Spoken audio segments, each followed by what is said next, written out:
Hi, welcome back guys. This is your friend, the Iron Fanfics, back with amazing fanfiction. This is the series of What If Deku Inherits Strongest One for All. Now before starting, please give this video a like and subscribe to the channel if you want more videos like this. Now let's get into the fanfic. I woke up laying on a bed I did not recognize, but what I do recognize is that the room is absolutely filled with All Might merchandise.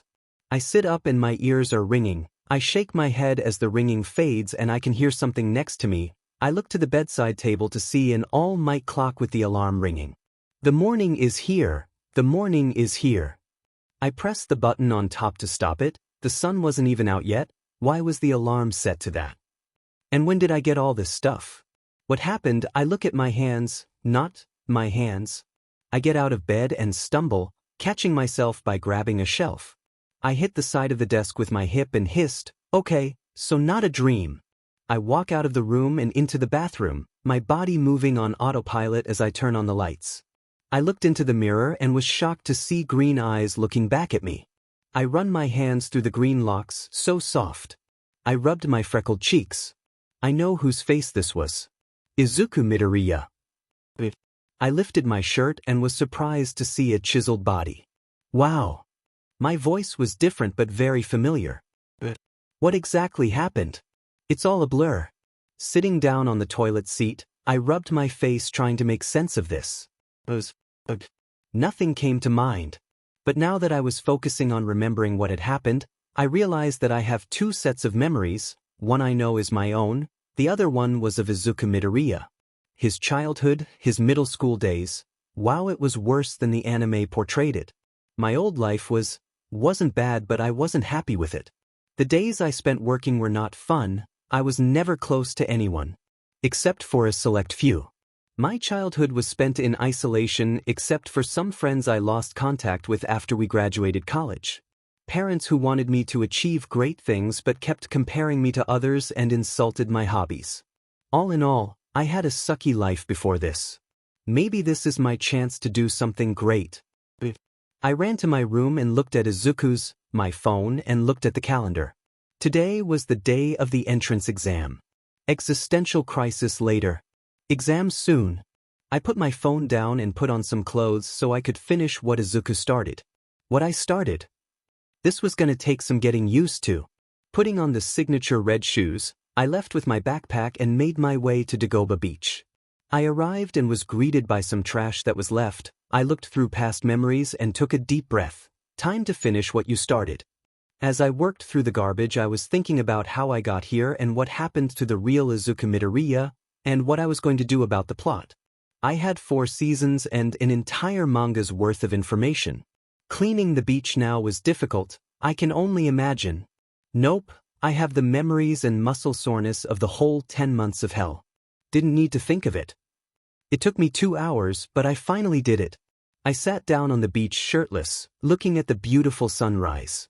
I was exhausted, but I also felt guilty that Izuku wouldn't be able to go to UA and meet his friends. I hear a gasp and tried to look back and saw Skinny Might standing there astounded by how clean the beach was. We locked eyes and I gave a smile and thumbs up before laying down on the sand. I stared at the sky and then Buff All Might stood over me with a proud smile on his face. I leave you for a week and this is what you achieve. I'm so proud, young Midoriya. Oh, so that's why he was so surprised in the anime. I shakily stood up. Thank you, All Might. Do you think I'm ready? All Might gave a booming laugh and put a hand on my shoulder. I believe you are, young man. Take a look at this. He took out his phone and showed me the picture he took of Izuku when he first started. This is you 10 months ago. Now look at you. You are ready for my power. I smiled at him. Thank you for this, All Might. I couldn't have done this without you. I spoke full of gratitude. All Might simply took a strand of his hair from his head. Oh no. You are welcome, Midoriya, but remember, this was done by you. It was your valiant efforts that got you through this task. He presented the hair. Eat this. I simply stared at it, then at him. He sweated under my stare. You have to eat some of my DNA in order to get my power. I then sighed, down the hatch I guess. I took the hair from his fingers. All Might gave me a thumbs up. That's the spirit. I swallowed the hair and choked a bit. Okay, you ate it, now it has to be processed in your stomach and you should start to feel one for all in 3 hours. I look at the clock and wince. I won't have time to practice. All Might, the exam is 4 hours away. How can I learn control before then? I asked, making the big man flinch. Well, control came naturally to me when I first got it. Okay, well at least me and Izuku were already on the same page when it comes to using a quirk. Luckily I had the idea on how to use it correctly by having an image to use. But how much could I use? Maybe 5%? That was being hopeful. Be careful, the physical backlash of one for all can be intense, so you must be prepared. All Might told me. I nodded, I understand. I left the beach and made my way home. Still not used to this. It was weird, living an entirely different life but one so familiar. I stopped in front of the door. Inko, Izuku, my mom, I needed to get used to this. I opened the door and went inside, making my way into the kitchen. I saw her cooking, she was the same as she was in the show. I couldn't help but smile. Hey mom. She turned to me and then covered her nose. Izuku, honey, go and shower, you stink. I laugh and nod, going into the bathroom to shower. A cold shower sounded amazing right now. I came back to the kitchen after cleaning up and changing into my school uniform, tighter now that I had muscles. I walked into the kitchen and sat down as Inko served some breakfast. We both ate in silence. Today's the day. Inko looked at me, I nodded. Yeah. Mom dash, gosh, this was so weird. I just want you to know that I know things have been hard. I want to make you proud. I gave her a determined smile. I'll do my best as a hero and make it so you don't have to worry so much. Inko started to tear up. Oh baby, I will always worry, I love you so much. I couldn't help but cry also. I got up and hugged her. Inko was an amazing character, such a sweet and loving mother. I finished my breakfast and after kissing Inko on the cheek I ran to the train station in order to catch the first train to UA. As I ran I could feel something stirring inside me. Either it was the hair disagreeing with my stomach or my quirk was finally manifesting. I walked through the gates of UA and it took my breath away. I smiled as I gripped the straps of my yellow backpack. Out of my way, Deku. I looked back to see Katsuki Bakugo walking past me. Stay out of my way. I frowned and watched him walk into UA. I won't be so forgiving, but I won't be rude. I took a step and then intentionally tripped. I then felt gravity leave my body. Whoops, it's my quirk. Sorry for using it without asking first. But it'd be bad luck if you fell, right? Ochako Uraraka smiles as she helps me stand up and put her fingers together, deactivating her quirk. It's alright, thank you. I spoke with a smile. Wow, I never realized how cute she was. In person she was like an angel. I couldn't help but blush. Well, good luck, she said and ran to the gate. Taking a deep breath and making my way to the door. It was time for me to head to the starting line. I walked into the building and entered the auditorium where everyone else was. I saw an empty seat, which was next to Bakugo. Sighing, I walked over and sat next to Bakugo, who ignored me. I didn't want any problems. Present Mike stepped onto the stage. For all you examinee listeners tuning in, welcome to my show today. Everybody say, hey.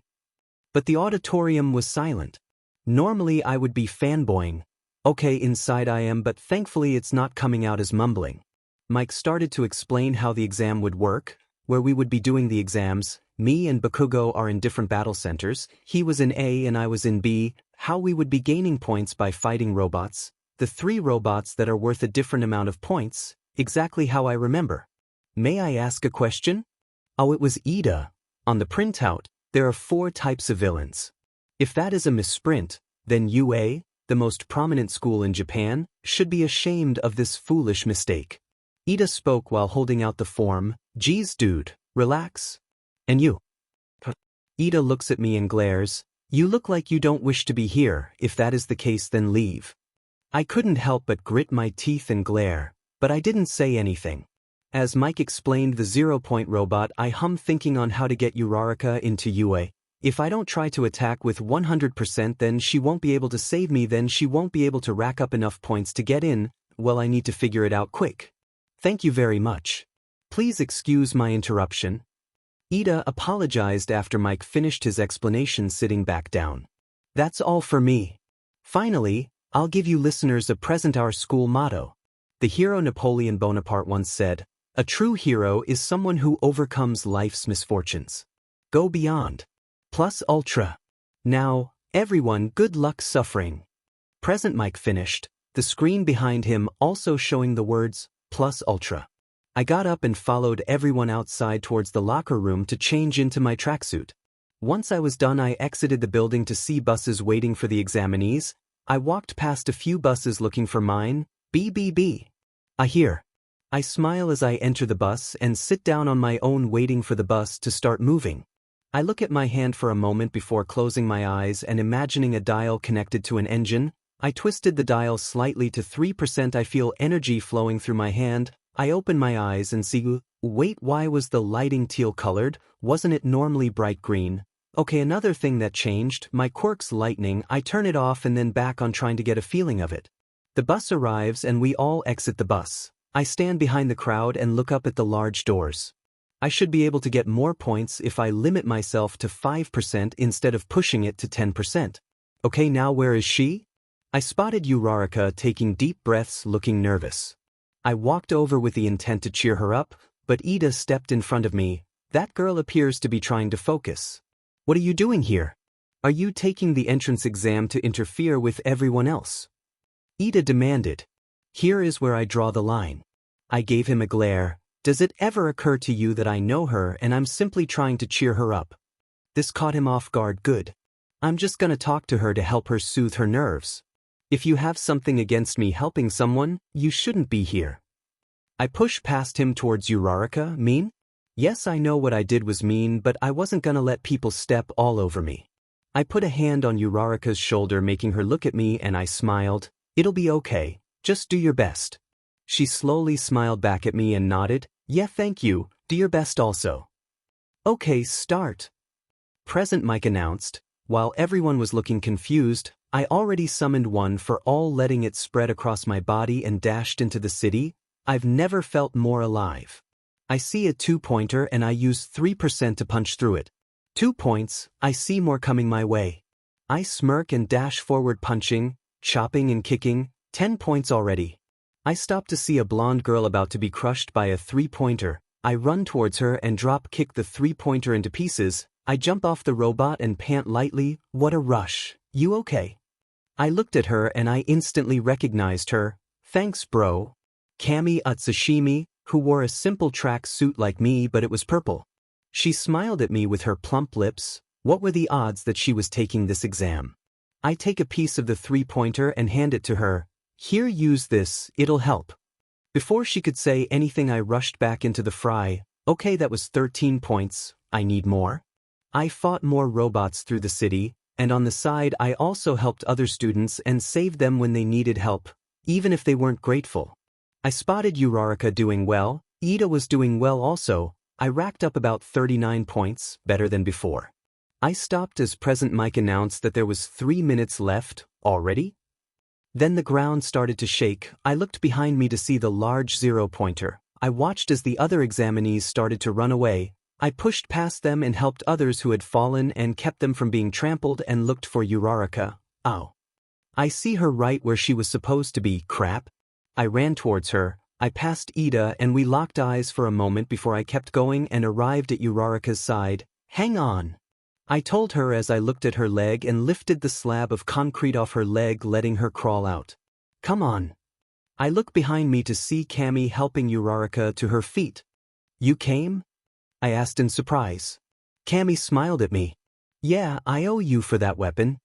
I let go of the slab and looked up to see the 0-pointer closing in. Go. I took a deep breath and turned the dial up to 20%. Now or never. I jumped higher than I could have imagined and ped my fist back. Detroit. I started with 1 for all, 100% powering my right arm. Smash. I uppercut the 0-pointer, making it fall back. I grinned and then winced at how sore my legs were, and let's not forget that my arm was broken. The adrenaline was helping with the pain of my broken and battered arm, but it hurt like hell still. Any moment, Uraraka should be able to help. But if she doesn't slap? I felt the stinging on my cheek as Uraraka slapped me hard, taking away the gravity, letting me float for a moment before Uraraka released her quirk, letting me land safely. Breathing heavily as I was on my back, I turned to see Uraraka vomiting. Cammy came up next to me with an awe expression on her face. "Whoa dude, you just one-shot that thing." I chuckled and sat up. Well, I needed to keep two beautiful girls safe. I winked. Ochako blushed as Cammy gave a flirty smile. "Well then you need to be rewarded." Cammy purred. Now, save it for later, let me look at him." I looked behind Cammy to see Recovery Girl. I waved with my uninjured arm. "Hey." The old lady looked at my body. She kissed my arm, letting it heal. It wasn't enough for me to pass out, but I did feel very tired after. "Here you go, Sonny." Recovery Girl offered me some gummy bears, which I took and popped into my mouth and slowly chewed. I watched her heal Uraraka's sprained leg. I got up shakily after a few moments. "My name is Midoriya Izuku," I told the two girls. I already knew their names, but they didn't know that. Cammy grinned at me. "I'm a Shishimi Cammy fam." Uraraka stayed sitting. "I'm Uraraka Ochako." I offered Ochako a hand and helped her up. "Thank you for saving me." Ochako smiled brightly as she held my hand. Why was she so cute? "OMG girl, you are so adorable." Cammy spoke up for me, making the other girl blush. I laughed as we went back inside. We said our goodbyes and I made my way home. I was excited. I knew I made it in, or maybe Aizawa saw that I did something wrong and convinced Nizu to put me in general education. But all that I can do is wait until I receive my results. Okay, it's been a whole week since I took the exam. I got rid of some of the All Might merchandise in my room. Mom was confused why. I told her that I wanted to store it to preserve it. I think she believed me. I also spent the week working on full cowling. I was able to turn it on at will and regulate the power from 5% to 10% for a short amount of time. Still need to build muscles. I was lifting weights in my room in deep thought. Soon I jumped to see Mom coming in with a letter, just like in the anime. Izuku, it's here. It came. It's here. Mom was crawling on the floor with the letter in hand. I immediately took it and Mom left to give me some privacy. Even if I know that I got in, it's a little nerve-wracking. I opened the letter carefully and took out the holodisc. I placed it on my desk and it started to play. All Might in his yellow striped suit appeared on the holographic projection in front of him, declaring, "Booyah! I am here as a projection now." I smile. Classic All Might. The truth is that I didn't just come here to fight villains. You are looking at the newest UA faculty member. All Might looked off screen. "HM? Yes, what's the matter? Who's showboating?" "Oh, sorry, I'll wrap it up, but I have to show him something first." "Wait, I need to do how many of these things?" I chuckled in amusement. "Alright, moving on. Congratulations, you have passed both the written exam and have 40 combat points in the practical exam. But that's not all there is. You see, there was a hidden task in the exam. We have rescue points." The screen changes to show the leaderboard and I got 50 rescue points. I was in first place with 90 points in total. "Congratulations again, young Midoriya. This is your Hero Academia." The projection vanished and I got up with a wide grin. I opened the door and hugged my mom. I got in. I felt the tears building in my eyes as Mom started to cry. "OH, my baby." She squeezed the life out of me, but I didn't care. I was going to UA and nothing was going to stop me. Maybe I spoke too soon. After going back to Aldra, the school for jackasses and assholes, me and Bakugo were walking out of the principal's office after the principals congratulated us both in passing the exam. Bakugo has been glaring at me all day ever since he laid eyes on me. I can imagine why. I ruined his perfect origin story. As soon as class ended, I was pushed against the wall. "I told you to not apply Deku, you don't listen." I glared. "Why would I listen to you after everything you put me through?" Bakugo's face changed from anger to shock by how the SBM's SV Deku was standing up to him. "I'm tired of you, Bakugo. I'm gonna be a hero and you can't stop me." I yelled, and this caused the explosive teen to raise his hand. Big mistake. His hand started to ignite with fireworks. As he moved his hand to my face ready to use his quirk, I called upon full cowling and grabbed his hand. His eyes widened in shock as my body was covered in teal lightning. "You have a dash." I pushed Bakugo away and walked past him. Yeah, I have a quirk now, but why would I tell you? I glared at him one last time and walked away. As I walked, I felt a small part of me demanding why I did that. It was probably the part of Izuku that was not taken over by me. I had to. He needed to learn that if we were to become friends, he needed to be taught a hard lesson. Anyway, we would meet again at UA. I needed to train my body to use one for all at a higher percentage. So that's what I did. I trained harder with one for all. I could feel my grip on the quirk getting better. A month passed. I got my UA uniform and looked up how to tie a tie, and let me tell you, it was a pain. Okay, here and here. No, I groaned and undid my tie, trying again. Mom was watching in amusement. Izuku, I don't think you're doing it right. Well, I know that much. I mumbled and kept trying. I was gonna get this. I was training to be a pro hero. I had the power of All Might in me. I wasn't gonna fail. All Might, I need your help, I said as we were on the beach one night. The #1 hero in his true form looked at me in amusement as I looked so defeated, the tie around my neck. What happened, young Midoriya? Slowly lifted the tie. I don't know how to tie a tie, I mumbled, but All Might heard it and started to snicker. Okay then, this I know how to do. He kneeled in front of me and started to show me how to tie my tie. Don't worry, I had trouble with this when I was your age. Did your sensei help you? I saw him stiffen. Either it was Nana or Gran Torino. Yeah, my sensei. He looked down sadly. All Might. He looked at me and gave me a smile. Don't worry, young Midoriya, just focus on doing what you can for now. I nodded. That was the name of the next episode. Good. Today was the day I trained for. I had my bag, my tie was correctly tied. I put on my shoes and looked at my mom. Her eyes were filled with tears of pride. I'm so proud of you. I smile and come close, kissing her cheek. I love you. She looked shocked but smiled widely. I love you too, sweetie. I left and ran to the train station. I arrived just 10 minutes before classes were supposed to start. I walked up to the big door of Class 1A and took a deep breath. This was the first step, I just needed to take it. I grabbed the handle of the door and went inside. That the room was filled with people. Remove your feet from that desk. Such an action is insulting to those who came to UA before us as well as the craftsman who made the desk.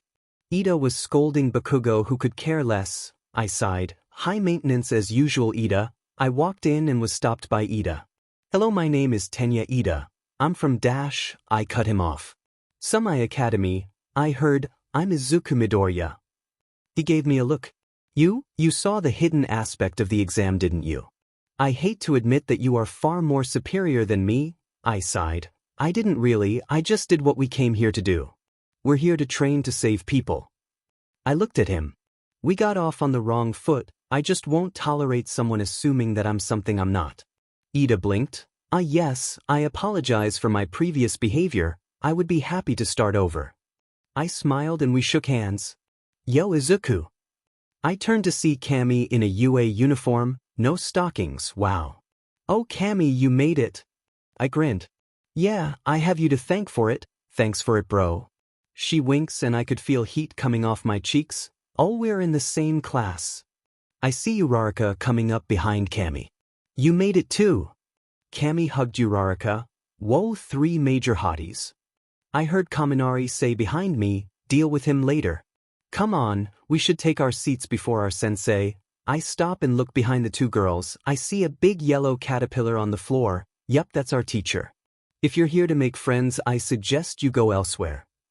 I step back as Aizawa gets out of his sleeping bag and walk inside. It took you 4 seconds to quiet down. Good, time is precious. He gets behind the podium and takes out the UA gym uniform. Put these on and meet me outside. I immediately take it and run outside. Aizawa looks at the door, then at the rest of the students who were still trying to process what's happening. Well, get going. The whole class takes their own uniform and heads to the locker room. I changed into the gym uniform and was the first one out. I started stretching, getting ready for the tests ahead. I saw Aizawa come and gave me a blank look before nodding in approval. You know the importance of time, so you're the first placer. Yes, sensei. I nod. The rest of my classmates come out and gather in front of Aizawa. We will be testing your quirks? A test of quirks? Everyone but me asks in unison, creepy. But what about the entrance ceremony? We're gonna miss it. Stuff like that is a waste of time. We have free reign on how we run our classes. You will be going through a series of tests. He takes a ball from his back pocket and throws it at me. I catch it. Midoriya, how far could you throw in middle school? Okay, this is different. Let's see 80 meters, I replied. Okay, now try it with your quirk. Stand in the circle. I walked to the center of the circle. Sensei, do I have to go all out? I asked. Aizawa raised an eyebrow. Yes, you can do anything as long as you stay in the circle. I started to explain. I can only use at least 20%. If I go any more, my bones will break. Aizawa narrowed his eyes. Okay, fine. Go at your current limit, but I also want to see you at 100% after everyone else. I gulp and nod. Okay, prepare for excruciating pain. I charged 20% throughout my body and I could feel my bones aching. What was better, a throw? No, a kick. I threw the ball up and kicked high. My aim was true as the ball shot into the sky. I was surprised by how strong it was. Wow! That was so powerful. Just like in the exam. I heard behind me, but I ignored them as I looked at Aizawa. He looked at his phone and then held it up for everyone to see. 813.4 meters. Wait, what? This is who you're striving to surpass. He wasn't even going at 100%. Whoa, wait, he's putting me up on top. Everyone looks at me. Bakugo looked ready to explode. To give you more initiative, whoever gets last place will be expelled. My classmates gasped. But that's not fair. Mina exclaimed. I knew he wouldn't, but I didn't want to test my luck. Welcome to the hero course of UA High School. Aizawa brushed his hair back with that creepy smile on his face. Now the fun began. The first event was the 50-meter dash. I was pitted against Bakugo. I waited for the gun to go off, channeling 10%. The gun went off and I dashed towards the finish line at high speed. I stopped after passing the finish line. 2.50 seconds. The automated voice announced. I grinned. That was better. 4.13 seconds. I saw Bakugo land next to me and he gave me a dark glare. The second event was the grip strength test. I held the device and channeled 20% and gripped hard. I heard it beeping and took a look. 325 kilograms. Good. Second to Shoji. I looked at the gentle giant who gave me a thumb up. I returned it with one of my own. I stretched a bit preparing to do the third event, the standing long jump. Aizawa was watching me like a hawk. I shouldn't disappoint.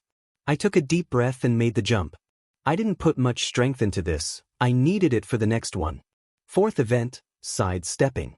I used 5% and came in first, since Mineta wasn't here to take it. I finished and walked to the rest of my classmates.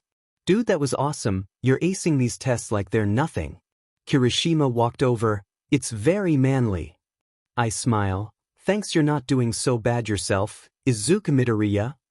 I greeted. Ejiro Kirishima. He gave me a toothy smile. Turned to see Uraraka throwing the ball into the sky and waited and waited. Mr. Aizawa showed us the result. It showed the infinity symbol. Infinity? I gave Uraraka a thumbs up. Good one. Thanks. The bubbly girl came back to the group. Next was Bakugo. Let's see how he fares. Dai! He blasted the ball into the sky with all he had. Aizawa showed the score. I had to bite my tongue. 710.4 m. Wow, just a little farther. N.I.T. Bakugo glared at me as he passed. DMN Deku. He growled. Mr. Aizawa threw me another ball. Use your full power this time. He ordered. I gulped. Better brace yourselves. I warned as I walked to the center of the circle again.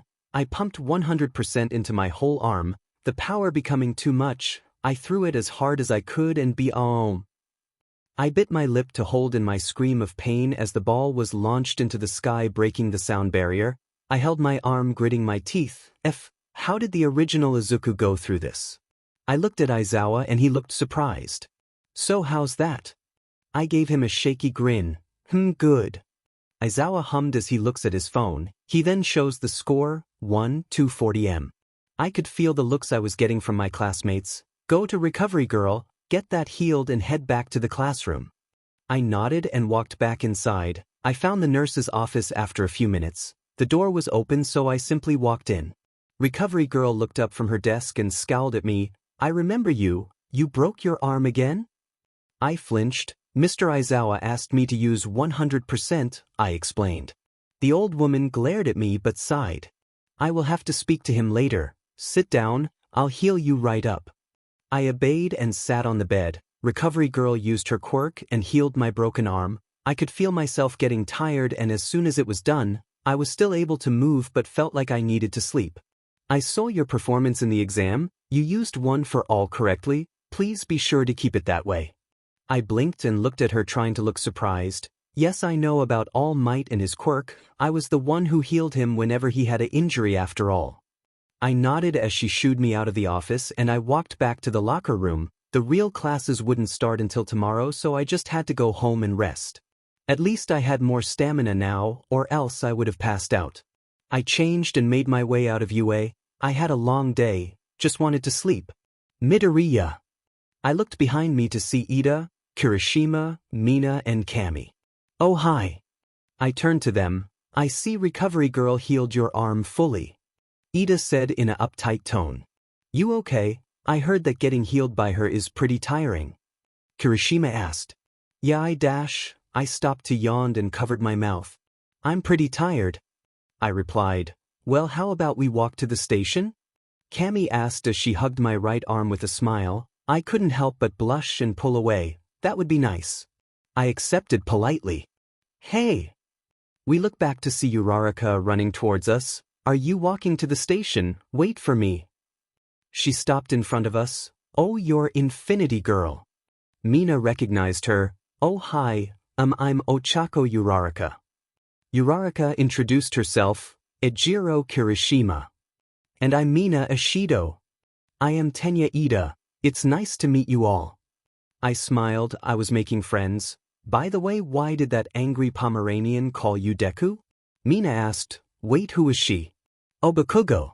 He isn't gonna like that name. Mina shrugged. I call it how I see it. Well, that's his nickname for me. I replied. But it means useless, doesn't it? Ida asked. Yeah, I didn't manifest my quirk until I was older, so he called me that to make fun of me. Uraraka frowned. Really? Well, to me it sounds more like Dikairu, like you can do it, you know. I looked to the bubbly girl with a blush. You can call me that if you want. I gave her a genuine smile. Really? Just like that? Mina asked with teasing grin.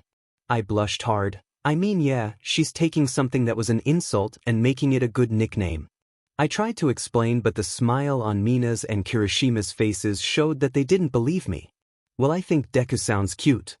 Kami hugged my arm again. Uraraka saw this and pouts hugged my other arm. Deku, let's walk to the station together.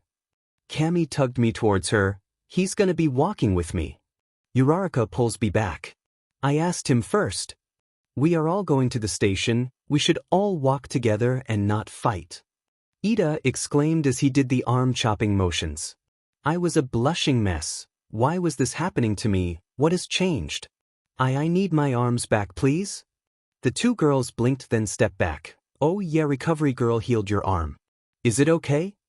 Ochako asked. It's better. Why was I stuttering? Well, if you need help just ask me, okay bruh? Oh, and here's my number. Kami handed me a piece of paper with her number on it. Oh yeah, I forgot to give you mine too. Ochako took out a pen and paper and hastily wrote her number down and handed it to me. Thank you both, I'll text you two later. We started to walk to the station. I saw Kirishima giving me a thumbs up with a grin. Nice one. I lit up like Christmas. It's not like that. But he wouldn't listen. What was I getting myself into? My second day at UA, I was nervous about the battle ahead of me, but first I had to go through something that will test my patience. English class. I stared at Present Mike as he asked us which sentence was wrong. I raised my hand. I was sure Momo did the same behind me. Midoriya.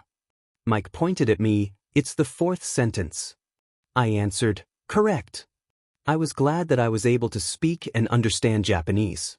It would have been weird to only know English. I take some notes on the subject, but also think of some moves I could use against Bakugo when we fight. And lastly, my costume. Mom did get me the jumpsuit, but I told her that I could use this as the base. She agreed. She knew I needed more protection. I needed a costume that could handle my quirk. I decided to ask All Might. Flashback. You need help with the costume? All Might asked through the phone. Yeah, I want to be sure that it can handle my quirk, and I also want to add a little something to it. A support item. I spoke as I sat on my bed. Do you know a good support company? I asked. Yes, I know someone who would be happy to help. But it'll take quite a while. Just send me the papers and I'll send it to him. I had a feeling that I knew who this person was, but I wasn't gonna get my hopes up. Thank you, All Might, I really hope. I'm not bothering with this. Not at all, young Midoriya. I smiled and hung up the phone. Flashback and the costume should be ready today. I really hope it comes out the way I expected it to come out, especially the support item I asked for. English ends. Time for lunch. I sit down with Ida and Ochako. We meet the pro-hero lunch rush and I take a bite of the best food I ever tasted. Wow, this is amazing. I complimented him as I took another bite of my chicken. Thanks, always love to see people enjoying my cooking. Lunch rush leaves and Cammy comes over sitting next to me. Hey Deku, I blush as she smiles at me. Hey Cammy. I tried my best not to stutter.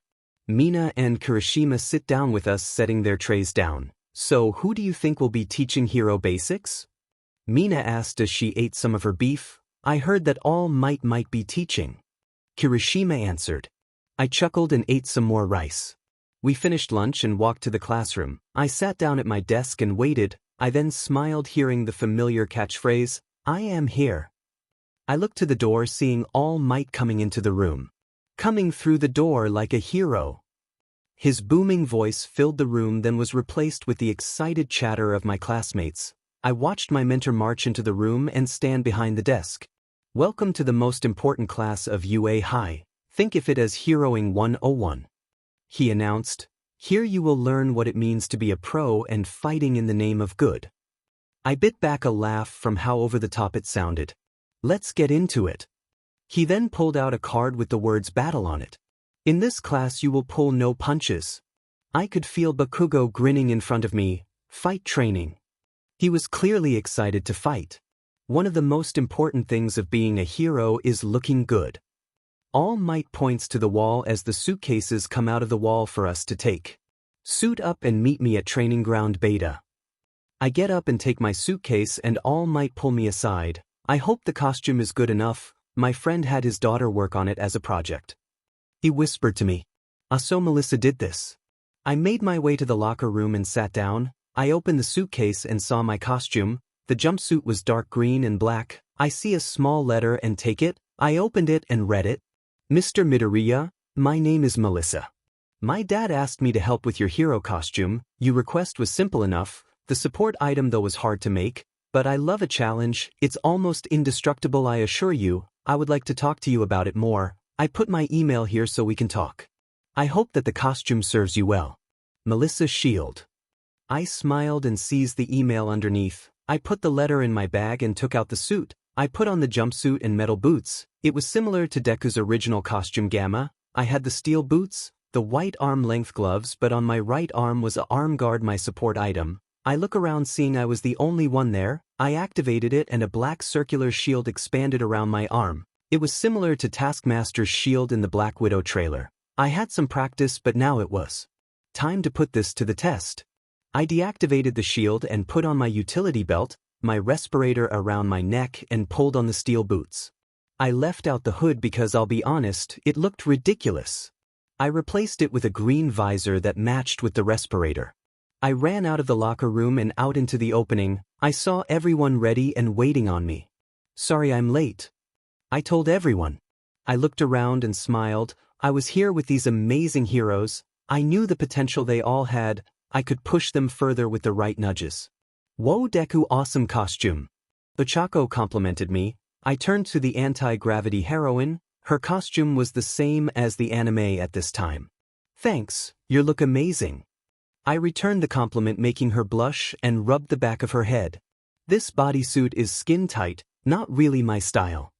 Well, maybe it helps by pressing the pressure points to help with the nausea? I chimed in. Oat, I didn't think of that. And what about mine?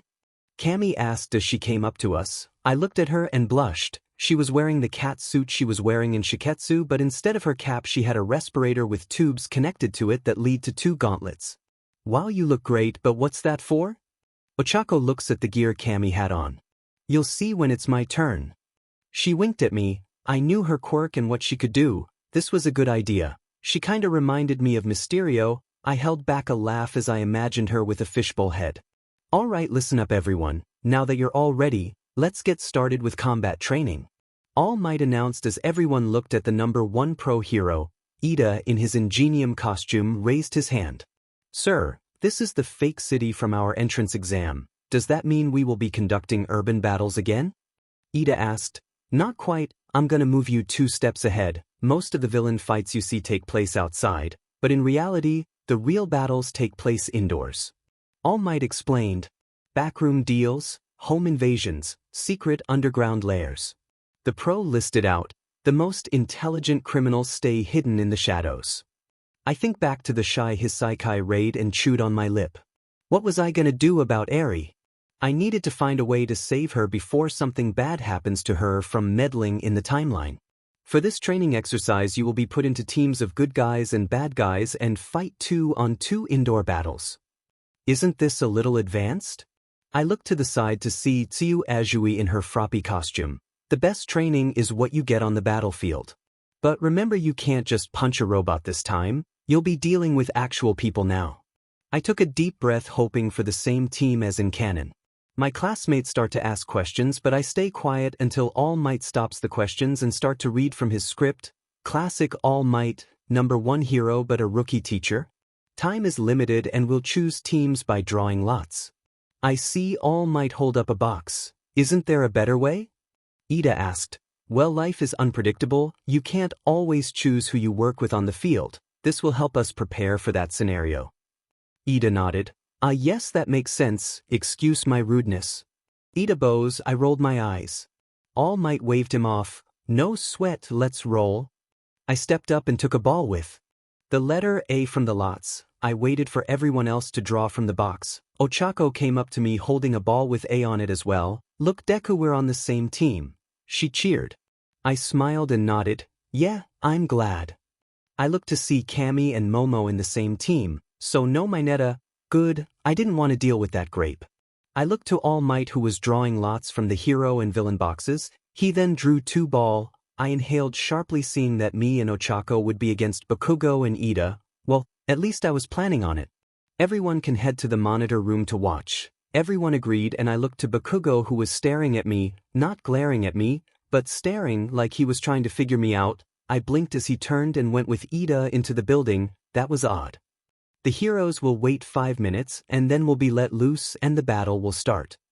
All Might gave us a pair of earpieces along with the layout of the building. I put mine on and took the building plans. Bakugo. Bakugo was deep in thought as Ida knocked on the weapon. Fake, of course. Those words filled his head. Deku wasn't the same as before. He was different. Too different. He had a quirk. He was showing confidence. He was fighting back. Bakugo, are you listening? Ida asked. The explosive teen scoffed. What is it? He asked. We need to come up with a plan, I suggest dash. But Bakugo cut him off. You stay here and guard the weapon. I'm gonna blast Deku to hell. He marched to the door. Wait, Bakugo. But he left before Ida could stop him. Bakugo growled. That's not Deku, he's a fake. Midoriya. I looked at the layout and a plan started to form in my head. So you have a plan? Ochako asked. I looked at her. Yeah, listen up. Ochako turns to me with her full attention. Once we get inside, Bakugo is gonna come after me right away. I know how he thinks. He probably wants to blow me up to hell. I sighed. So once he reaches us, I need you to go and find the weapon. So it's like a rivalry? Ochako asked with a tilt of her head. No, we were friends a long time ago, but not anymore. Anyway, as you find the bomb, I'll try and take Bakugo out of the fight as fast as I can, then we can confront Ida together. Why not take Bakugo together? He seems really tough. She suggested. I shook my head. He'll be focused on me, he'll just push you aside. Let's use that. Besides, no offense, but he's a very good fighter. Ochako nodded. I understand that. Okay, let's do this. Start. All Might announced through the speakers. Ochako and I run into the building and keep an ear out for explosions, my respirator over my mouth and visor over my eyes. As we make a turn, I hear rushing footsteps. I instantly push Ochako back and expand my shield, blocking the explosion, wasting no time. I shield bash Bakugo, hearing him fall with a grunt. I swing the shield, blowing away the smoke. I look behind me. Are you okay, Uraraka? I asked. Ochako was already standing. I nod towards the hallway. She looked at me for a moment before nodding and running past the recovering Bakugo to search for the bomb. I knew you would be after me, Bakugo. I collapsed the shield and walked towards him. He gave me a hard stare as he rubbed his nose. I must have hit his nose. I looked at his gauntlets. I needed to break them, minimize collateral damage. Who are you? I raised an eyebrow at his question. What are you talking about? He glared at me. You're not Deku, so who are you? My expression soured. The Deku who let himself be your punching bag? I tightened my fist. The Deku who you always called useless? Vermilion lines started to form around my body. One for all was responding to my emotions, years of buried resentment and anger. The Deku who you told to give up his dreams of being a hero? I glared. No, I'm not that Deku. I changed. I got into a fighting stance as teal lightning covered my body. Deku is the name of a hero, I declared. Bakugo growled and charged at me with his famous right hook. I took a hold of his arm and pulled the grenade gauntlet off while elbowing his stomach hard, stunning him. I threw the gauntlet away and ran towards him. Bakugo shook his head and tried to blast me, but I expanded my shield and raised it in front of me. Bakugo grabbed the shield and tried to blast me, but he was surprised when he saw that I wasn't there. He turned just in time to see me ready to strike. Detroit smash. I punched him across the cheek, sending him flying to the wall. I dashed towards him and pinned him to the ground. Sorry, Bakugo. I can't afford to let our past get in the way of our academics at the moment. I punched the back of his head, knocking him out. All Might stared at the screen as Midoriya knocked out Bakugo with ease. Whoa, he just took out Bakugo like it was nothing. Kaminari exclaimed. Yeah, and did you see his moves? Ojiro commented. I couldn't predict what he was gonna do next. I believe that was the point. Momo replied. Bakugo was expecting Midoriya to block his explosion and attempted to hold the shield in order to attack, but didn't expect him to remove his arm from the shield and move to attack from behind. He also ended the battle without any collateral damage. Correct. Remember, students, when fighting villains, attempt to subdue them before they can cause any harm to civilians that may be watching. All Might lectured. He then looked at Midoriya. What was young Bakugo talking about? Midoriya. I got up after wrapping the capture tape around Bakugo's wrists and picked up my shield that was connected to my glove. Bakugo was expecting me to be predictable, so I fought unpredictably. Thank you, Naruto, for teaching me to be unpredictable. Bakugo has been eliminated. Okay, now Ida knows we're coming for him. I pressed the earpiece. Uraraka, have you found the bomb yet? I collapsed the shield. I found it. It's on the 3rd floor with Ida guarding it. I'm waiting for you. Uraraka whispered. On my way. Go in and distract him. I started to run up the stairs until I reached the 3rd floor, and I started to hear talking from a room which I suspect is where the bomb is. I can't just go in without a plan. Had time to do a little stealth. I go into the room next to the bomb room and open the window. I took a deep breath, stealing my nerves, and crawled out and held onto the ledge. I shimmied to the other window. Thank God for my training, or else I would have fallen. I stopped at one of the windows, which was open, and heard Ida monologuing, a villain's greatest downfall. Peeked in to see Ida in front of the bomb and speaking to Uraraka. I quietly crawled inside and met Uraraka's eyes. With full cowling, I grabbed the bomb. Hero team wins. Ida froze and looked behind him. But how did you? I pointed at the window. It was easy, but let's go back and I'll explain. Ida slumped down. I failed. I pat his back. Don't worry, failure is a part of learning. Learn from your mistakes and you'll be fine. I assured him. Uraraka ran to me and hugged me tightly. We won. I blushed and hugged her back. Let's go and meet everyone else. Ida, can you please go and wake up Bakugo? He's on the 2nd floor. I looked at Ida, who nodded and ran out of the room. Once Ida woke Bakugo, who looked to be in shock. I can't really blame the guy. The weakest person he knew just beat him in a mock battle. We all made our way to the monitor room. Kirishima offered his fist for me to bump. Nice one, bro. I smiled and bumped fist with him. Thanks. All Might clapped his hands, getting everyone's attention. Good, you're all here. Now tell me, who is the MVP of this round? Probably Ida, since he stuck to the exercise. Momo raised her hand. It was Midoriya, sir. I blinked and turned to the rich girl. Midoriya came up with a plan to take down Bakugo while Uraraka searched for the bomb, divide and conquer. Okay, that was my plan. I'm surprised she was able to come up with that conclusion. Okay, now I'm just underestimating her. He also took out Bakugo quickly and efficiently, without causing any damage to the building, and knocked him out in order for Bakugo to not follow him should he try to escape his bounds. He also sneaked into the room holding the bomb without Ida noticing and disarmed the bomb quietly. Everyone stared at her for a few minutes. Why, yes, that is exactly what I was thinking. The MVP is Midoriya. I chuckled and looked at Ida. Hey Ida, a word of advice, don't monologue so much. Ida looks at me. Villains monologue, but they also pay attention. I explained. The engine hero nodded. Yes, I will keep that in mind. Since I wasn't in the nurse's office this time, I was able to watch the next battles. It was almost the same as the anime, but I could see more. When it came to Momo and Kami, they won in a landslide. Kami was able to redirect Kirishima and Shiro away from the bomb room long enough for time to run out. Todoroki froze the whole building and touched the bomb. I frowned at his actions. He was still in his daddy issues phase. I needed to fight him in the festival. One step at a time. The heroics class ended and we all went back to the locker rooms to change. I was praised by my actions in the battle against Bakugo, and said boy was glaring at me, as usual I suppose. We were all in the classroom in math class. I thank whoever sent me here for letting me keep Izuku's knowledge. I was able to listen and take notes without getting lost in the numbers. At last it was time to get ready to go home. Hey dude. I looked up from putting my books in my bag to see Kaminari. I need to ask you something. Are the two girls you were talking to on the first day single? I gave him a sour look.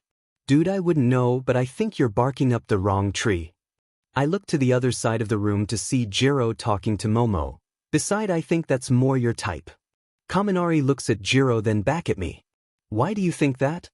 I put my bag on my back. Well, because you two seem to have a good vibe going in battle training. If you want my advice, just go slow and be friends first. Get to know her and see if you two can hit it off.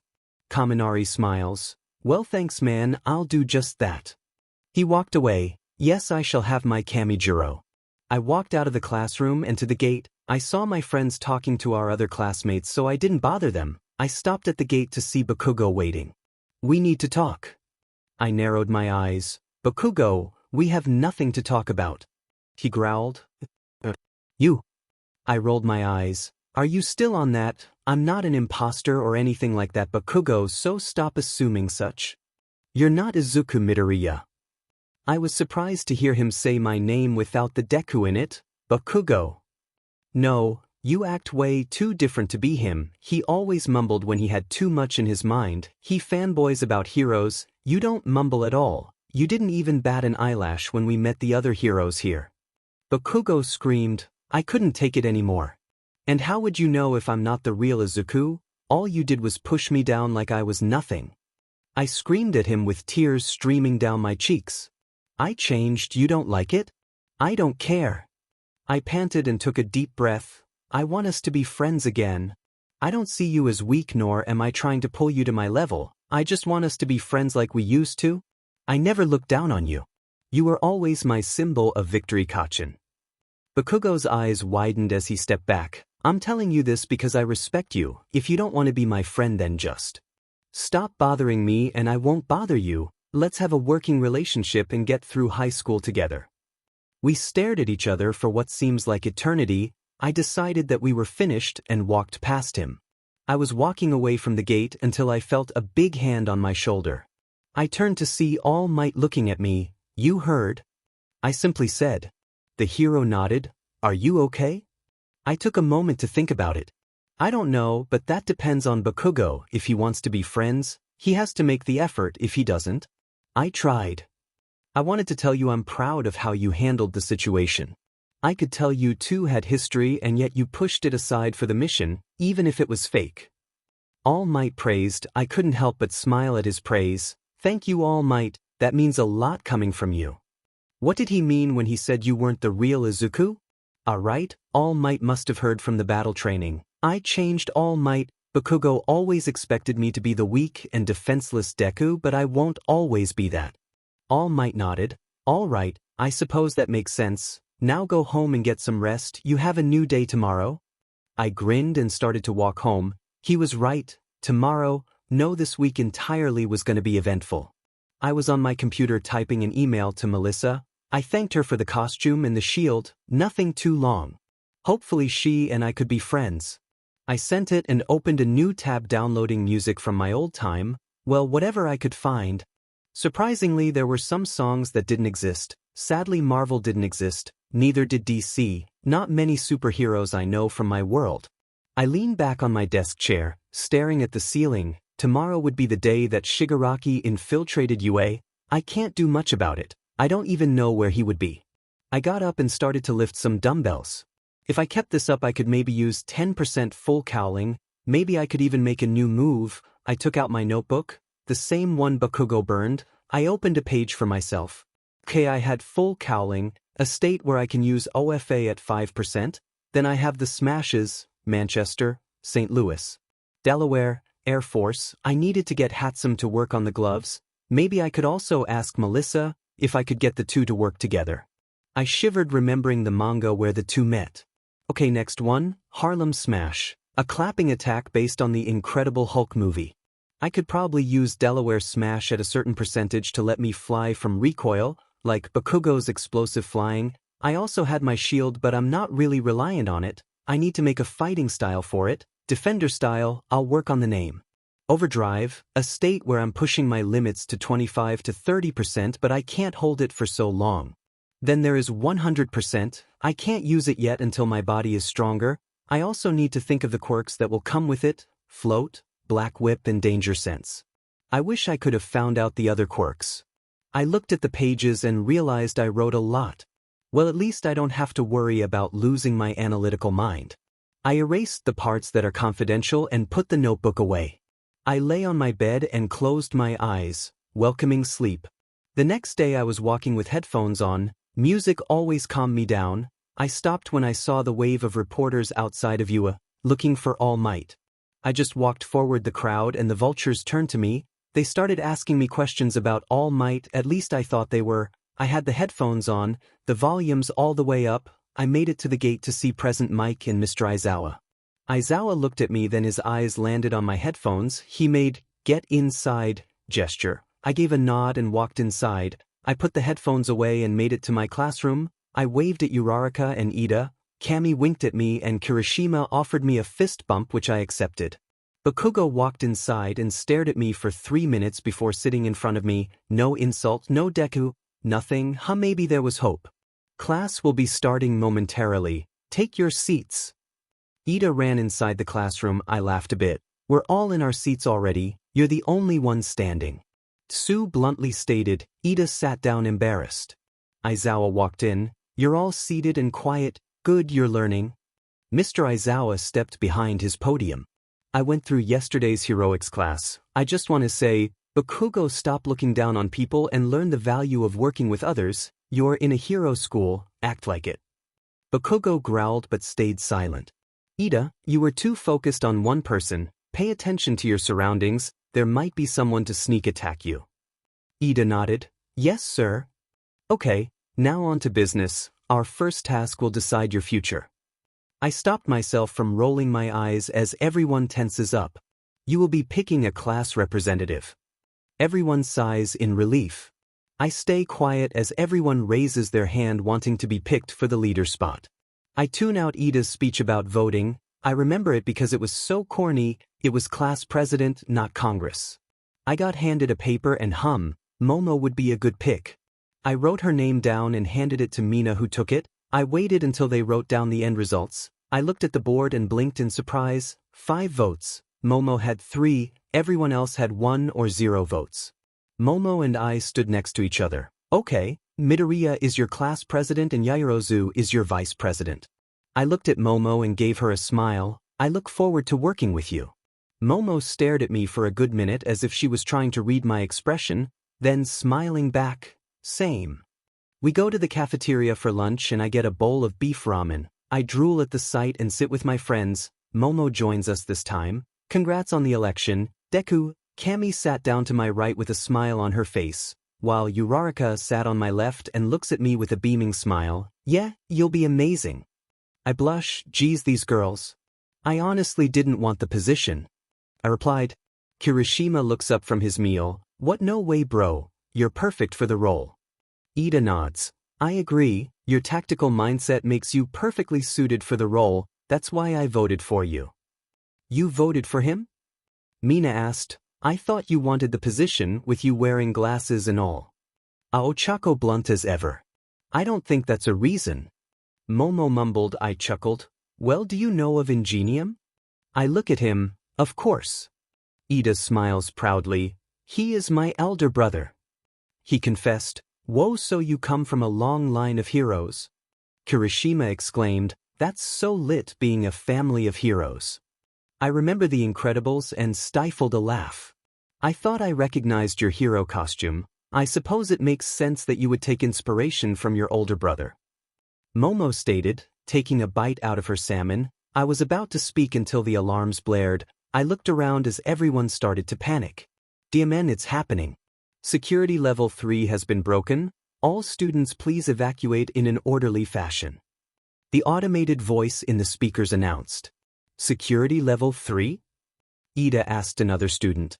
It means that someone has infiltrated the building.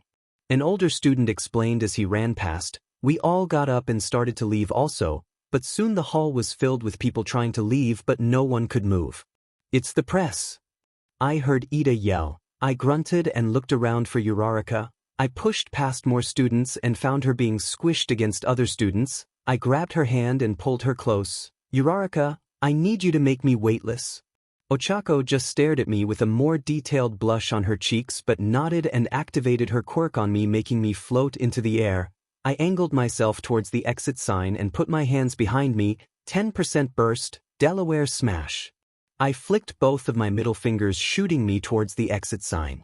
I adjust my body so that my shoulder hits the wall. DMN need to work on that. I looked to the crowd of students. Everyone. Stop. I screamed at the top of my lungs, my voice cracking. All the students stopped and looked up at me. It's just the press, no need to panic, we're heroes in training, stop acting like children and get a grip. I shouted, harsh, yes, but it was necessary. I saw the ashamed looks on some of the students' faces. It took 5 minutes for everyone to leave the hall. I was still floating. Don't worry, I got you. Uraraka put her fingers together, making me drop. I was able to land easily. I brushed my uniform. Thanks for the assist. I thanked her. No thank you, you were able to calm everyone down, even if your words were harsh they were true. Ida assured me. But you were the one who found out about the press. I argued, but you were the one who took action. As I said before, you are a suited candidate for the position of class president. Ida gave me a genuine smile. I couldn't help but blush at the praise and smile. Thank you. Soon we were back in class and I decided to stay as the class president. I knew that things were going to take a turn once we started our rescue training. I honestly forgot when it took place, maybe tomorrow or the day after. I can't do anything until it happens. Katsuki Bakugo. Bakugo laid in his bed in his room, the moon shining through the window. He was staring at the ceiling in deep thought. Deku was different. When the nerd took the UA entrance, he was different. He had confidence. He stood up to him. That wasn't Deku. But who else could it be? It couldn't be a villain. A villain wouldn't know the stuff Deku knew if he hadn't stalked the nerd for years. He shook his head and got up, walking to the window. He gritted his teeth. Who was this imposter? Tashinori Yagi. All Might rubbed his face after finishing some paperwork. Who knew being a teacher was so hard? He would prefer fighting villains instead. Thinking back to the battle trials, young Midoriya was amazing during the battle. His use of one for all was perfect, no backlash or anything. But something did stick with him. Young Bakugo accused young Midoriya of not being who he says he is. He remembers when he first met the young man. Midoriya was a fanboy and as thin as a stick. During the 10 months he was determined to clean the beach and finish the training. The day of the entrance exam, he noticed something was different with his successor. He wasn't as shy as before, he seemed to be more confident and outgoing. Did something happen during the week? He left young Midoriya to his own devices. Maybe it was nothing. Maybe it was nothing. 2 days later. Today, we'll be having a special class, one where All Might, myself and one other will supervise. Aizawa announced. Shiro raised his hand as everyone mumbles to themselves. What will we be doing exactly? Aizawa took out a card with the words rescue on it, preparing you for disaster relief, from fire to floods. It's rescue training. Everyone screamed in excitement. I gulped in nervousness. Maybe the USJ incident won't happen. I wasn't done. Aizawa glared, silencing everyone. Everyone quieted down. Aizawa continued while pressing a button. The walls extended with our hero costumes. It's up to you whether or not you want to wear your costumes, as some of them are not suited for this sort of activity. He explained. The training site is a bit remote, so we'll be going by bus. That is all, get ready. I got up and took my suitcase with a heavy heart. I put on my costume and walked out with everyone in tow. We walked to the bus. Everyone had their costumes on. Bakugo didn't have his gauntlets. I was tempted to tell him that he might need them, but I didn't want to raise any suspicion. Midoriya, do you have a seating plan for the class? Ida asked. I gave him a look. Ida, I don't believe we need something like that. It is open seating. I replied. Ida looks at the bus more closely. You are correct. Apologies. Always so earnest. We all entered the bus. I took my seat with Tsu and Kirishima. I rubbed the collapsed shield on my arm. I normally say what's on my mind. Tsu spoke up suddenly. I looked at her. Your quirk is really close to All Might's. She gave me her blank stare. Okay, her stare was kinda creepy. Is it? I asked. Well, strength enhancement quirks are really common. I rubbed the back of my neck. But All Might doesn't have lightning surrounding him when he uses his quirk. Kirishima stepped in. It's really pro-material, not like my hardening. I frowned. Kirishima, your quirk is perfect for hero work. You can defend people with your body. We all need some defense with our offense, one of the reasons I have this shield. I raised my arm, expanding my shield and then collapsing it. Kirishima looked at me with a grin. Wow, I never thought of it that way, thanks. Aoyama sitting across from us joins in the conversation. My naval laser is the perfect mix of flair and offense. He spoke in his flamboyant tone. Mina put her hand on his shoulder. As long as you don't blow up your own stomach.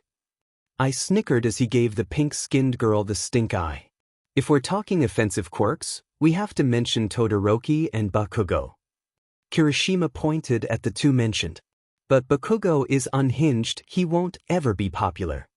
Tsu bluntly stated, What did you say, frog face? Bakugo screamed, standing up. I sighed.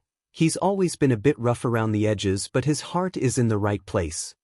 I attempted to defend him. You know, we've only known you for a while and we already know that your personality is flaming crap mixed with garbage.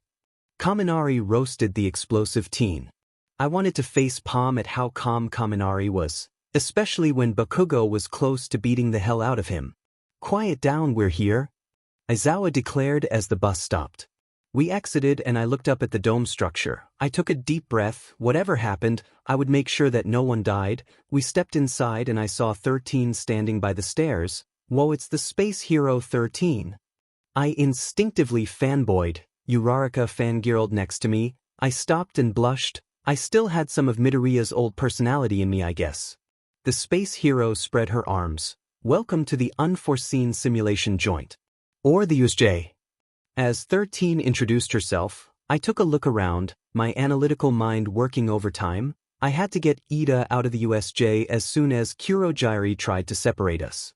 I tuned back into 13's speech about using our quirks in rescue situations. The students clapped at the end of 13's explanation. Aizawa walked up to the space hero. Where is All Might? He whispered. He's resting in the lounge. 13 raised 3 fingers. Crap, I forgot to tell All Might to not use up his time. Great. All right. Aizawa sighed. Let's get started. I heard a strange sound.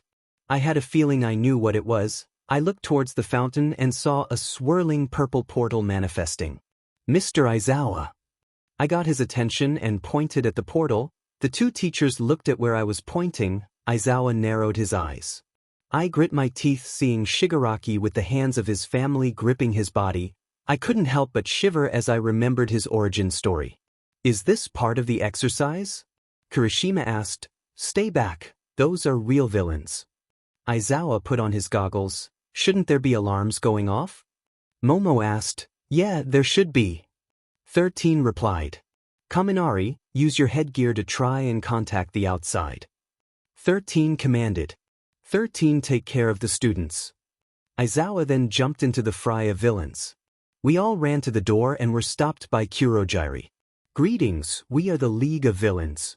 I glared and put my mask on, ready to activate 10% of One for All. I turned to the side, I saw Ida and grabbed his arm. Ida, this is an order from your class president. On my signal I need you to go and run back to you. Bring back help. I whispered to him. I couldn't tell but I knew that he was giving a look of shock. I can't simply leave you all. Ida protested. Ida, we'll be okay. Please trust me. As Ida was about to reply, Kurogiri started to use his quirk. 13 aimed her fingers but I acted faster. I activated full cowling and ran to the front of the group. Kami, give US cover. Harlem smash. I gave a huge round of applause, sending a huge gust of wind towards Kurogiri, sending him back, dispersing some of his smoke. Kami got out of her shock, putting on her rebreather and breathed into the mask. The gloves let out her illusion smoke and covered the whole area. I turned to Ida. Go now. Ida looked at me for a moment before he ran full speed towards the door. Midoriya, that was reckless. 13 came up next to me. 13, I'm sorry but your quirk isn't right for this scenario. His quirk gives him the ability to create portals. If he makes one while you were using your quirk, he could use it against us. Good call? 13 put her hands down. Ida was trying to open the doors. I could see Kurogiri recovering. I gritted my teeth, digging my feet on the floor and dashed towards the door. Midoriya? I ignored Ida's words and pulled the door open. Go! Ida slipped through the door and started to run back to UA. I grinned but it fell immediately. You won't get me again. Kurogiri yelled. I felt my body become weightless. My surroundings turned black. Next thing I know, I was falling towards the water of the aquatic rescue zone. I took a deep breath and straightened my body, diving feet first with my eyes closed. I dived and opened my eyes. I could see a shark villain coming towards me. I was about to kick to the surface but Tsu intercepted, kicking him away and grabbed me, taking me to the surface. Tsu threw me to the boat and I landed on my feet. I see Tsu come up with Zero. You two okay? I asked. Zero nodded. Yeah, I'm good, cold but good. Zero was shivering a bit. I'm fine. Tsu replied. I got up and looked over the aquatic zone and glared at the villains swimming outside of the boat. The battle of the USJ has begun. I was on the boat as I looked over the flood zone. The lake was filled with villains. Same as canon. With me was Zero and Tsuyu. Without my Netta, Zero took his place. Do you really think these grunts can beat All Might? Zero asked. I knelt next to the two. Maybe. I have a bad feeling with those three villains. I replied. Ribbit, you mean the ones with hands all over and the mist guy?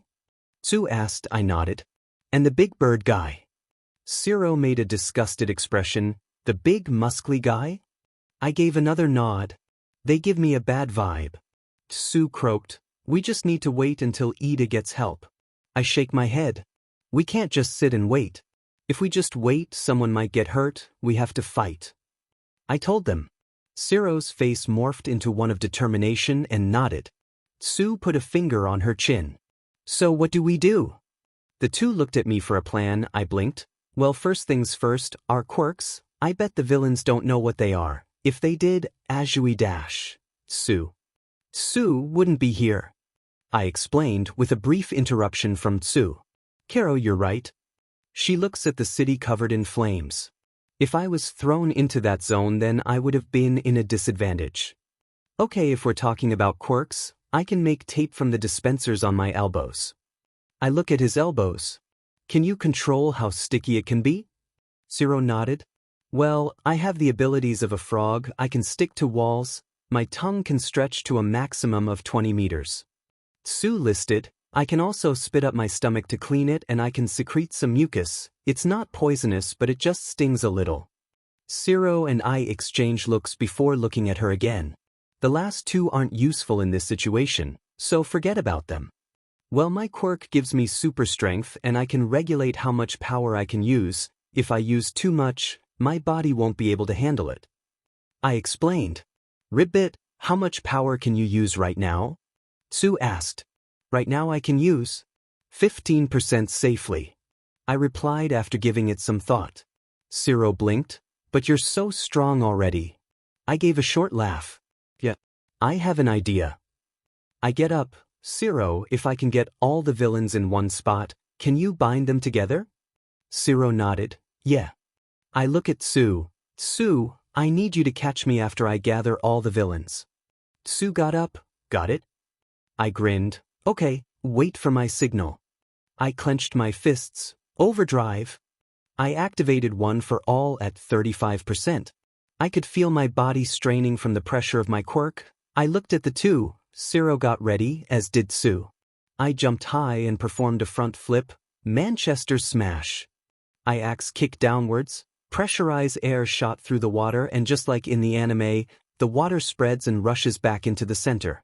I feel pain in my leg. I gritted my teeth as I feel something wrap around my stomach. I look behind me to see Tsu grabbing me with her tongue. I also see Zero swinging from his tape, binding the villains that were forced together. I smirked. Tsu pulled me close and we landed. Zero landed next to us. That was awesome. Zero and I high-fived. I tried to stand and groaned. Tsu looked at my leg. I waved her off. I'll be okay. Could walk. We walked back to the plaza. We need to check on Mr. Aizawa. Tsu stared at me. I don't think that's a good idea. I looked back at her. I trust our teacher but I just want to go and make sure he's doing okay. I explained, making my two friends nod. Making our way to the plaza, we hid out of sight of the Eraserhead fighting villains. Shigaraki and Nomu were watching. I knew Shigaraki was waiting for the right moment. I looked up the steps to the door and saw my classmates trying to hold back Kurogyri. I could see Kami's mist was covering the area. I nodded in approval. I saw Shigaraki getting ready to run. I growled and got up. You two go and help 13 and the rest of our classmates. I didn't wait for a response as I kicked into overdrive and jumped into the fry. I intercepted Shigaraki and threw him away. I see Nomu running towards me. I jump back and dash towards Eraserhead and knock out a thug that was too close. Izuku Midoriya, what are you doing here? I knew I was gonna get a lecture later on. Sorry, Mr. Aizawa, but I knew you needed help. I see Shigaraki getting up. I expand my shield. Please trust me. I looked at Eraserhead's goggles. He growled but nodded. Fine, but stay behind me. Shigaraki screamed. And you, kill the green brat. He points at me. Noma runs towards me. I raise my shield, one for all being pushed to 30%. I could feel the strength behind Noma's punch as he struck my shield, sending me flying across the plaza. I rolled into a kneeling position and saw Nomu jumping towards me. I rolled to the side and threw a punch. I could feel his skin absorbing the shock and jumped back. I couldn't do any damage. I knew that. I had to wait until All Might arrived. I see Eraserhead was dodging Shigaraki. I needed to help him. I then heard a loud biome coming from the entrance. I looked up to see All Might looking furious. I only had one moment to say this. Laughing, I looked at Shigaraki, Kurogyri appearing by his side. You guys are so screwed now. All Might came down and grabbed me. Young Midoriya, are you all right? He asked as he placed me with the rest of my classmates. I nodded. Yeah, the bird guy is called Nomu. I think he has shock absorption. I told him. All Might nodded and gave me a thumbs up. Thanks for the information, just sit back and relax. All Might jumped back to the plaza and grabbed Aizawa. As soon as Aizawa was set down, he gave me a hard look. I turned to watch the battle as All Might fought the Nomu. The battle was intense and jaw-dropping, way different from watching it through a screen. I kept an eye on Kurogyri and Shigaraki. I could see the handy guy's giddiness. I needed to make sure. I felt two pairs of hands grab my shoulders and I was pulled back by Ochako and Kami were giving me stern looks. What were you thinking? They both asked me with rage and worry in their voice. I gulped and gave a weak grin. I wanted to help Mr. Aizawa. I tried, but the stares they gave me made me shut my mouth. We'll talk about your recklessness after we get out of here. Aizawa told me, making me nod. Being in trouble was way better than having him wrapped in bandages. I heard a loud crash, shifting my gaze. I saw All Might send Nomo flying through the ceiling and into the stratosphere. I grinned, but it soon faltered as I saw the steam coming off of All Might's body, more than in the anime. Thankfully the smoke from the liftoff covered him somewhat. Did me sending Ida early make All Might push his limit more than necessary? If Ida escaped later, then All Might would have more time. Crap, I didn't think of that. Where were the other teachers? My eyes widened as Shigaraki put his hand through one of Kurogiri's portal and, behind All Might, I stood up, activating overdrive at 35% and lunged towards my mentor. He won't hurt All Might, I won't let him. I needed to grab him. I felt power building in my left arm and black tendrils came out, ripping my glove to shreds. The tendrils shot towards All Might, wrapping around him. I landed on my feet and pulled hard, getting him out of reach of Shigaraki's decaying touch. I gritted my teeth as I could feel Black Whip slipping out of my control, and oh, not now. I needed to control it. I dialed 1 for all to 2%, hoping that the lack of power would make the quirk easier to control. Cheater! I expanded my shield just in time to see Shigaraki close to disintegrating me with his quirk. He grabbed my shield, which started to crumble. I slipped my hand out of the gauntlet, kicking him back, sending him flying with Kurogiri catching him. Black Whip vanished and I could feel my body aching, tiring. I locked eyes with Shigaraki. I could feel the hate in his glare. I heard explosions, but I collapsed, slipping into unconsciousness. All Might was pushing past his limit as he fought Nomu. He couldn't move his body so much without reverting back to his true form. He saw the leader reach into a portal and was suddenly pulled to the side. Looking up, he was shocked to see his successor handling black whips coming from his arms. Midoriya pulled him away before the leader's hand could touch him through the portal that appeared right where All Might was standing. He didn't even notice until it was too late that the leader tried to grab Midoriya. Luckily, he raised his shield and was glad for being pulled away as the shield decayed at the leader's touch. The black tendrils vanished and Midoriya collapsed. Mustering up the strength, he ran and caught his student before he hit the floor. Bakugo arrived trying to land a hit, but the leader and the warper left. Your days are numbered, All Might. The leader spoke as the two disappeared. Bakugo screamed, "Dinin it." All Might looked down at his successor. Thank you, young Midoriya. He whispered. He would need to ask him about the black tendrils. The other teachers arrived too late. Thankfully, no one was really hurt. Cementos was able to keep him covered as he turned back into his true form. Midoriya needed a hospital. Bakugo. After being thrown into one of the disaster zones with Shitty Hair, they both fought hard until they won. Shitty Hair wasn't so bad, he could fight good. But that didn't matter. He wanted a piece of that warper. Diamond, that Deku, he was always trying to take the spotlight. The real Deku wouldn't have done this. The real Deku was meek and shy, not confident and strong. Bakugo made his way to the plaza and was surprised to see All Might fighting that big bird guy. All Might punched the big guy out of the USJ. Like a real hero, winning against all odds. Kirishima was grinning ear to ear, saying how manly it was. What was with this extra and manly? But what shocked him to his core was Deku lunging towards All Might, using some black tentacles to pull All Might out of the handy fucker's reach. What the F dash? Deku never had tentacles. Now he knew that this was an actual imposter. He blasted down and tried to kill the handy fucker, but they teleported away. Demon it! He screamed in anger. He looked at All Might holding an unconscious Deku in his arms. He growled and the other teachers arrived. He would get his answers. I opened my eyes and all I could see was black. I looked around. I couldn't see anything for miles. I recognized this place. Was I in One for All? I remember saving All Might and using Black Whip. Then passing out. You got it on the first try? A familiar voice said. I looked up and was shocked. In front of me was the 7th user of One for All, Nana Shimura. My jaw would have been to the floor if I had one right now. She was beautiful. She gave me a teasing smile. Thanks for the compliment. I blinked and then paled in horror. She can read my thoughts. Could she go through my memories too? Her smile became a smirk. Oh God. I covered my face embarrassed as Nana laughed.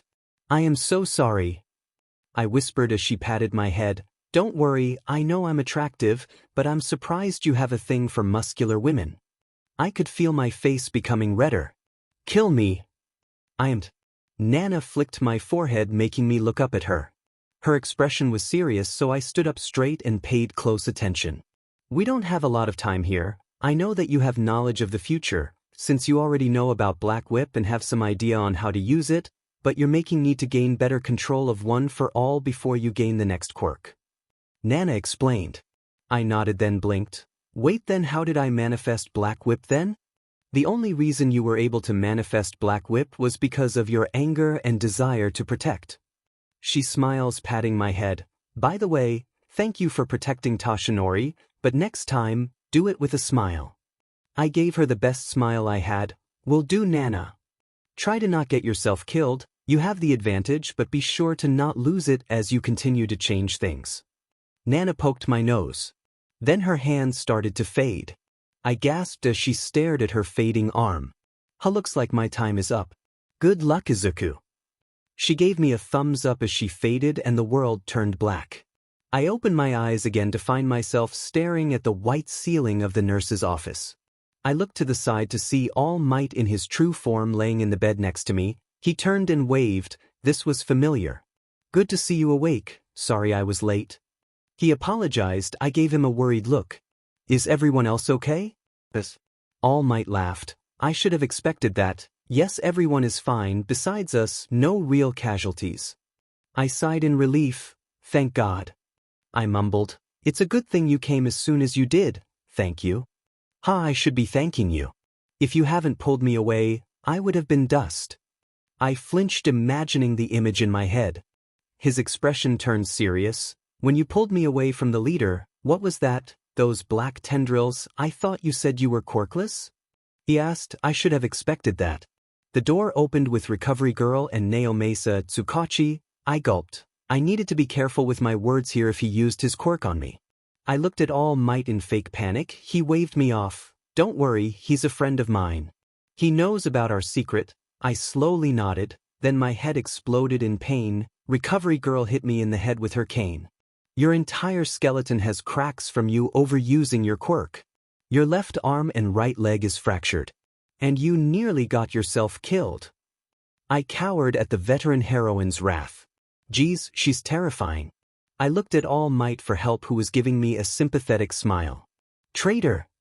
I healed most of your injuries, but you need to take it easy for a while. No. Training. Recovery Girl waved her cane, making me flinch and nod. Yes, ma'am. Tsukachi cleared his throat, making the old lady back off. Sorry to interrupt, but I do need to ask, according to some of your classmates, you suddenly manifested tendrils. I looked through your medical records. You were quirkless before All Might gave you one for all. So what exactly happened? The detective asked. I might as well be honest. Well, I just need to hide certain stuff. Well, the best way I can explain it is that one for all is evolving. The quirk I used was Black Whip, the 5th user's quirk. I also met your master All Might. She's really pretty. Oh, and she told me I was gonna get 6 more quirks. I explained. All Might coughed up blood. Tsukachi looked at me shocked, and Recovery Girl looked like she was getting a headache, which I probably was giving her. Well, that was the end of the USJ. No one got hurt and I was able to end the battle early. Pat on the back. Well, bad news is that I got myself stuck on Shigaraki's sheet list for life probably. Omake, Shigaraki's sheet list. Chapstick salesman. Lotion saleswoman. Green-haired boy. AN. 3 guesses on why it's so short. After explaining what was happening with One for All, Recovery Girl healed me until all I was left with was soreness. I was released and went home. My mom was worried and started to fuss over me. I smiled and told her I was all right. I got an email from Melissa. She was upset that I damaged the support gear, but was thankful for me saving her uncle.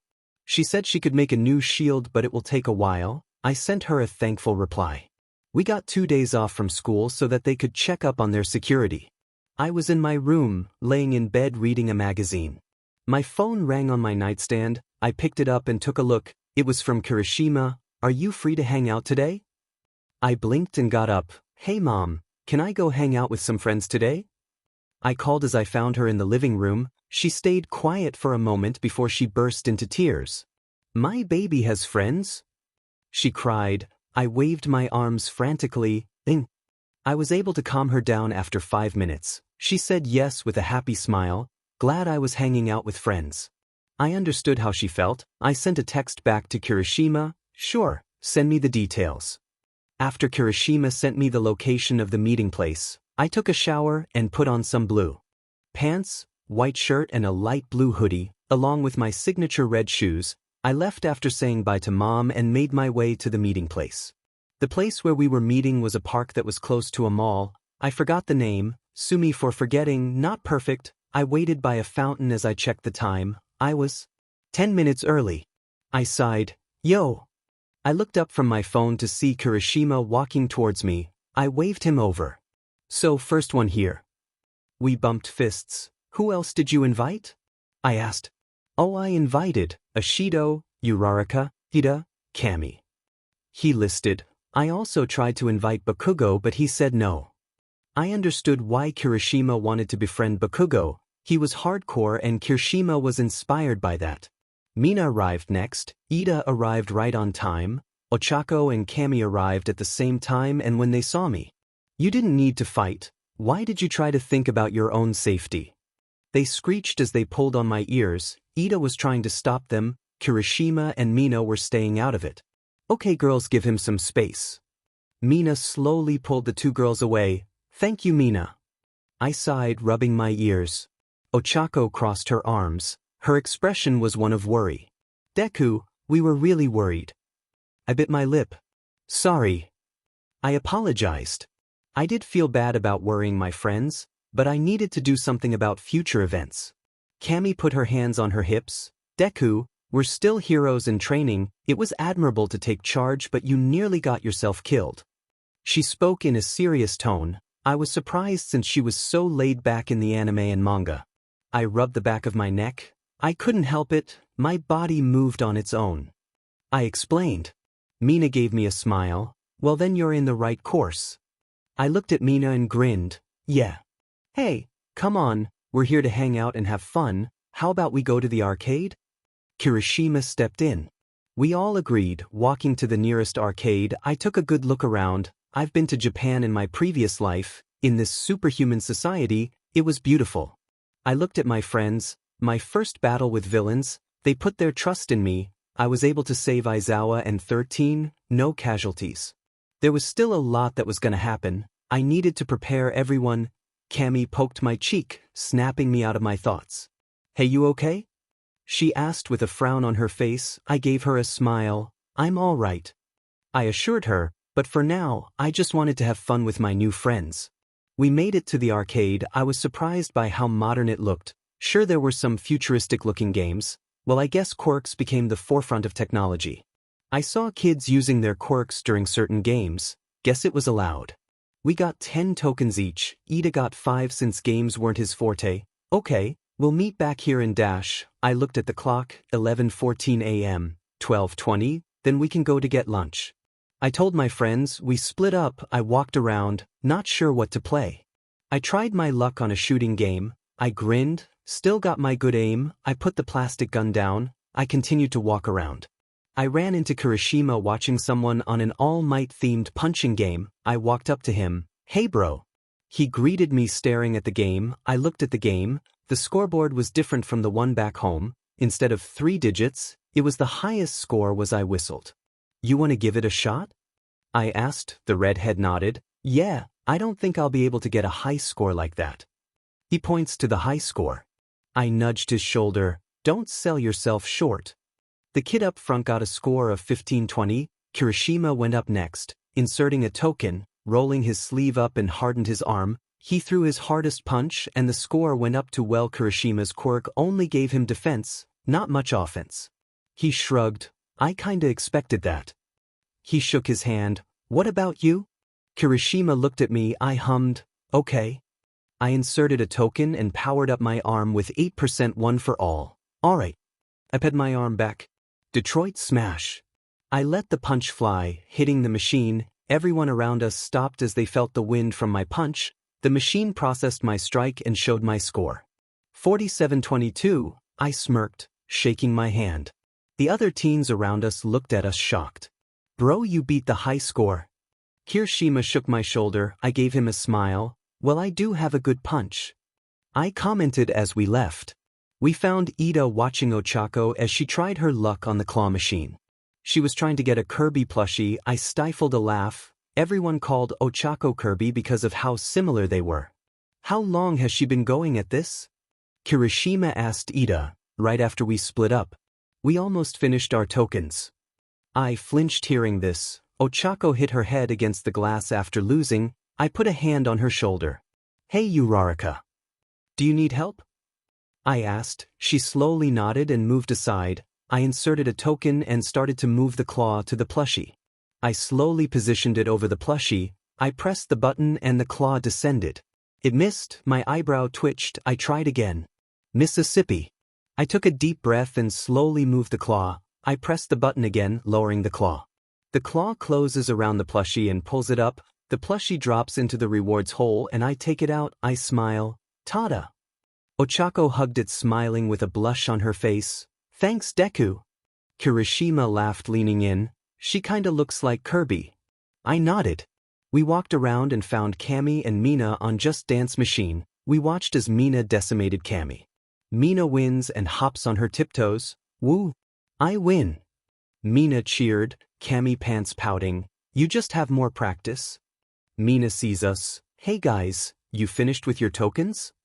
I held up the only one I had left. Kirishima had none. Ochako blushed, embarrassed, nodding as she held her Kirby plushie. I gave mine to Uraraka. Ida replied. Mina smirked at me. Oh crap? Midori, you mean now? I sighed, slipping off my jacket and handed it to Ochako, who held it close, blushing. I stepped onto the platform. I stretched. Mina hummed as she looked through the list of songs. Huh, here we are. I'll go easy on you? Mina winked at me. Appreciate it. I looked at the song, Chris Brown, Turn Up the Music. I gulped and got ready. The song started and I followed the moves on the screen. I tried my best to keep my movements fluid and bury any embarrassment. The song picks up. I kept my full attention on the screen. I followed the rhythm. I looked at Mina, who was way ahead of me. I tried to keep up, but I kept making mistakes. Before I knew it, the song was over. I stopped panting. Mina won, but I was close behind her. Whoa Midori, you didn't tell me you could break down? Mina got in front of my face. She had an excited grin on her face. I blushed and took a step back. I can't. I replied. I was surprised myself. Well, maybe you just have a talent for it.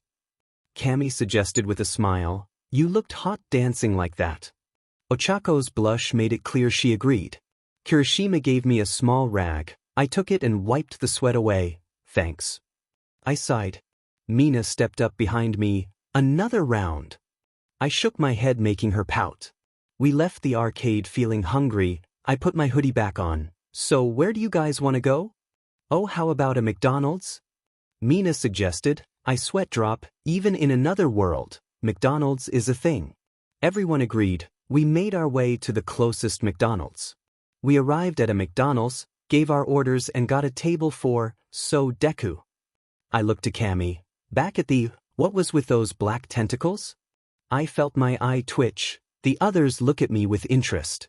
I must admit, I myself am curious about it. Was that a new aspect of your quirk? Ida asked. But it has nothing to do with super strength. Ochako interjected. I sighed. My quirk isn't really super strength. I told them, my quirk is stockpiling. I raised my arm and let one for all flow through it at 2%. I just have to be careful not to let anything about one for all slip. So your quirk stockpiles power, then you can use that power to enhance your strength. Ida deduced. I nodded. Correct, Black Whip, which I named the Black Tentacles.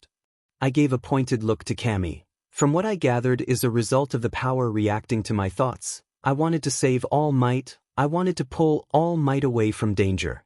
My power reacted and manifested Black Whip. I tried to explain the best way I could. Ochako looked at me in wonder. So your quirk knew what you needed and gave it to you? I slowly nodded. Yeah. I answered. After a few moments of silence, Mina spoke up. Your quirk is bullshit.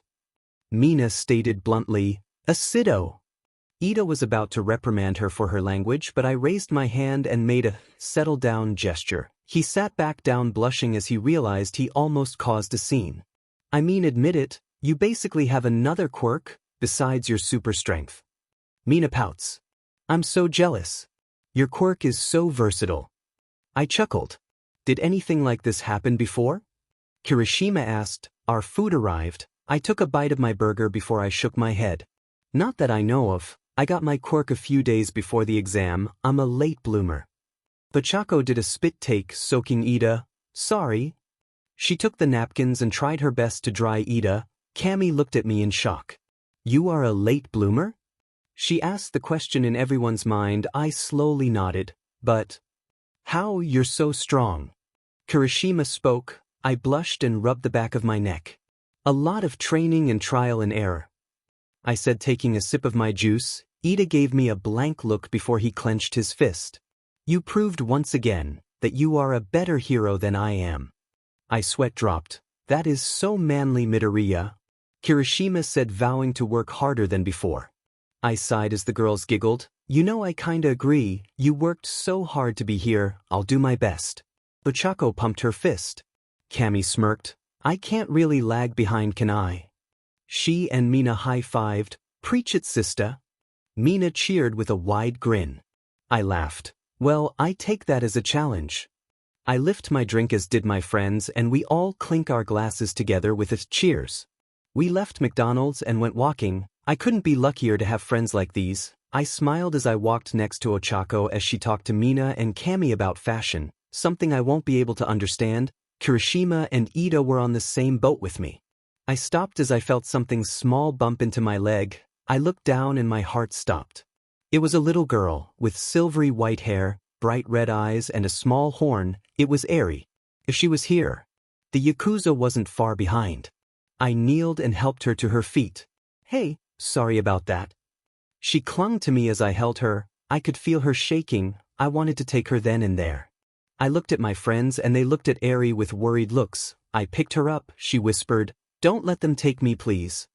Her pleas made my heart ache. I looked at the alley she came from and saw two men looking around. They had plague masks. I immediately stepped to the side out of their line of view.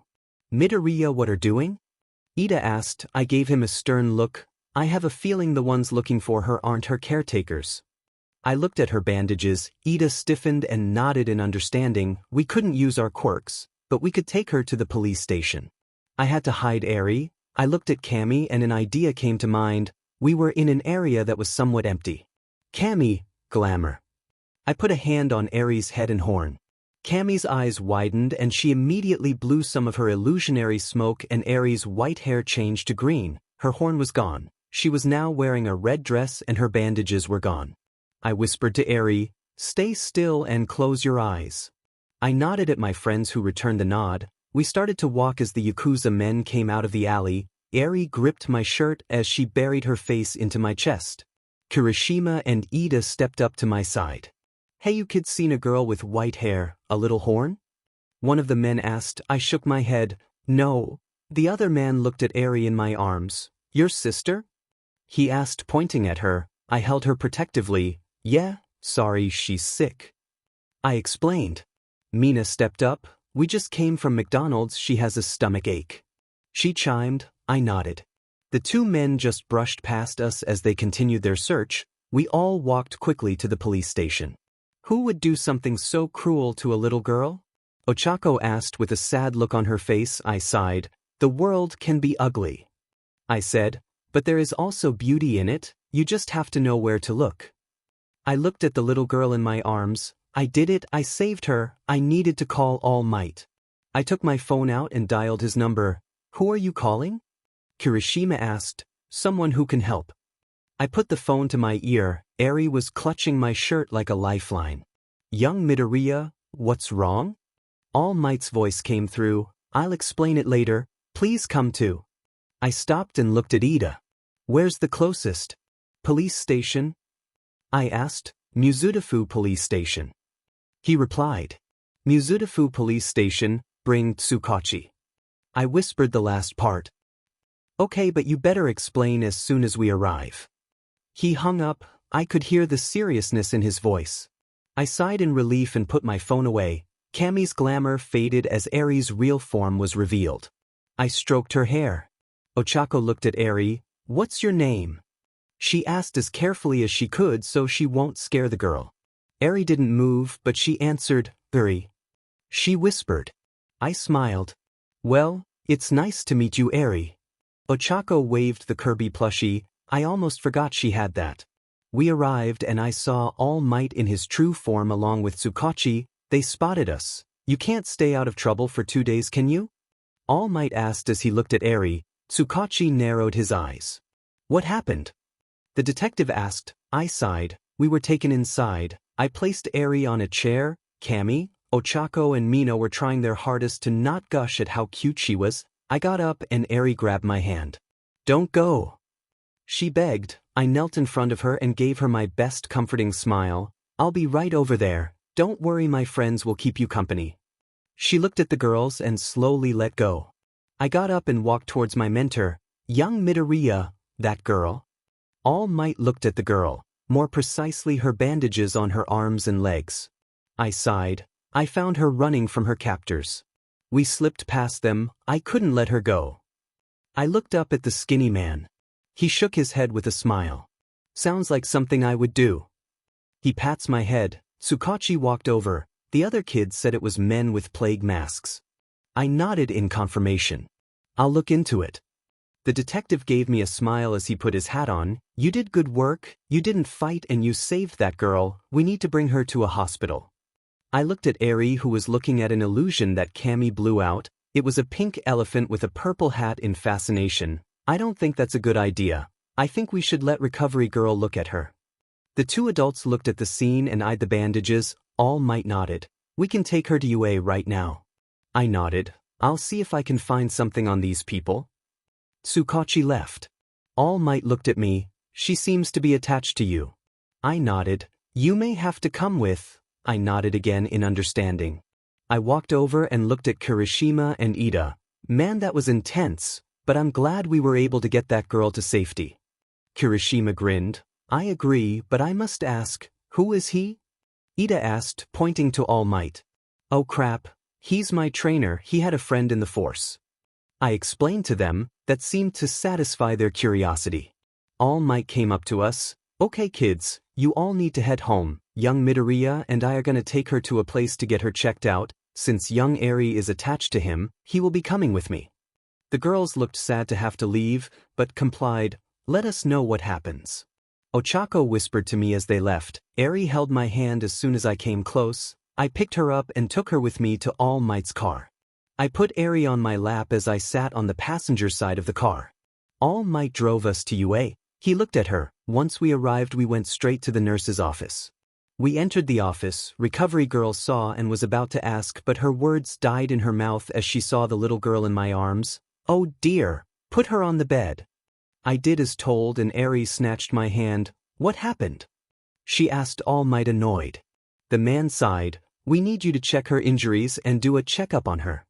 The old lady nodded. She came up to Eri. Eri looked at me with a fearful expression. "It's okay, she won't hurt you, just need to do some stuff." I stepped back, letting Recovery Girl remove her bandages. I tightened my fists as she removed the bandages, showing her scars. I could hear the old lady mumbling about the bandages being left for too long. Eri started to freak out as Recovery Girl was about to take some blood. I held her hand as the old lady took some blood. After her checkup, Recovery Girl handed Eri a lollipop. "Why didn't I get one when I was here?" The old lady looked at us. "The poor girl is traumatized. I took some blood so I can run it by the database. Maybe I can find her family." I understand her intentions, but I don't think Eri's mom wanted to be found. I suggest that the girls stay with Midoriya.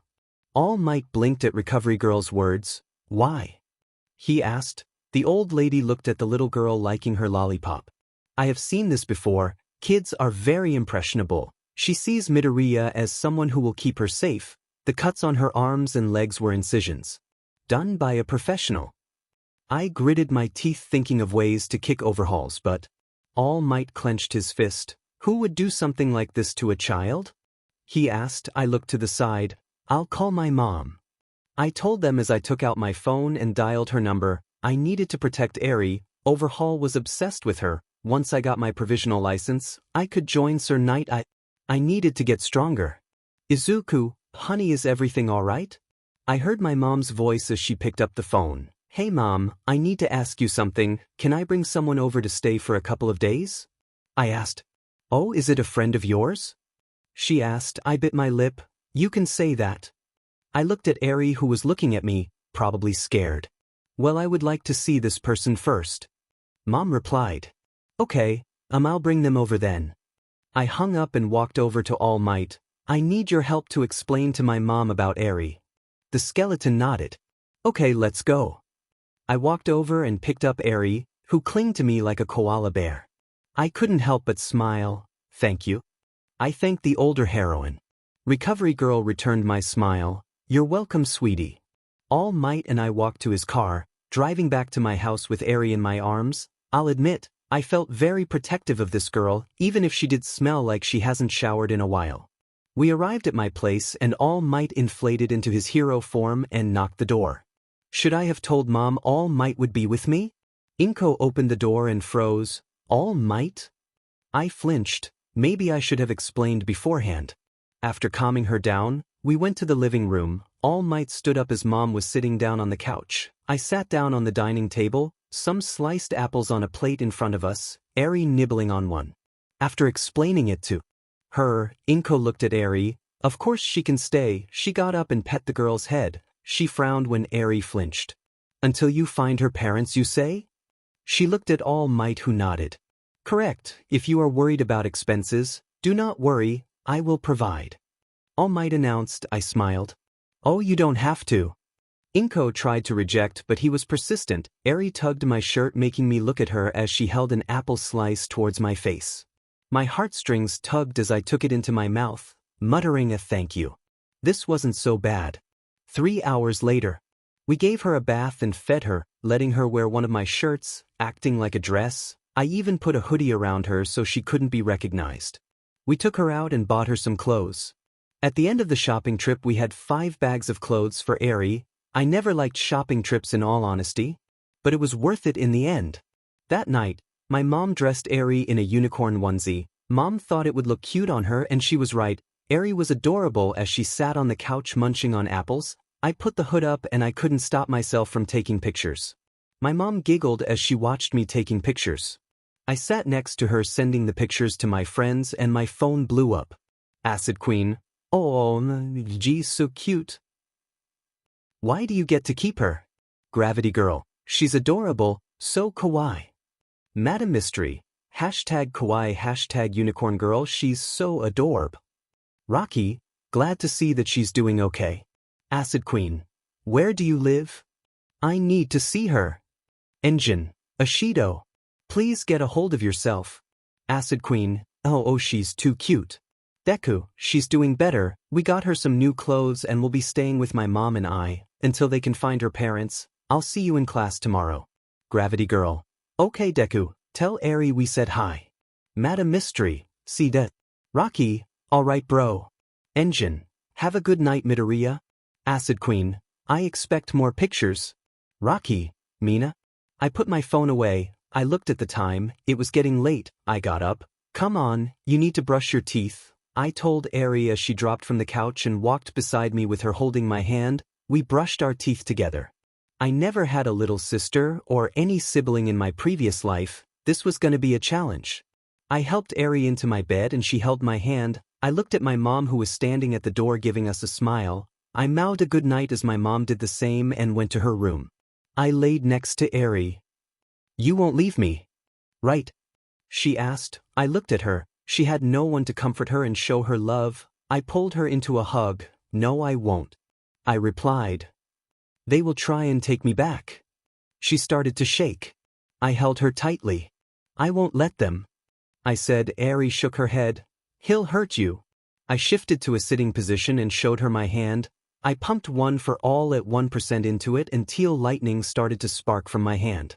She gasped, looking in fascination. I promise you, Eri, I won't let anyone take you. I whispered, shutting off one for all. Eri stared at me with her red eyes. Okay. I laid back down, letting sleep take me. I never had any siblings, no brothers, sisters, no one close to consider as such, but now, I understand what it means to want to protect someone close to you. Inko, All Might, Ochako, Kami, Ida, Kirishima, Mina, Class 1 Eri. I want to protect them. I will be the greatest hero. I woke up feeling a bit groggy. I tried to wipe my eyes but I couldn't move my arm. I looked down to see Eri sleeping, clutching my arm. I smiled and used my free arm to slide her hair. I reached for my phone to check the time. 5:20. I have to be at school by 8. I looked out the window, watching the rising sun. It was beautiful. I felt a rustle from the girl holding my arm. Eri opened her eyes and looked up at me, her eyes wide. Real? I felt an arrow pierce my heart. This girl was gonna kill me with her cuteness. Who would harm such an angel? Kai Chisaki. You're on my sheet list. I gave her a smile. Yeah, I'm real. I assured her. Tears started to build in her eyes as she hugged me tightly. I put a hand on her head, letting her release her emotions. Are you hungry? I asked. She looked up at me and nodded. I got out of bed. I'll make you some pancakes. I picked her up and took her to the kitchen. Mom was still asleep. I'll make her some pancakes as well. I placed Eri on the chair. I took out the ingredients and pan for the pancakes. I had a talent for cooking. Doing it now, it made me feel calm. Eri watched, fascinated by how I was adding ingredients and mixing the batter so well and not making a mess. I looked at her. Do you want some fruit? I asked. She slowly nodded. I went through the fridge and took out a mango. I sliced the mango and put the slices on a plate. I placed it in front of her. She looked at it curiously as she took one with her fork and put it into her mouth. Eri's expression brightened as she started to eat more. I chuckled as I flipped the pancake. My mom walked in. Oh, Izuku, when did you learn how to make pancakes? I flinched. Well, I looked it up and did some practice. I explained. She slowly nodded and took her seat as I put a stack of pancakes in front of Eri and started making more for Mom and me. We ate together with me helping Eri when she had trouble cutting her pancake. Mom was smiling at how I acted like a big brother. Eri loved the pancakes. But she didn't smile. I was determined to make her smile, one way or another. Mom kept Eri company as I took a bath and got ready for school. I put on my uniform and my red shoes. I got a message on my phone. Opening it, I saw it was from All Might. I got the results from Recovery Girl. Eri doesn't exist in the database. Principal Nizu wants to meet the girl. I frowned. I knew that Eri didn't exist in the database, but what did Nizu want with Eri? I put on my tie. Nizu was really smart. High Specs was a powerful quirk. I had to be careful if he figures out I'm not the real Midoriya. I walked out. Mom?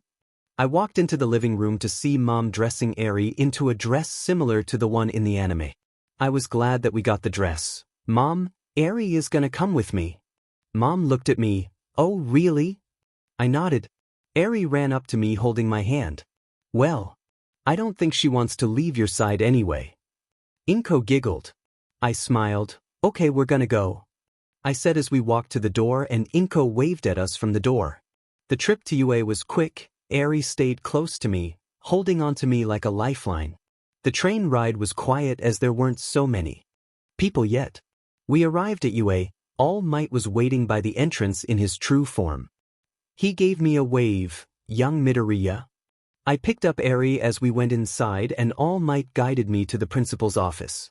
We stepped into the office and I saw the chimera that was sitting on the desk, the most intelligent person in My Hero Academia, the rat who wanted to rule the world, Nizu. Ah, Izuku Midoriya. It's so nice to finally meet you. I am Principal Nizu.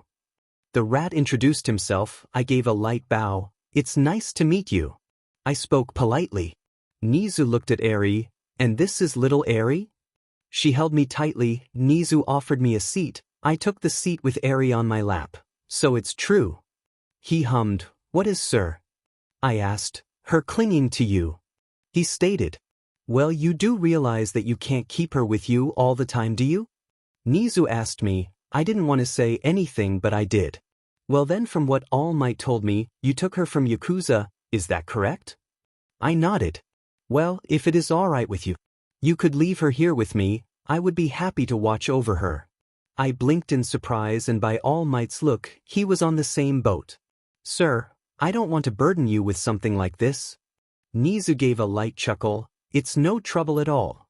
He spoke in a happy tone. I could also teach her what she is missing. I knew there was something else to this. He probably wanted to observe Eri. He wanted to see why she was important to the Yakuza.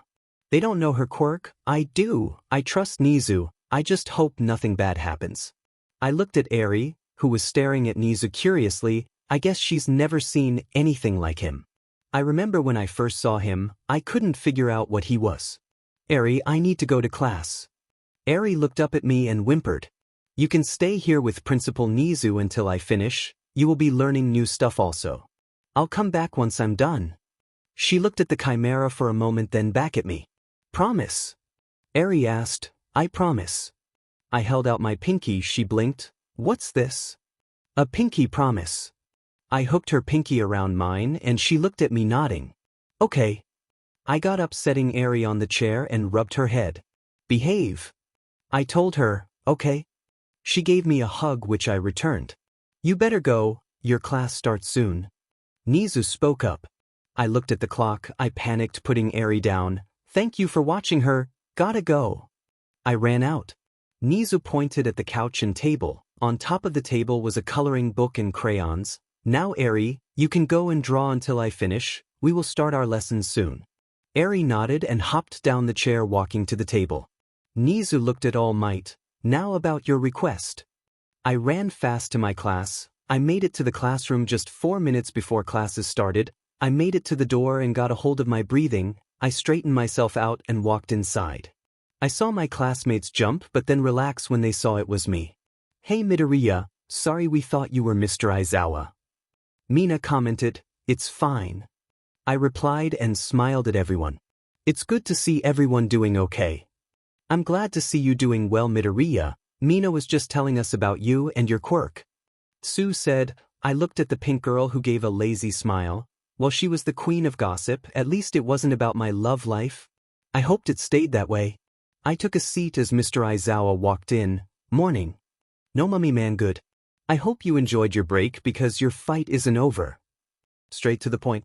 Everyone tensed. The UA Sports Festival is coming up soon. Aiza, that's a super normal school event.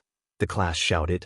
I grinned. Wait, is it okay to have the sports festival after villains sneaked in and attacked? Kaminari asked. Yeah, what if they attack again? Bujiro asked. Apparently, they think of it as UA showing that our crisis management system is solid as a rock by holding the event. Security will also be strengthened to 5 times that of previous years. Above all, our sports festival is a huge chance. It's not an event to be cancelled because of a few villains. Aizawa explained. I tuned out the rest of the explanation. I had more control over One for All, so I don't think I needed the training of Gran Torino. I also had to think about the stain incident. Homeroom dismissed. Cementos walked in as Aizawa left. The rest of the day class was normal. At free PRD everyone started to chat. I'm so pumped for this. Kirishima grinned. Yeah, we have to put on a good show and stand out. We'll take our first steps of being pros. Zero agreed. I smiled. Everyone is so excited. I told Ida, don't you feel the same? Ida asked. I gave him a nod. Kami grinned. I'm so pu-, but she stopped and looked at Uraraka. I looked at the bubbly girl and was met with an intense look. Deku. Ida. I could feel the edge in her voice. Let's do our best at the sports festival. She declared. Oh, I forgot about this. Whoa, so intense. Mina commented. I'm gonna do my best, everyone. Uraraka pumped her fist. I said I'm gonna do my best. After that display, we stepped out into the hallway. Hey Uraraka, why do you want to be a hero? I asked. Ochako stopped and looked down. I could tell that she felt embarrassed by her reason. It's for money. She mumbled. Oh, for money? I clarified. Ochako nodded. Wanting to support your own livelihood is an admirable goal. Ida commented. Cammy nodded. Yeah. She agreed. Uraraka sighed before explaining, my family owns a construction company, but we haven't gotten any work at all, so we're flat broke. This isn't really something to tell other people, though. Ochako played with her hair. Oh, you could help with your quirk, right? Cammy asked. She could make any raw material float. They wouldn't need any heavy equipment. Ida agreed. Right? That's what I told Dad when I was little. Uraraka blurted out, sighing, but I want to give my parents a chance to live a comfortable life. She said, determined. Ida clapped, yelling out bravo. I remember the flashback from the anime. Who wouldn't know Chako was so adorable? I put a hand on her shoulder. Uraraka, wanting to help your family is a noble goal. Others want fame or fortune for themselves, but you're different. Believe me when I say. Your goal is not selfish but selfless. She blushed and smiled. Thank you, Deku. I smiled back at her. I didn't notice Cammy's jealous glare, Mina watching with Toru squealing a bit from their hiding spot. Young Midoriya is here. All Might came out from around a corner. All Might, what are you doing? Here. I asked. Lunch, wanna eat with me? He asked, holding a bag. I chuckled as Ochako laughed. He's like a maiden. I left with All Might and we went into a lounge room. I took a seat and All Might placed a bowl of katsudon in front of me. You didn't have to. I said. All Might waved his hand. It's my treat and I needed to talk to you about the festival. Okay. I replied. I started to eat my meal as All Might deflated and drank his tea. My limit is shortened. I can stay in my form for only 2 hours. The battle with that Nomu took more than I thought. All Might explained. Okay, All Might has more time now, that's good. Will you be able to teach the class with that time limit? I asked. Don't worry, I'll manage. All Might clasped his hands together. Now on to more important matters. The sports festival. I don't have much time left as the symbol of peace. I have made you my successor and the time has come for you to show that. The UA Sports Festival is something pro heroes know. The whole country is watching closely. A big event. That is what I brought you here to talk about. The next All Might. The fledgling symbol of peace. Izuku Midoriya. I want you to tell the world, I am here. All Might declared. I stared at him as he spoke. I knew that I had to make an impression, a big one. I will All Might. I raised my hand, letting one for all course through it. I'll show the world that the next generation will be a bright one. I gave him a determined smile. Everyone who supported me so far, I can't let them down. My mentor matched my smile. I'm sure you will make everyone proud. I put my hand down and finished my food. I need to ask you something. I looked up as All Might had his eyes narrowed. When we first met, you were a shy, nerdy fanboy. Now you're confident and sure about yourself. I tried my best to not freeze. Bakugo, I can handle, but All Might. What happened? All Might asked. I took a sip of my tea. I wanted to be a good successor. I had to show others that I wasn't going to be pushed around. I wanted to be strong, but kind. It took a while to get into the swing of it, but I was able to change. I explained, looking at him in the eye. All Might stared at me for a moment before nodding. Okay, well, as long as you're not causing any trouble. He said. I nodded and got up. Thank you for the food, I have to get back to class. All Might smiled. I'll see you around. He said as I left. The rest of the classes were uneventful. The last class ended. I had to go pick up Eri. I put my books in my bag and got up. I stopped seeing my class standing in front of the door. Oh geez. They want to get the scope of the class that survived a villain attack. Bakugo spoke with arrogance.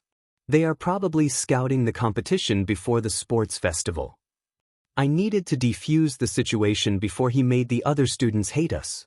Bakugo pushed past the other students. Out of my way, extras. He ordered. A student with purple hair and dead eyes pushed his way to the front. I came to see what the famous Class A was like, but you seem pretty arrogant. Are all the students in the hero course like this? He asked. I stepped forward. Excuse our classmate's behavior, he's a brash one. I spoke calmly. I saw Bakugo stop and give me a glare. I ignored him and set my sights on Shinso. No, our class isn't arrogant. I said. Shinso narrowed his eyes at me. So you say? I raised an eyebrow. Why would we be? I asked with a tilt of my head. Because you fought villains and won. I scoffed, making Shinso glare. What? I shook my head. You say that like it's a privilege. I spoke. I looked behind me, my classmates who were at the mercy of villains. If I got something wrong, one of them would have died. I looked back at Shinso. We didn't win, we survived. I said, emphasizing on the survived. You think we wanted to be attacked?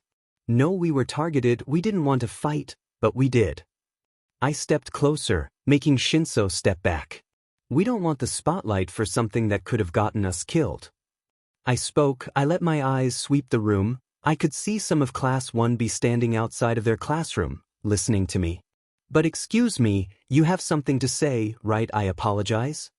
I stepped back, letting the purple-haired teen have the floor. Shinso crossed his arms. There are quite a few people who enrolled in general studies or other courses because they didn't make it into the hero course. Did you know that? He asked. I hummed. Yeah, I do. You're one of them, aren't you? I asked. He nodded. The sports festival is a chance for me to be transferred into the hero course. Shinso explained.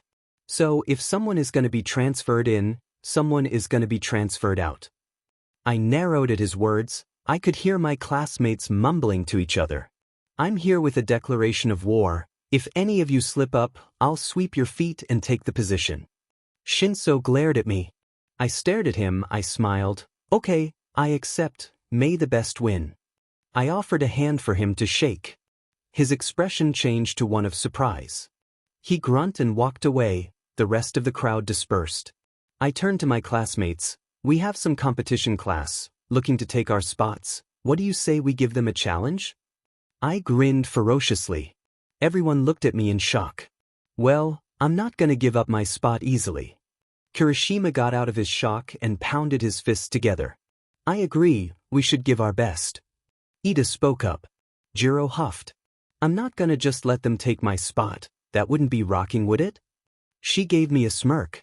Kami smirked as well. I'll make them work for it. Kaminari crossed his arms. They're not gonna take my spot. I worked hard to get here. Ochako pumped her fist. I'll do my best, the rest of my classmates agreed. I grinned wider. I took Shinso's declaration of war and made it into a challenge to encourage my friends. If that wasn't a leader, I don't know what is. Everyone left wanting to get right to training. I was about to leave as well. You have a way with words. I looked behind me to see Kendo, the orange-haired girl from Class B. I smiled. Well, I am class president. I need to have a way with words, and you are? I asked, offering my hand. Kendo hummed. Kendo Itsuka, class president of Class B. She introduced herself, shaking my hand. Midoriya Izuku, class president of Class A. I introduced myself. You know our classes are supposed to be rivals. Kendo said. I frowned. Well, I think that we can learn from each other. A rivalry is good, but I don't want us to be enemies. I rubbed the back of my head. I agree, but one of my classmates has a superiority complex.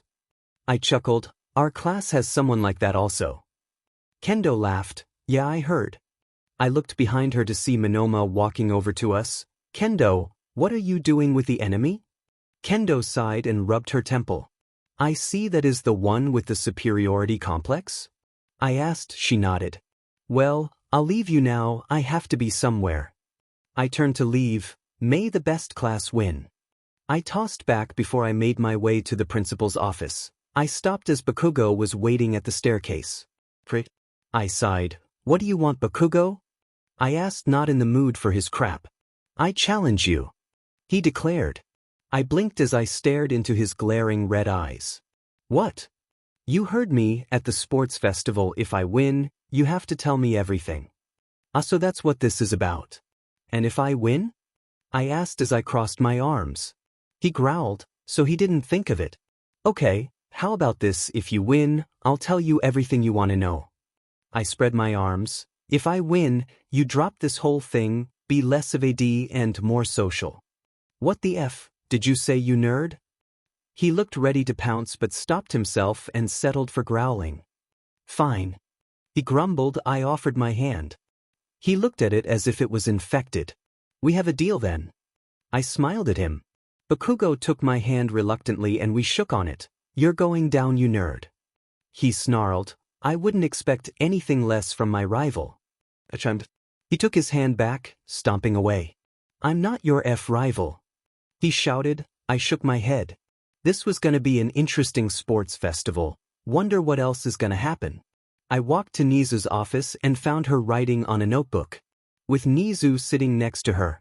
Nizu looked at me, Eri looked up and immediately ran up to me, hugging my legs. I smiled and picked her up. I walked over. I hope she wasn't a bother, I said, taking the notebook she was writing in. Nizu laughed. She was a delight. Bring her back tomorrow. I nodded. Eri waved. Bye, Mr. Nizu. Goodbye, Eri. I took Eri home. A lot has happened. I needed to train, make new moves, take care of my new little sister. I never thought I would be like this when I fell asleep on my desk. I frowned. Did I fall asleep on my desk? I tried to remember, but it wasn't right. Eri looked at me concerned. Are you okay? She asked. I looked at her. I gave her a smile. I'm all right, I told her. I couldn't remember what happened before I was sent here. I remember everything else just fine, but the last bits were blurry. I shook my head and got on the train. Maybe it was nothing. I stood in the forest of UA with all might. I wore my gym uniform. We were working on my control over Black Whip. Eri was with Nizu working on her lessons. There was 2 weeks till the sports festival. I needed to gain control over Black Whip as fast as I can. Time isn't on my side. I was able to use full cowling with ease due to using it continuously. I just had to use Black Whip as much as I can until it comes to me like breathing. I took a deep breath and charged one for all to 15%. I shot out a black tendril towards a tree. The tendril cut right through the bark. I flinched at how strong it was. All Might in his true form flinched also, rubbing his torso where I grabbed him. You probably subconsciously toned it down when you grabbed me, All Might commented. I pulled the quirk back before I lost control. I couldn't use it for more than 40 seconds before it started to get out of control. Probably, I replied with a sigh. All Might put a hand on my shoulder. Don't worry, you just need practice. I looked up at him. I know, but it's really taking a toll when I try to hold it for longer than a minute. I rolled my shoulder. All Might hummed. Maybe you should try to use it at 5%. I looked at him, but I can only summon it at 15. I frowned. When you summon it, it shoots out. At 5% you need to force it out. All Might instructed. I looked at my hand. I dialed it down to full cowling. I raised my arm and closed my eyes. I could feel Black Whip inside me. I just needed to pull it out. There you go.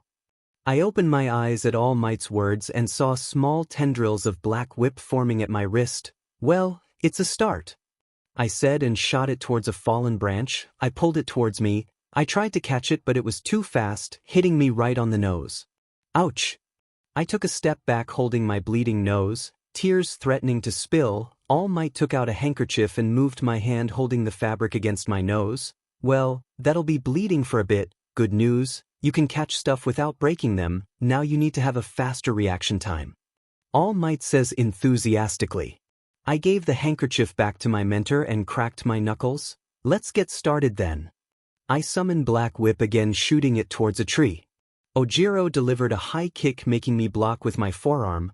I retaliated with a grapple, sending him flying. Ojiro landed with a roll and got up. 12 days till the sports festival. You saw what I did there? He said. I hummed. Your footing? I asked, rubbing my arm. Yeah, you see, when fighting, footing is an important aspect of fighting. Your fighting style is solid. I'm surprised you taught yourself. Ojiro went to the bench where Eri sat drinking a smoothie. He took a bottle of water and threw me one.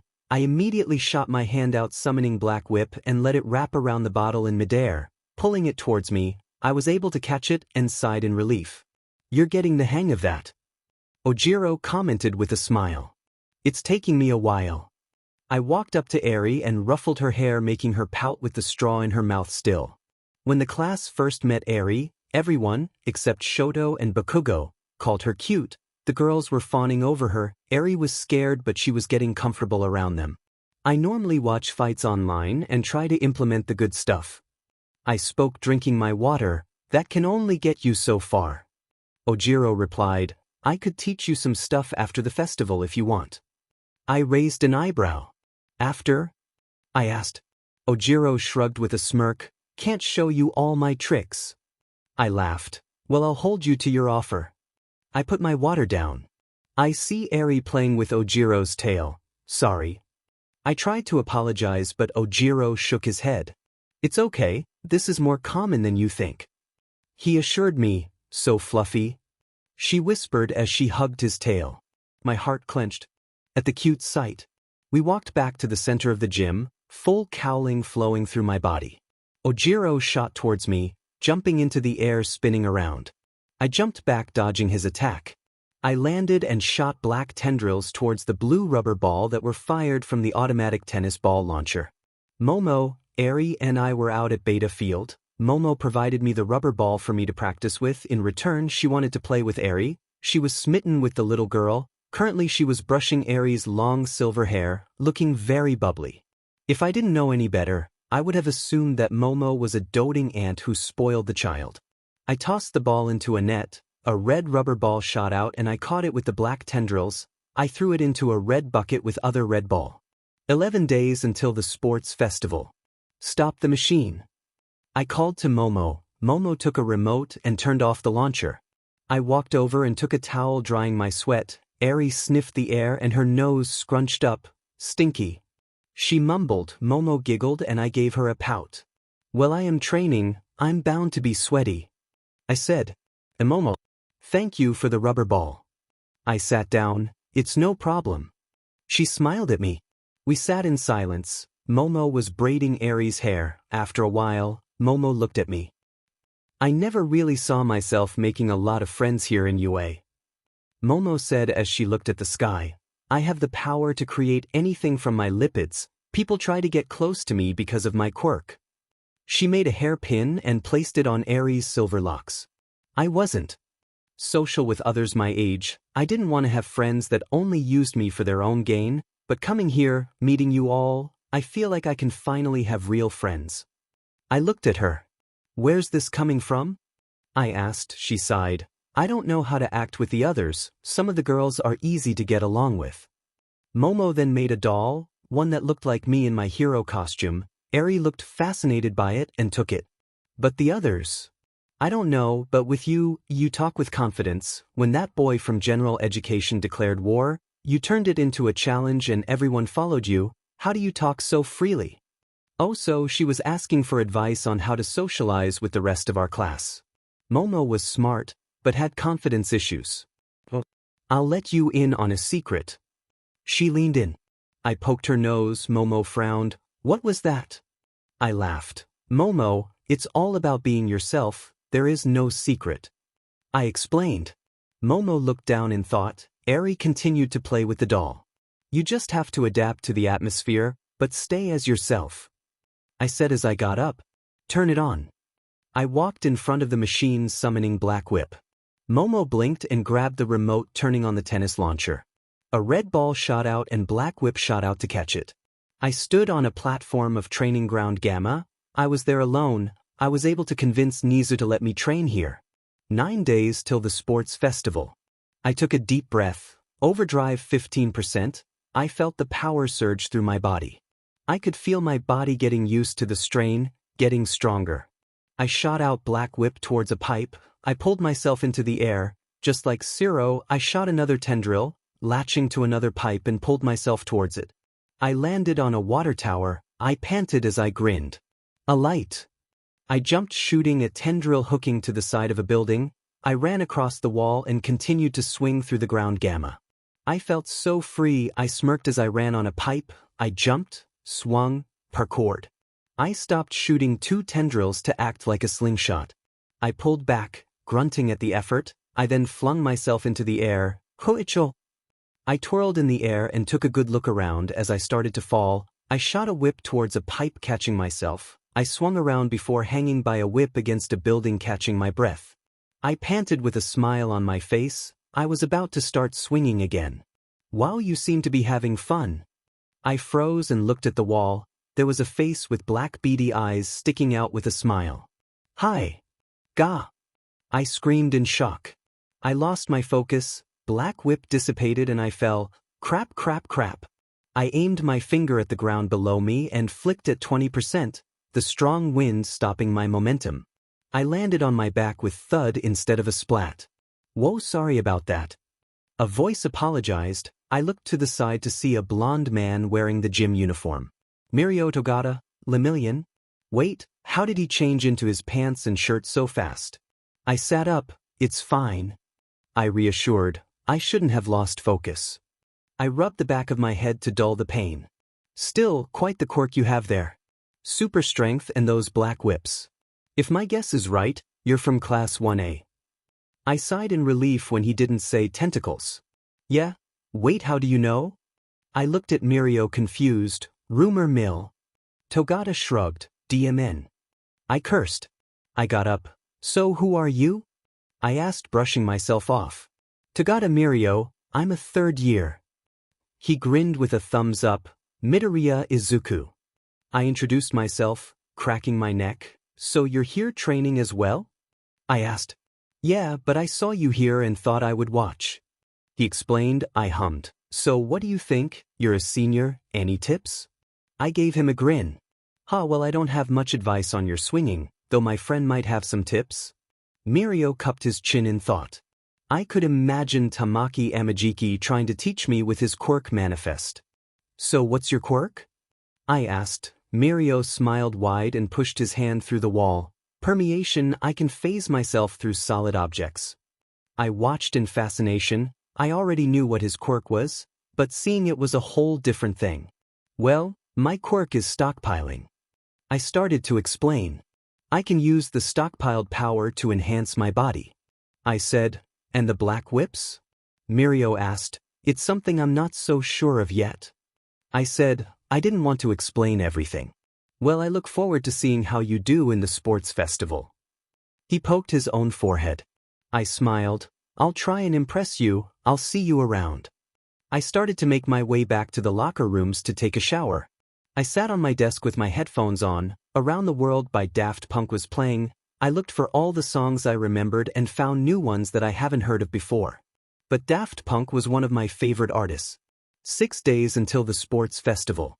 I was the only one in the classroom. I was 30 minutes early. Eri was with Mom today. Eri wanted to spend time with her. I smiled. Eri was getting used to talking to other people. She was becoming open to trying new things. She just needed positive influence in her life. I felt someone tap my shoulder. I looked up to see Kaminari. I saw Ida already in his seat. I took off my headphones. Hey man. I greeted. Hey. I need your help. Kaminari sat on the desk next to mine.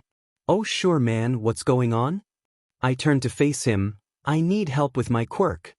I tilted my head. Okay, I've been trying to control where my electricity goes once I let loose. He explained, rubbing his hands together, unintentionally conducting some electricity. But it keeps flying everywhere. Okay, I can see the issue there, but why are you asking me? I asked. Kaminari stared at me as if I asked a stupid question. Dude, you're the one of the strongest in this class. You have an amazing handle on your quirk, even that whip stuff you got just a while ago. He exclaimed. I blinked at that. Now I could see why he would come to me. Okay, I guess it wouldn't hurt to try. Meet me at Gym Gamma after school. I'll ask Mr. Aizawa if we can train there after class. I said. Kaminari grinned and bowed. Thank you, thank you. He went back to his own seat as the rest of our classmates started to come in. After homeroom, I walked up to Mr. Aizawa. Mr. Aizawa, Kaminari and I need to use Gym Gamma after school, quirk training. He gave me a look that made it obvious he hadn't slept in a few days. Sure, it's free that time, just fill out the form. He took out the paper from his desk and gave it to me. Submit it to the faculty room once you're done. I went to my desk and started to fill it up. So how are we gonna do this? Kaminari asked me. We were in our gym uniform in Gym Gamma. I need you to show me how you're trying to control your quirk. I said as I walked behind him and pointed at a dummy I set up in front of him. Try to hit that dummy and not me. Kaminari looked at me nervously, then at the dummy. Okay. He pointed at the dummy with his pointer finger. Activating his quirk, lightning started to fly everywhere. I stepped back as he stopped. What were you trying to do? I asked. I pointed at the dummy hoping the electricity would come out of my finger. Kaminari said. I gave him a blank look. Okay, I know what to do here. I walked over and gave him a firm slap on the head. Oh, what the hell was that for? Kaminari looked at me angrily. That was to make your brain work? You can't control lightning, you dimwit. I glared at him. His expression changed to one of confusion. I can't control it, but then what do I do? He asked. Kaminari, what is electricity? I asked. In layman's terms. It's the flow of charge? Kaminari asked. I sighed, rubbing my face. Patience? It's energy, wild energy. I looked at him. You don't control it, you'll only fail. What you need to do is guide it. I activated full cowling. Kaminari watched me. I have energy, I have a battery inside me and my body is like a network of wires. I can guide the energy inside me to a certain part of my body because I can move the energy through the wires. I explained, shutting off OFA. What you are is a generator battery. I poked his chest. You have no wires to guide the energy. Sure, you can have a support item to control where you want it to go, but what happens if you don't have it? I poked him on the chest. I closed my eyes. How can I show him? I suddenly got an idea. I took a few steps back. Kaminari, I want you to hit me with your electricity. I ordered. What? He looked at me like I was crazy. No way, I'm not gonna do that. He shook his head. Just do it, and not enough to fry your brain. I shouted. The blonde looked at me and sighed. He then let loose. I watched as the lightning flared around. I took a stance and activated full cowling once again. I saw the lightning come towards me. I shot my hand out and let the electricity course through my arm. I used my other arm to guide it through my body, just like in Avatar: The Last Airbender, redirecting lightning. I pointed my index finger in the opposite direction and the lightning shot out of it, hitting the wall. Kaminari stopped, looking at me in awe. Dude, what? He tried to speak. That I'm gonna be completely honest with you, I didn't think that would work.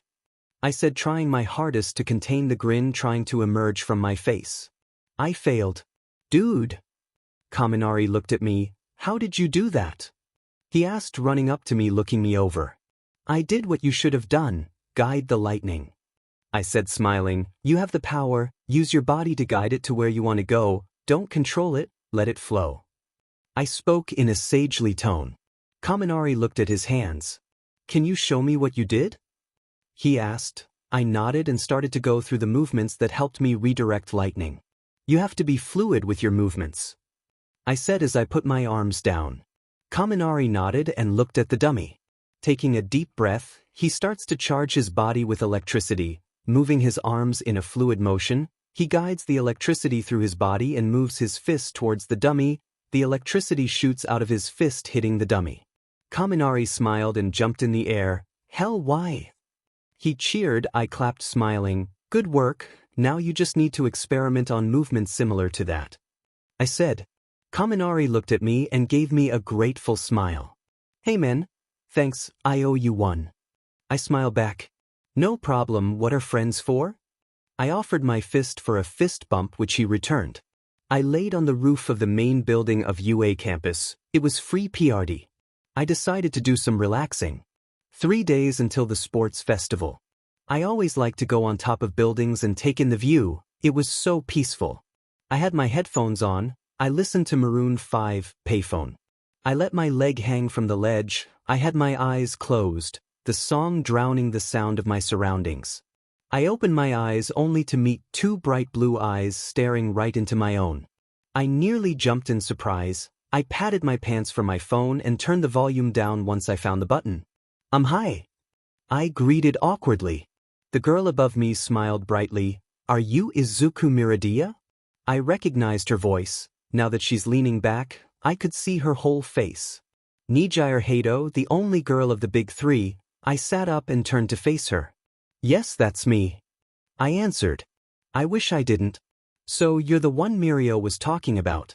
I heard the rumors, but I want to hear it. From you, does your quirk only enhance your body or does your mind get enhanced as well?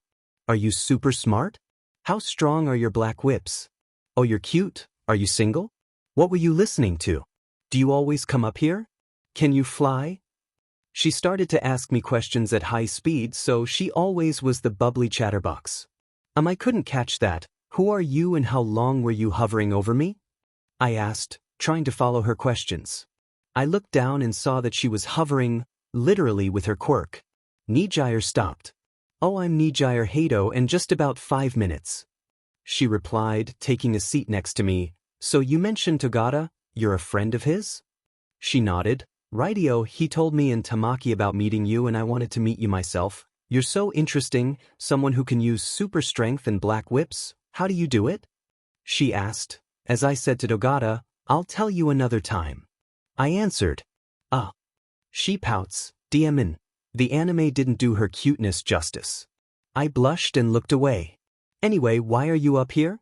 She asked me. Well, I just wanted some peace and quiet and up here.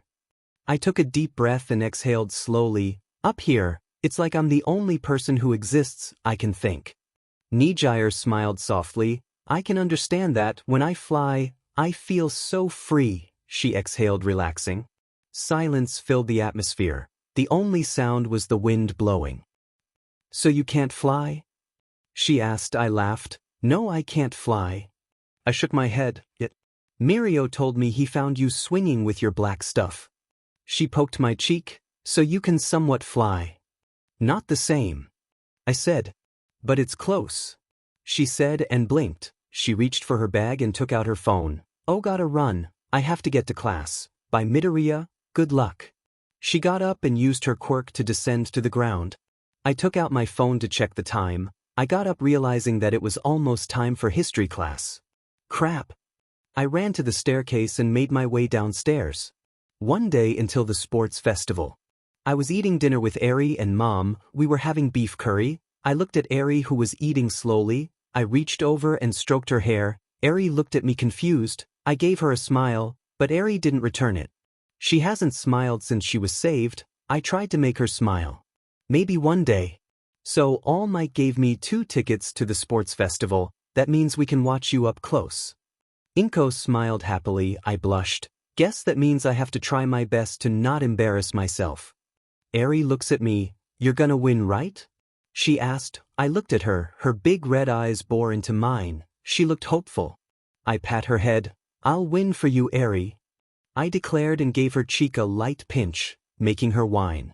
I stopped and looked at her growing horn. No incident. Needed to make sure she didn't rewind anyone by accident. You'll be safe, right? I looked at my mom. Mom? You know that I can't really promise that. I frowned. I know, but I can't help but worry. Inko fussed. Izuku and I is strong. Eri said, holding my hand. I looked at her shocked. Izuku and I? I looked at my mom, who was just as shocked, and teared up.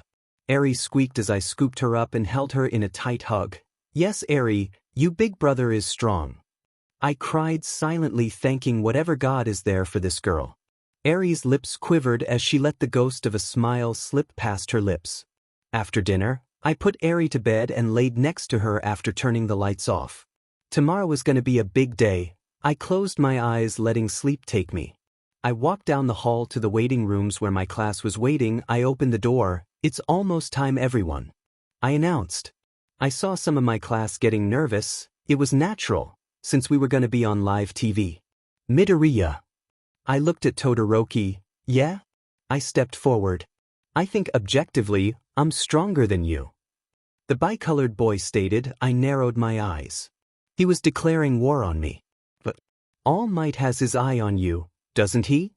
Todoroki asked. I kept my expression narrowed. Todoroki continued. I'm not trying to pry about that. But I'm going to beat you. He declared. Hey, what's all this about? We're about to start.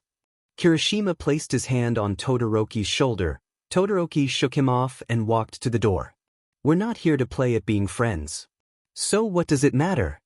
Todoroki spoke coldly. I let him brush by me. Todoroki, if you think that it's going to be easy, then go ahead and try.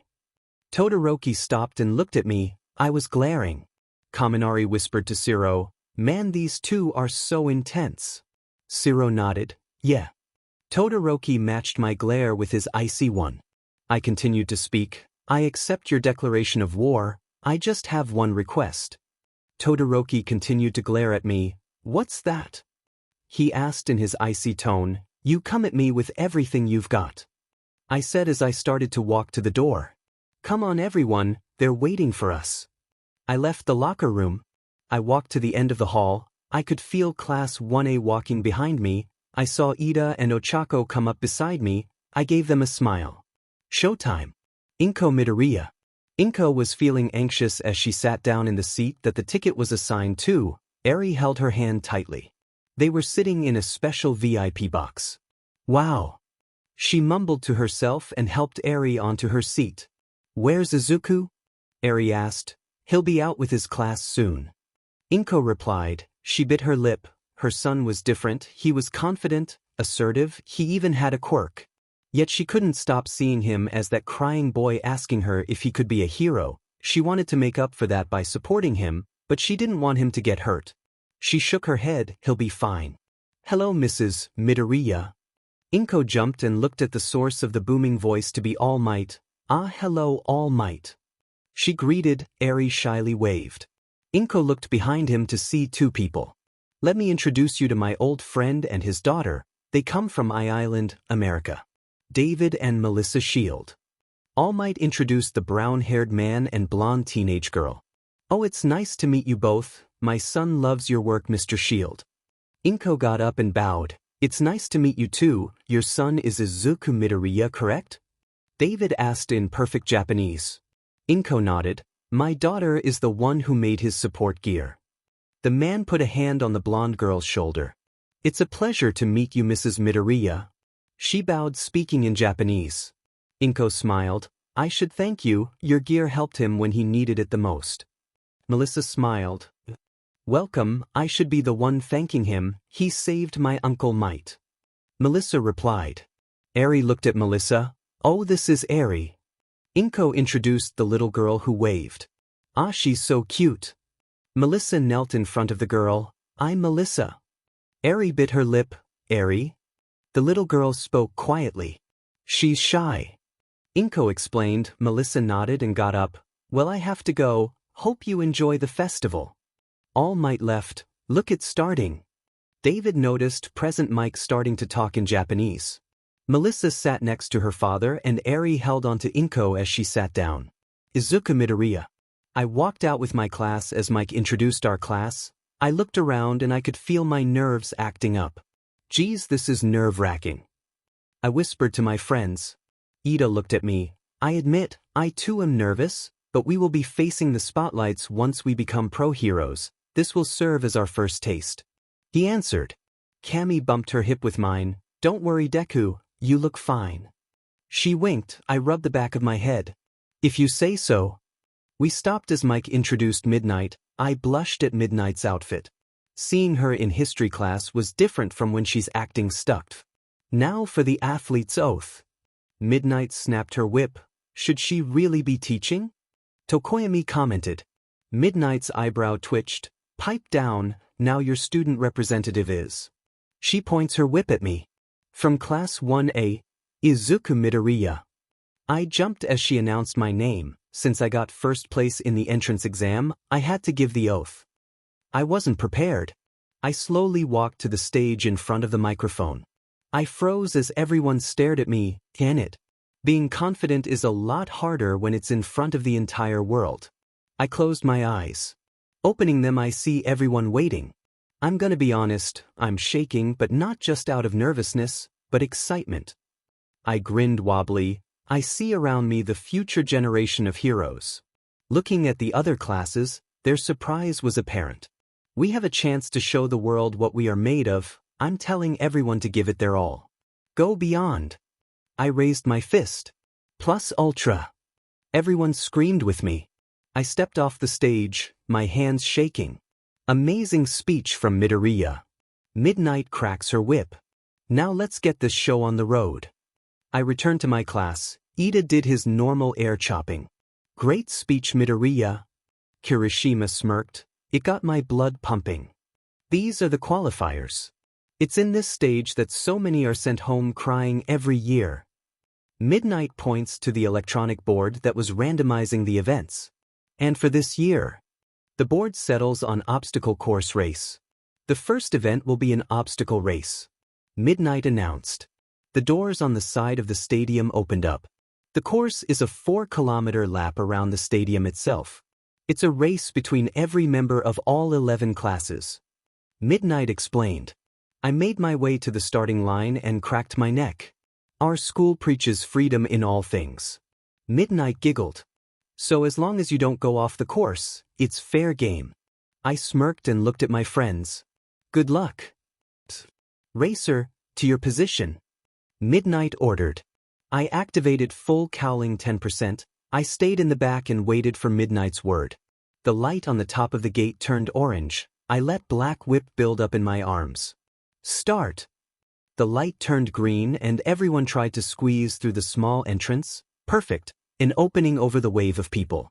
I launch Black Whips to the side of the wall, making a slingshot. I smirk. Time for me to announce myself to the world. Sorry everyone, but I made a promise. I step back. Whoa, what's he doing? Nijire asked. She, Mirio and Tamaki were watching with the rest of the third years. Mirio grinned. Thinking outside of the box, if you want to get to the top, you gotta work your way from the bottom. I then let myself be pulled by the whips and I shot over the crowd. I winced as I almost hit the ceiling. I made it out to the other side. I gave a wave as I passed some of my classmates. See ya. Bakugo watched me pass and his anger reached its limit. DKU. He blasted his way out of Todoroki's ice and chased after me. Todoroki ran after me. I won't lose, he thought. I landed with a roll and started to sprint. I saw the zero-pointer robots in front of me. It's the Robo Inferno, Mike announced. I stopped and jumped back, dodging a fist of the robot. This is my chance. I recognized that voice and not in a good way. I turned to see the great midget Minor Mineta about to use his ball to stick to a Kami's back. She didn't notice him. Hell no. I jumped on the robot arm and jumped into the air and used Black Whips to grab the grape. Huh. He looked confused. I spun around, making him spin with me. He screamed like a girl as I growled. Have a nice flight. I released the whip, sending him flying back to the stadium. I landed next to Kami, who looked at me with a confused look. What was that? I waved it off. Nothing important. Suddenly a wave of ice covered the robots as they were mid-step. Crap. I wouldn't, Todoroki said as he ran under the robots. I couldn't hear the rest due to the robots falling. I looked under them and saw Kirishima, Tetsu, and another student about to be crushed. I let Black Whip fly, wrapping around the 3 students. I pulled them back before they could be crushed. Whoa, thanks Midoriya. Kirishima thanked me as he got up. Tetsu got up and hardened his arm. Yeah, thanks, but I would have been fine, he said. Kirishima hardened his arms. Hey, copycat. Kirishima pointed at Tetsu. I used Black Whip to pull myself up one of the fallen robots, letting the 2 similar quirk users bicker. Bakugo followed me after growling. Shiro and Tokoyami followed suit. Using full cowling, I ran after Todoroki. I wasn't gonna lose. Todoroki made it to the second event. A huge hole with pillars acting as platforms and rope connecting the pillars. This here is the next event. If you fall, you're out. You gotta crawl if you wanna make it. This is the fall. Mike introduced the next event. I see Todoroki using ice to skate on the tightrope. I ran to the ledge and jumped off. I smirked, shooting a tendril at one of the pillars and swinged from pillar to pillar. I passed Todoroki and he looked at me surprised. I winked and pulled myself onto the other side of the hole and started to dash to the next event, Todoroki hot on my heels. I looked back. I saw Todoroki, but where was Bon? I saw Bakugo blasting his way towards us, his eyes filled with rage. Yup, he was said. I pushed OFA to 15% and ran faster. The last event, the minefield. Don't worry, the mines aren't dangerous. Except they can make you crap your pants. Classic Mike. I hope Eri didn't pick up on his language. I saw the minefield and slowed down. I didn't have a plan for this. I stopped and looked at the minefield. Okay, how to do this? I don't have the slab of metal. I don't have much control. I muttered and sighed. Screw it. I activated overdrive and took a step back. Todoroki was closing in. So was Bakugo. It was now or never. I ran towards the start of the field and leaped. I flew through the air like All Might would. I started to fall and was about to hit one of the mines. I got ready to jump again. I landed hard and pushed against the mine as it exploded with pink smoke. I flew through the air and looked behind me. Todoroki was making an ice path for him to run through and Bakugo was next to him screaming. I couldn't hear him though. I looked back front and was way past the minefield. I landed with a roll and kept running. I was first. I made it back to the stadium. I made it to the finish line. I stopped panting, releasing OFA, letting my body relax. We have the winner of our first event. Midnight announced, raising her whip. Izuku Midoriya of Class 1A. I panted and looked up at the teacher's box, All Might giving me a proud grin. I returned it with one of my own. I looked around and spotted another box. I saw Mom. David and Melissa's shield were here. I'll ask later where was. I found Eri and our gaze met. She looked at me in awe, her ruby red eyes sparkling. I smiled at her. The others slowly arrived. Deku, you got first place, that was amazing. Ochako came over tiredly. Well, you made it as well, don't forget. I poked her forehead, making her pout. I looked over at Ida, who looked disappointed at his position. Poor Ida. I turned around and locked eyes with Bakugo. He glared at me and I returned the glare with a determined stare. He scoffed and turned away. I looked around at the people who arrived. I saw familiar faces all around. I grinned. Hopefully I didn't change too much. It's finally over, let's check the results. I looked up at the screen showing the 42 participants. I was first. Bakugo, Todoroki, Ibara, Juzo, Ida, Tokoyami, Shiro, Kirishima, Tetsutetsu. Top. I racked my brain trying to remember who else was in the 42 last time, but I couldn't. The top 42 from this qualifying round will be moving on. Midnight said, but don't worry for those placed lower. We've got another way for you to show your stuff. I turned to face Midnight. Now the main selection really begins. Midnight liked her lips. The press is going to be jumping out of their seats. Give it everything you got. I watched the screen randomize the events. I knew what the next event was going to be. It's going to be a cavalry battle. Midnight shouted. She started to explain the rules and premises of the game. I tuned it out. Until she spoke of my score. The first place winner will be worth 10 million points. I suddenly felt the weight of the world on my shoulders, with everyone staring at me like hungry animals. I looked around as everyone stared. I felt intimidated, like prey cornered by the hunter. Melissa shield. Melissa was surprised by how Midoriya was able to win the race. He got first and didn't look tired. His use of his black tendrils gave her so many ideas. His gloves would need an opening for them. Inko started to cry like a fountain. Izuku, my baby. Wow, what a proud ma'am. After calming her down, Melissa took out a notepad and wrote down the necessary changes she needed to make for the suit. David smiled and pats her head. Inspired? He asked her. Melissa nodded. Yeah, this is amazing, the way the other students use their quirks so fluidly. Inko wiped her tears looking at Melissa and smiled. She reminds me of Izuku when he fanboys about heroes. She commented, well, this one likes to gush over heroes and inventions. David laughed, making Melissa blush. Papa! She shouted in English. The first place winner will be worth 10 million points. Midnight announced. Melissa watched as everyone stared at Midoriya. They were targeting him. He was the number one, just like All Might. People wanted his spot. Is Izuku and I gonna be alright? Eri asked worriedly. Melissa looked at Eri. He'll be fine. She assured the little girl. He's just in a tight spot. Melissa whispered to herself. David watched and crossed his arms. He's getting a taste of what it's like to be on top. He told Inko, who watched, biting her lip. Izuku Midoriya. I took a deep breath, closing my eyes. Well, that's how it's gonna be then. I channeled OFA 4% through my body, the electricity coursing through my body. Some of the students around me backed off.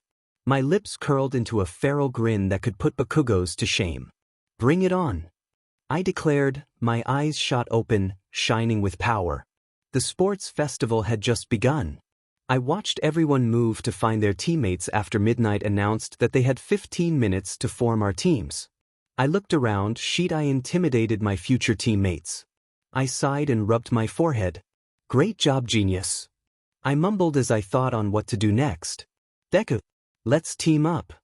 Ochako came running up to me with a bright smile on her face. Oh yeah. I gave her a bright smile. You really saved my bacon, Ochako, thank you. I thanked her, not realizing that I called her Ochako. Ochako blushed as she heard me call her by her first name, anytime Deku. She smiled. I turned away. Okay, who else can join us? Ochako's blush went down. Ida? She asked. I looked around and found him talking to Todoroki. No, he's already on a team, plus, I get the feeling he wants to compete against, know that I mind. She followed my gaze. Oh, Mina? I looked to see her, Kirishima and Shiro talking to Bakugo. Nope, Kirishima is out as well. She looked at the two, she pouted. Cammy. She muttered, not wanting to partner up with her love rival. I perked up. Oh yeah, Cammy. I looked for her until I saw her talking to Tsu and Shoji, then I sighed and shook my head. There you are. I turned around and was face to face with Crosshair Goggles. Team up with me, first place. I took a step back. Mei Hatsum, the crazy inventor that I needed to get in touch with. I honestly forgot who was in Team Izuku before. Do I know you? I asked nervously. Mei Hatsum, from the support course, and I want to use you to show off my cute babies for big industries. Hatsum took off her goggles, revealing her yellow eyes with crosshair pupils. I crossed my arms, looking at Ochako, who looked weirded out by Hatsum's forwardness. Okay, what can you contribute to this team, Miss Hatsum? I asked, making her grin widely. Hee, I present to you. She takes out a box out of nowhere and dumps them on the floor. I looked at them, I smiled. Miss Hatsum, this is the start of a beautiful partnership. I took the jetpack and looked at Ochako. Yup, this was gonna be fun. Okay, we have to get one more. I looked around and found Tokoyami. Izuku did make a good choice when he picked this team. I walked over and put a hand on his shoulder. Hey Toko, wanna ride with me into battle? I asked. Tokoyami stared at me before nodding. I would be honored. He accepted. We walked back. Okay, we have our team. What's the plan, Deku? Chako asked me. I gave her a wicked smile. Melissa Shield. Melissa watched in interest as Izuku picked his teammates. He has a solid team. David nodded. The support girl interests me. I would love to see her inventions. David spoke as he watched Mei dump her inventions. Eri watched. Is he gonna be okay? She looked worried as everyone looked at her big brother in a certain way. Inko nodded. He will. She assured Eri. Melissa hummed. That student's quirk allows him to create a separate entity. She analyzed Tokoyami. The brown-haired girl can remove gravity from objects, and they have a support student with a jetpack. She smiled. I like where this is going. Izuku Midoriya. Your 15 minutes are up. Midnight announced. I stood on Ochako and Hatsum's shoulders. Tokoyami was my front horse. I had the jetpack on my back. The girls had the hover boots, just like in canon. Get ready. I let OFA surge through me. Ready, everyone? I asked. Yeah. Ochako nodded. Yup. Hatsum, with her goggles on, grinned. Of course. Tokoyami spoke as dark shadow emerged from his stomach. Start. Midnight shouted as the timer started. Every team started to run towards us. So is the fate of the pursued. Tokoyami spoke. What's the plan? He asked me. Tactical retreat. We have what they want. Keep them away from us with dark shadow, and I'll use my whips to provide support. I ordered as we started to move, but I could see the ground turning to quicksand.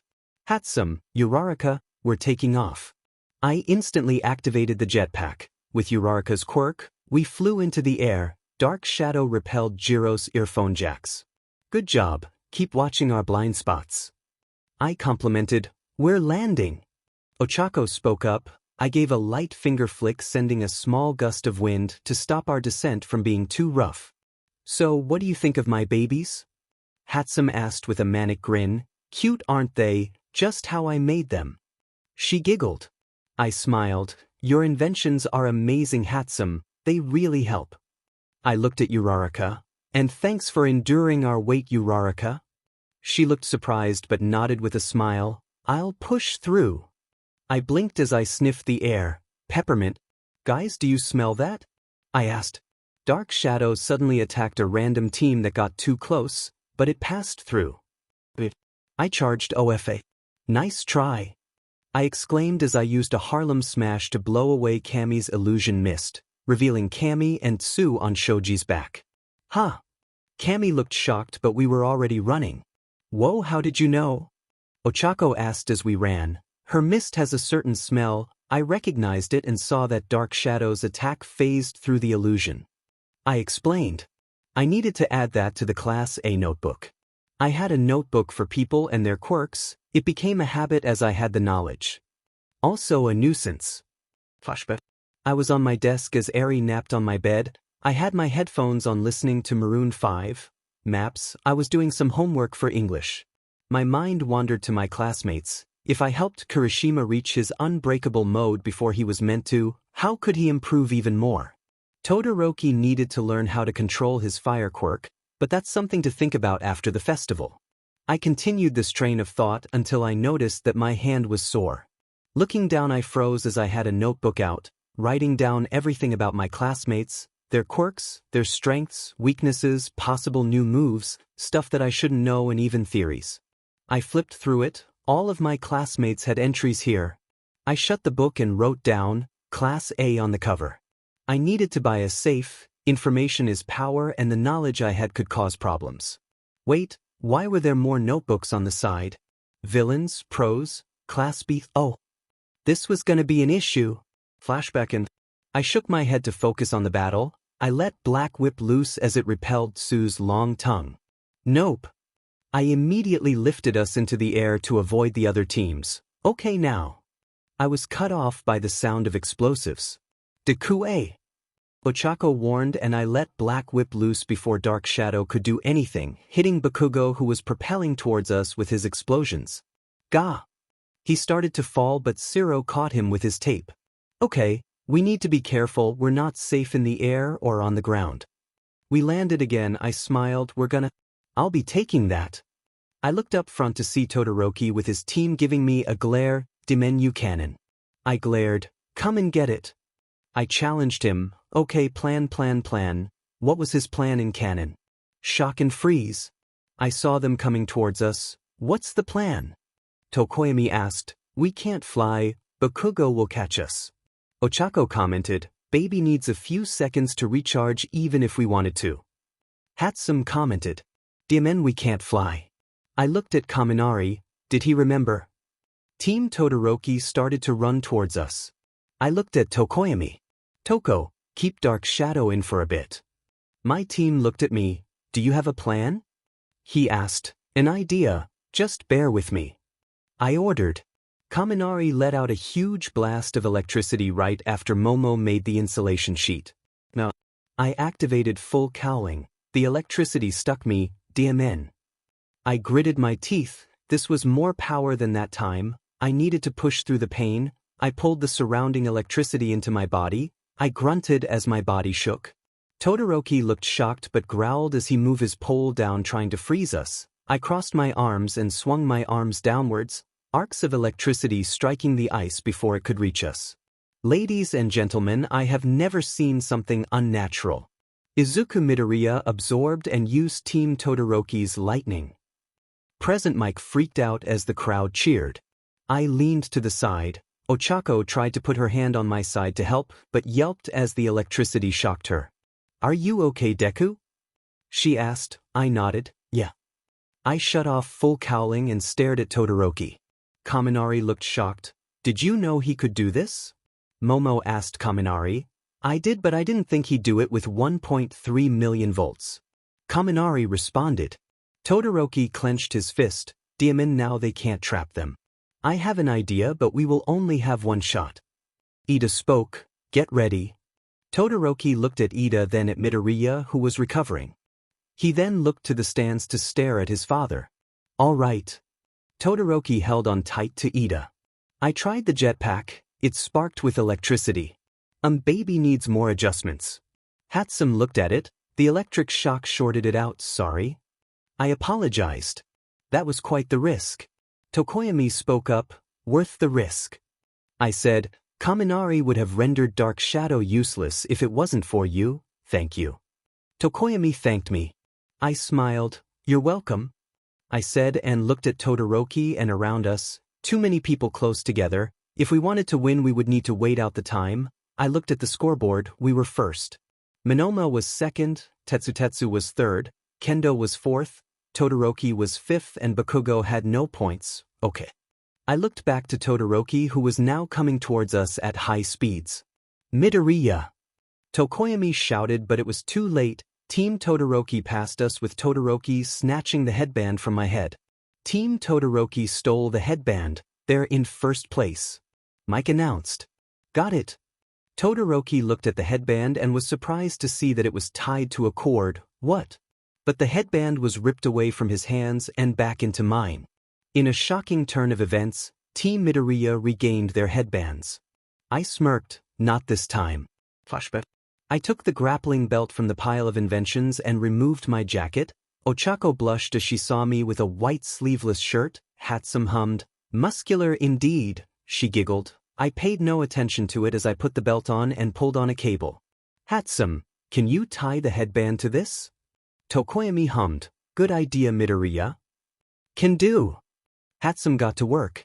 This can only work once, so we need to be very careful. If we reveal this too soon, they will try and cut the cord as soon as they have the headband.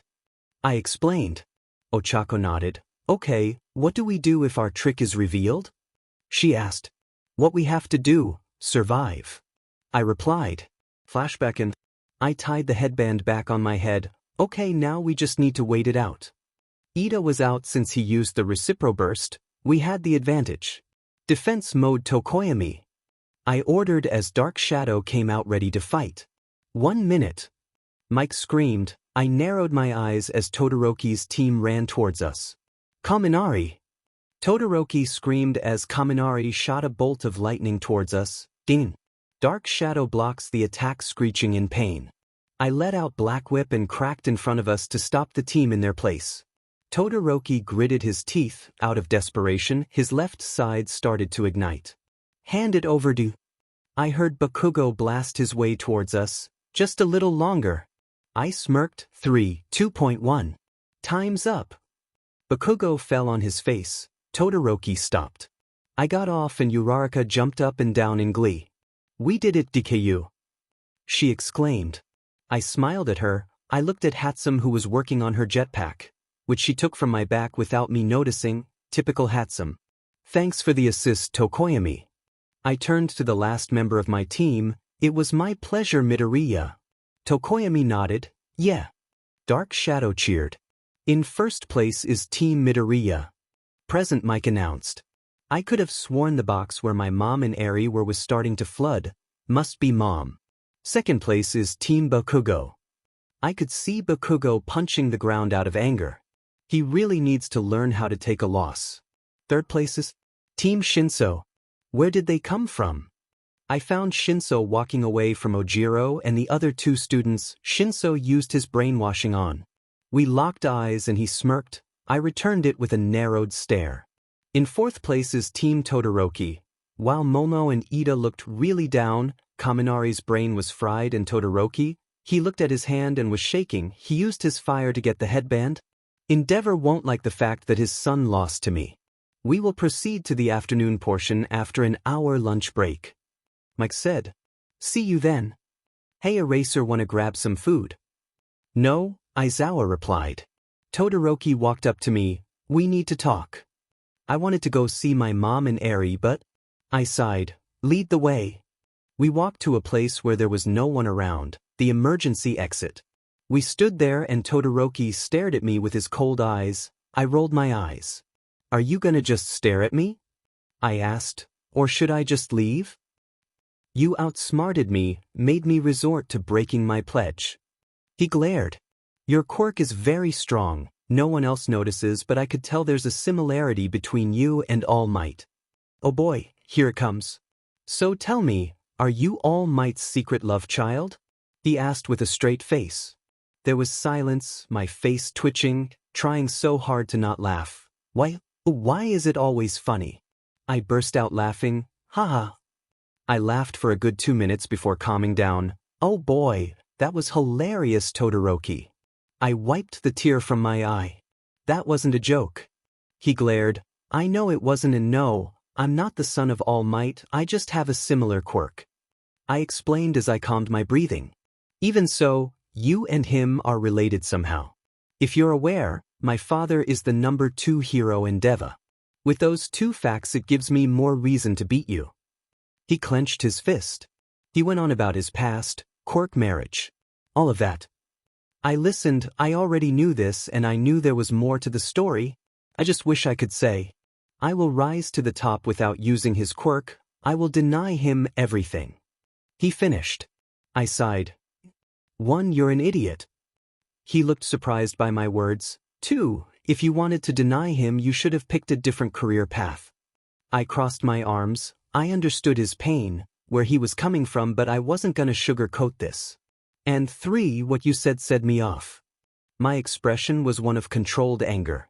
I'm sorry you had to go through something like that. I can only give my sympathy, but you are using half your power to win a competition. All to spite your father. Your goal is skewed. I said. You're not gonna give it your all here. I suggest you forfeit. I started to walk out. I made a promise to win, and I intend to keep it. I want to show the world that there are heroes that they can rely on, that they can trust with their lives. If you want to become a hero with half your power, you'll fail. I walked back to the cafeteria, leaving Todoroki to his thoughts. Was I too harsh? Yes, but he needed to get it out of his head that denying your father wasn't a goal of being a hero. I made it and saw my mom coming over with Eri, and Melissa was with them. Hey Mom. I greeted with a hug. Oh, you were so amazing out there. I'm so proud of you. Mom hugged me with all the strength she could muster. I pulled away and smiled at Eri. Hey, hope you're enjoying the festival. I picked her up and she nodded. You're winning. She gave me a small smile. I grinned, just a little closer. Well, I made a promise, didn't I? I poked her nose. Ehem. I looked at Melissa, who smiled. It's nice to finally meet you, Izuku Midoriya. I put Eri down. And you too, Melissa Shield. I spoke in English. She looked surprised. How did you know? She replied in English. I switched back to Japanese. I saw you with David Shield in the booth. As I looked for my mom and Eri, I just put the pieces together. Melissa hummed, strong, smart, and perceptive. She crossed her arms. I look forward to working with you more when I transfer here. Now I was surprised. Transfer? I asked. Yeah, when I got the remains of the suit I made for you, I realized that working far from each other is inefficient. She explained. I wanted to see what UA had to offer. That's why I'm here, and I have to say, I'm not disappointed. Well, thanks. I blushed. Let's get something to eat. Inko interjected with a smile. Yeah, I'm starving. We got a table and ate. Melissa was going to be studying here in UA. Another asset. Maybe with her help I can help my friends. Soon it was time to return to the field, and what I saw. What are they doing? I stepped into the field and saw the girls in cheerleading costumes. I blushed and covered my nose to stop the incoming nosebleed. Oh hey Deku. Ochako waved at me. So, that business student lied about the other girls having to wear these outfits? She asked, blushing. What business student? I asked, confused, and then my eyes widened. Wait. I narrowed my eyes. Was he short and had ball for hair and purple? The girls nodded. Mineta. I was gonna punish him for taking advantage of my classmates later. You girls look very nice though. I complimented. Ochako blushed harder and smiled at me. Really? I nodded. Really? What about me? Cammy asked, coming over. She was hot. The outfit was showing a lot of skin. I blushed harder. Oh, and me. Mina smiled lewdly. Why were my classmates so hot? I looked away. You might want to change before anything else. I mumbled. Don't you like the show? Cammy asked before leaning in. Or maybe you want to be the only one to see this, she whispered. Cammy! Jiro screeched. Let's go. Momo sighed. The girls left, making me sigh a breath of relief. What the hell, come back? I glared at the purple menace. You were the one who told them to wear that? I asked, making him freeze and look at me. I grabbed the back of his gym uniform. I'm gonna take that as a yes. I dragged him to the business course students. Does this belong to you? I asked, keeping the anger from seeping through. One of them saw me and groaned. So you were the one who did that, have you no shame? The male student sighed. Sorry about him, we can't control him. I kicked him over to them. Keep him on a leash or else I'm reporting. I said. You're just protecting your harem, you selfish dash. He stopped as I glared at him. Understood. The student nodded, not saying anything about me kicking his classmate. When I got back, the girls were in their gym uniforms. Momo looked distraught. I walked over and put a hand on her shoulder. Next time, don't listen to perverts like that. Come to me if something like that happens again. Momo blushed and nodded. Thank you, Midoriya. She said. Now then, on to the final event. Midnight announced. Between the 16 members of the 4 winning teams, we'll have a formal tournament. I gulped. This was it? A series of one-on-one battles. Midnight declared and took out a box with the word lots on them. The matchups will be decided by drawing lots. Once that is settled, we'll move on to the festivities and then the tournament itself. I hummed. Would I be against Shinso or someone else? Then Ojiro raised his hand. Excuse me, I'd like to drop out. Oh, DMN, I forgot. I could have done something to prevent this. Sorry, Ojiro. As the others dropped out, I couldn't help but stare at Shinso. He didn't even care, did he? Once we drew the lots, the matchups were shown on the board. It was the same as before. Ochako against Bakugo. I really hated that fight. I sighed as Shinso walked up to me. Izuku Midoriya, was it? He asked. I looked at him. Ojiro's tail covered my mouth. Don't speak to him. Shinso simply walked away. I looked at Ojiro. Come on, we need to talk. I decided to follow him. I knew what to do, just scared of Shinso saying something he might regret. I stood in the hall just waiting to be called. I just needed to beat Shinso and not lose my temper. Easier said than done. Young Midoriya, glad I caught you. I turned around to see All Might in his true form, walking towards me. Hey, All Might. I turned to face him. You've been doing great, first place for every event. He gave me a thumb up. I made a promise. I also really want to win this. I said, rubbing the back of my head. There's nothing wrong with wanting to win, just do your best and you'll be fine. All Might put a hand on my head. I gave him a warm smile. Thanks, All Might. I thanked my mentor for everything. He ruffled my hair. I gave you the tools to make it here, you did all the hard work. He said, well, that was true. So no issues with Black Whip? He asked. I shook my head. No, I'm able to use it freely, I just need to keep working if I want to use 100% of One for All without issues. I explained as I looked at the exit to the arena. If you feel nervous.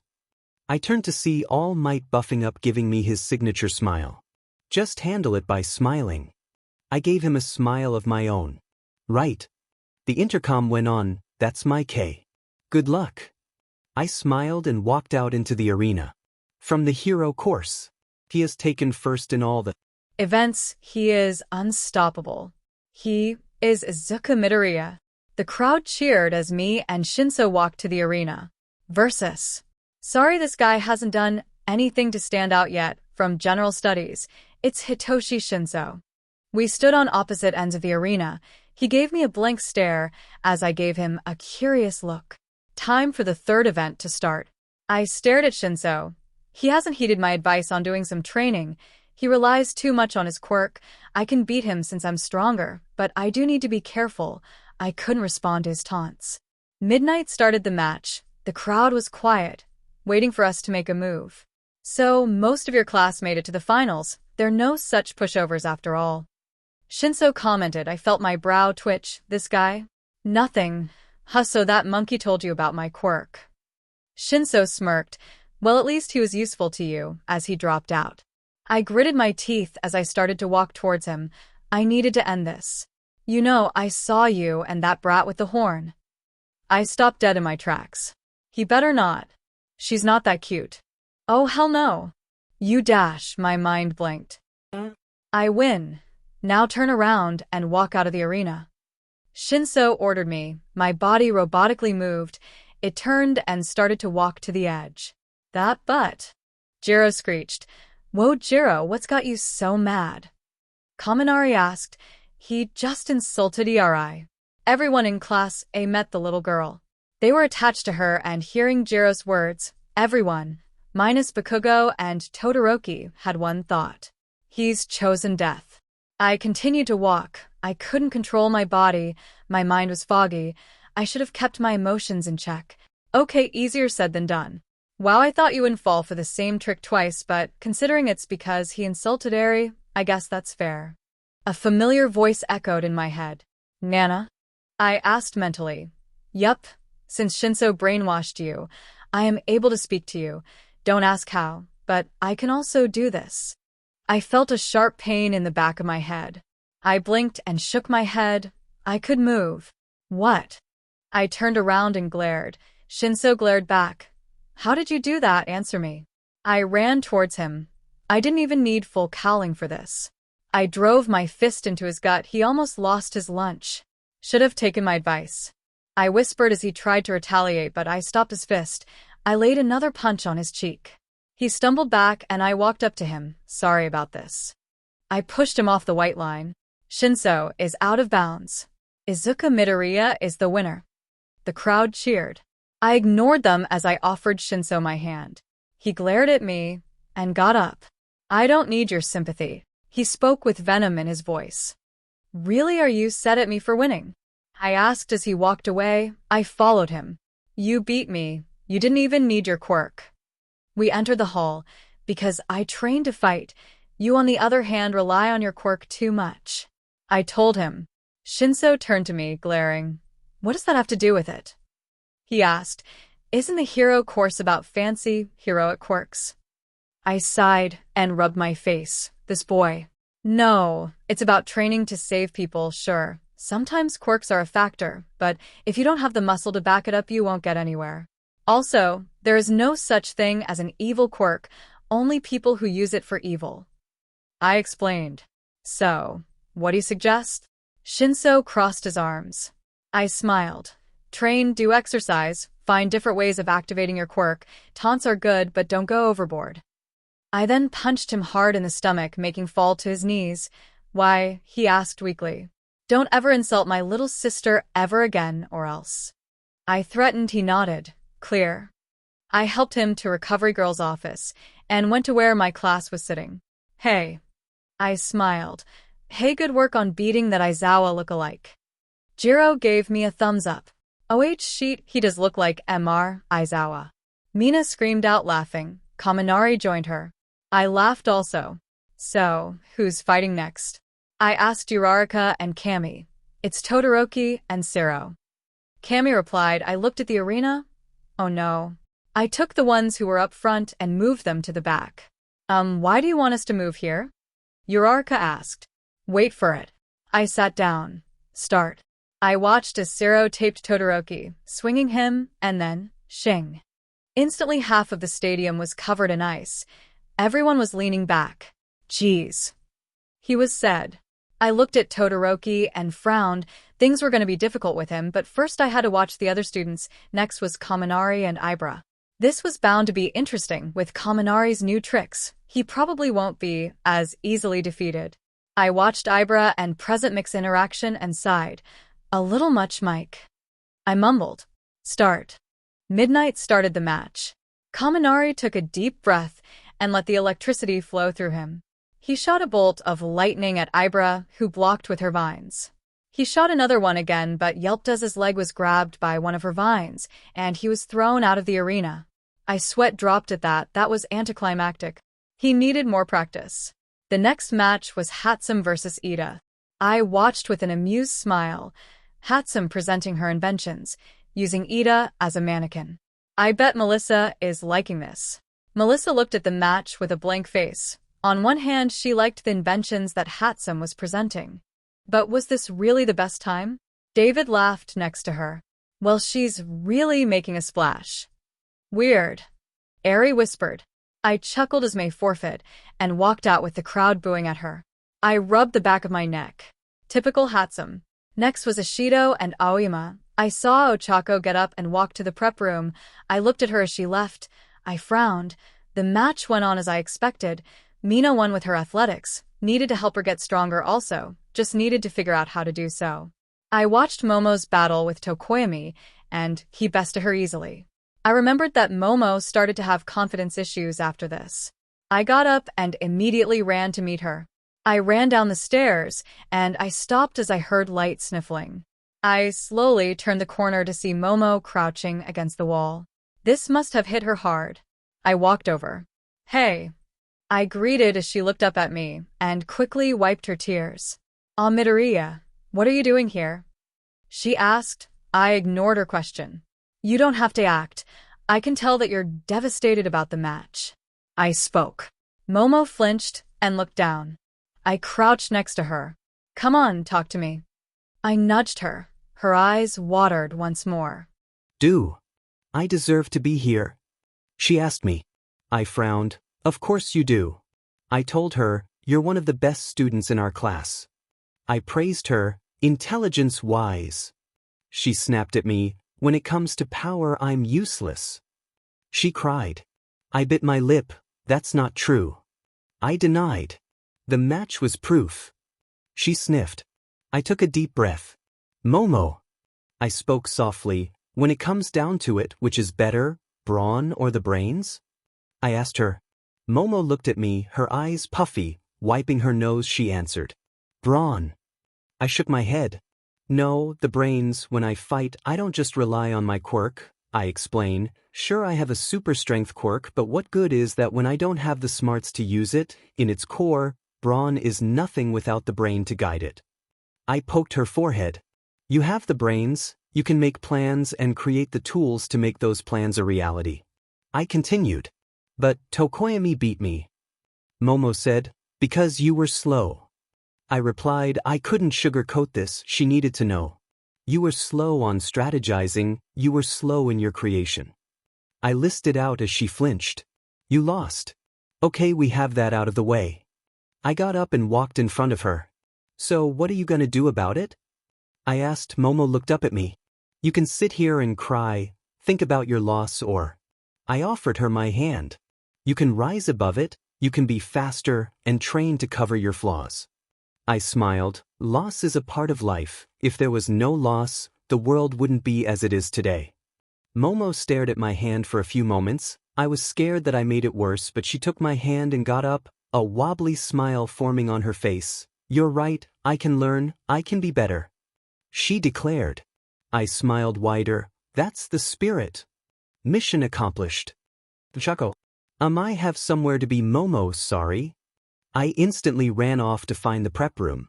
Momo watched me leave with a hand over her heart. It was beating wildly. "Izu," she whispered. I hope I got through to her. Things like that needed time, but hopefully I sped it up. I found the room and entered it. I saw Ida talking to Ochako. "Oh, hi Ida. Sorry about Hatsum." I apologized. "It's fine, it's not your fault." Ida sulked. Ochako looked at me confused. "Deku, shouldn't you be watching the matches?" she asked. "Well, the 2 matches have already ended. Mina beat Aoyama, Tokoyami beat Momo. The next one is Kirishima and Tetsu. But I think it'll take a while." I explained. I looked at Ochako. "Nervous about going against Bakugo?" I asked. She looked down and slowly nodded. "I can't imagine Bakugo going all out on a female opponent." Ida said, "Ida, this is Bakugo we're talking about. He won't go soft with her." I interjected. Ochako gulped and bit her lip. "Uraraka, I have strategies on how to beat him," I spoke. "But I get the feeling that you don't want that." I said. Ida looked surprised. Ochako looked up at me just as surprised. I laughed. "I could tell that something was up with you. You're taking this very seriously." Ochako blushed. "Well, it is Bakugo." She commented, "Thanks for the offer, but as you said, I won't take it." She got up. "In the cavalry battle, I was putting my faith in you. I want to be able to fight on my own, to stand on my own." She walked up to me and gave me a warm smile. "Thanks for supporting me, but I need to do this myself." I couldn't help but smile back at her. I can understand that. I put a hand on her shoulder. Win or lose, it doesn't matter, you did your best and that's what we're here to do, give it our all. She nodded. Right. Ida looked on awkwardly and gave a cough. Ochako then blushed and pushed right past me. I gotta go, wish me luck. She ran out, her face was hot as she put a hand on her shoulder, smiling. I blinked. Well, let's get going then, I don't want to miss this, I said to Ida as we walked back to the rest of the class. I sat down and watched as Ochako and Bakugo walked into the arena. I never liked watching this. Ochako Uraraka. Ochako took a deep breath as Present Mike shouted their introductions, the one about her filling her up with a bit of confidence. Bakugo stared at her with heated eyes.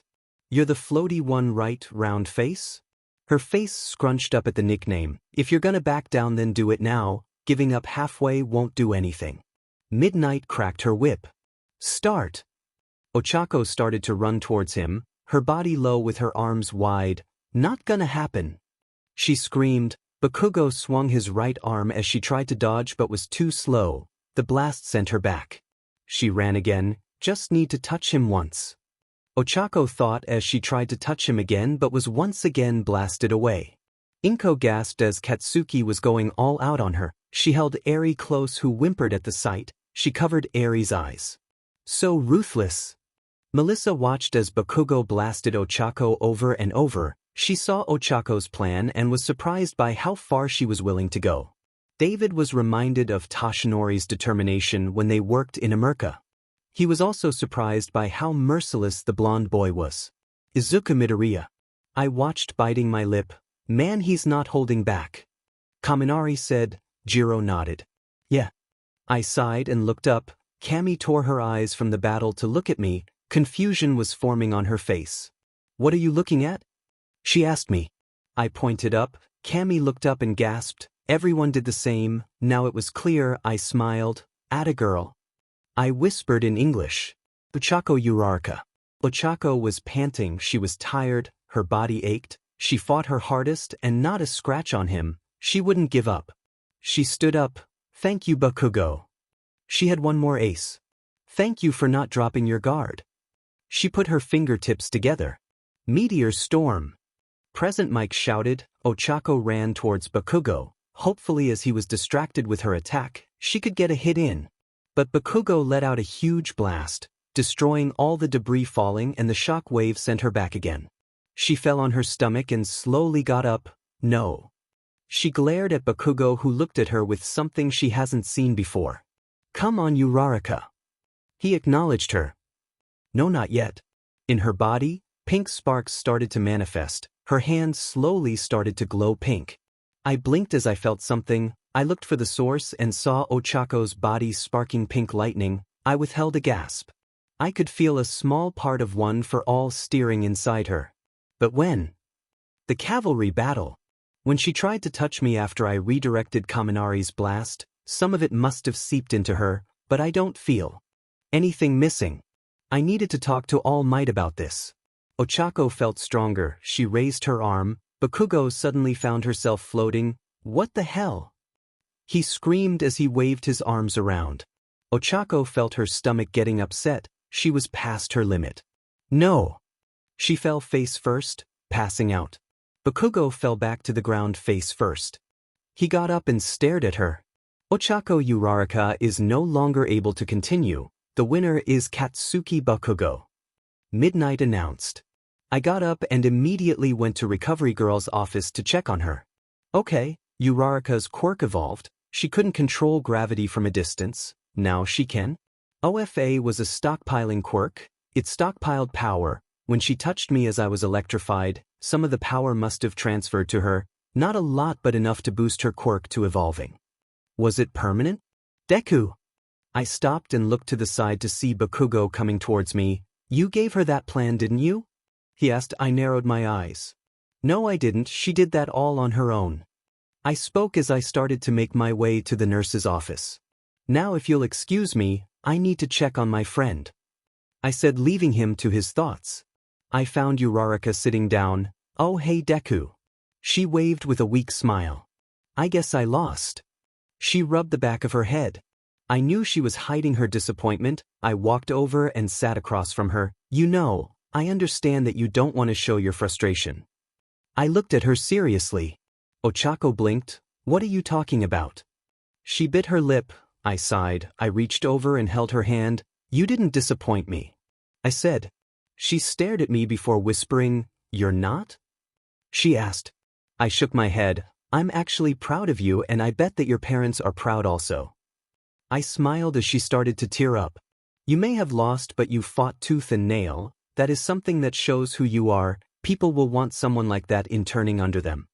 I squeezed her hand. If it helps you feel any better, I'll kick Bakugo's butt for you in retaliation. I winked. She laughed as she wiped her tears. Deku, you don't have to promise that. I got up, letting go of her hand. I made a promise to win today. I intend to keep it. I can make the same promise to you. I heard my name being called. Well, I better go, I said as I walked to the door. Sorry I wasted your time. Ochako tried to apologize. It's okay, I wanted to talk to you before anything else. I gave her a smile and walked out. I walked down the hall. I couldn't stop the smile on my face. That girl was gonna be big. I was stopped by Endeavor, who stepped in front of me. There you are. He spoke, his voice deep and intimidating. I looked at him. What can I do for you, Endeavor? I asked as I kept my cool. I didn't have much against him. Well, future him, this him was a j. I saw what you did out there, those black tendrils and super strength, that strength that could be close to All Mights. The number 2 hero spoke. I raised an eyebrow. And what does that have to do with anything? I asked. Endeavor's gaze hardened. My son Shoto has a duty to surpass All Might. He said, your match with him will be a great stepping stone, so give it your all, put up a good fight. I felt anger build up inside me. He started to walk past me. That's all I have to say, sorry for bothering you. I unconsciously activated full cowling. Endeavor stopped to look at me, my body covered in teal lightning. I'm not All Might. I spoke in an angered tone. Of course you aren't Dash, and Todoroki isn't you. I finished, our gazes met. He was surprised by how much hatred I was radiating. So don't push your ideals onto him, let him pick his own path, you're only making him hate you. I walked away without another word. I deactivated FC, I sure hoped I didn't make an enemy of the number 2 hero. I walked out of the hall and towards the stage. This was it, my battle with Todoroki. I had a mission, a goal, help Todoroki, but I also had a promise to win. I was gonna do both. Todoroki glared at me from across the arena, my stare unwavered. Are you ready? Midnight asked. Yes. I answered. Todoroki nodded. Midoriya versus Todoroki. Mike announced. The tension was high. I needed a strategy that didn't involve breaking my fingers. Start. Midnight cracked her whip. Todoroki sent a wave of ice at me. Everyone watched as an iceberg covered the other half of the arena. Eri whimpered, worried about her big brother being covered in ice. Inko gasped as she covered her mouth. Todoroki stared at the ice and was sure victory was his. But his thoughts were interrupted by a whistle. Everyone looked at the top of the iceberg and I was crouching on one of the spikes. I was giving him a dull stare. Is that all you got? I asked. Whoa, how did he get up there? Mike asked in shock. He jumped the last second. We were too focused on the ice to notice. Aizawa answered dully. Todoroki gritted his teeth as he sent another wave of ice over the iceberg. I glared and jumped again, using Black Whip to swing around. Still staying in the arena, I landed on the spikes of the newly made ice. I can do this all day. I called. I didn't want to do this, but I had to push him to use his fire. Todoroki glared and looked to the stands to his father, whose expression was one of anger. I growled and pushed off the spike towards my opponent. Where are you looking, Todoroki? I yelled as I prepared a kick. His attention shifted back to me and he skated out of the way. I landed with a hard crash. I groaned and looked around. The arena was almost covered. I needed to fix that. I tapped into OFA and turned it up to overdrive.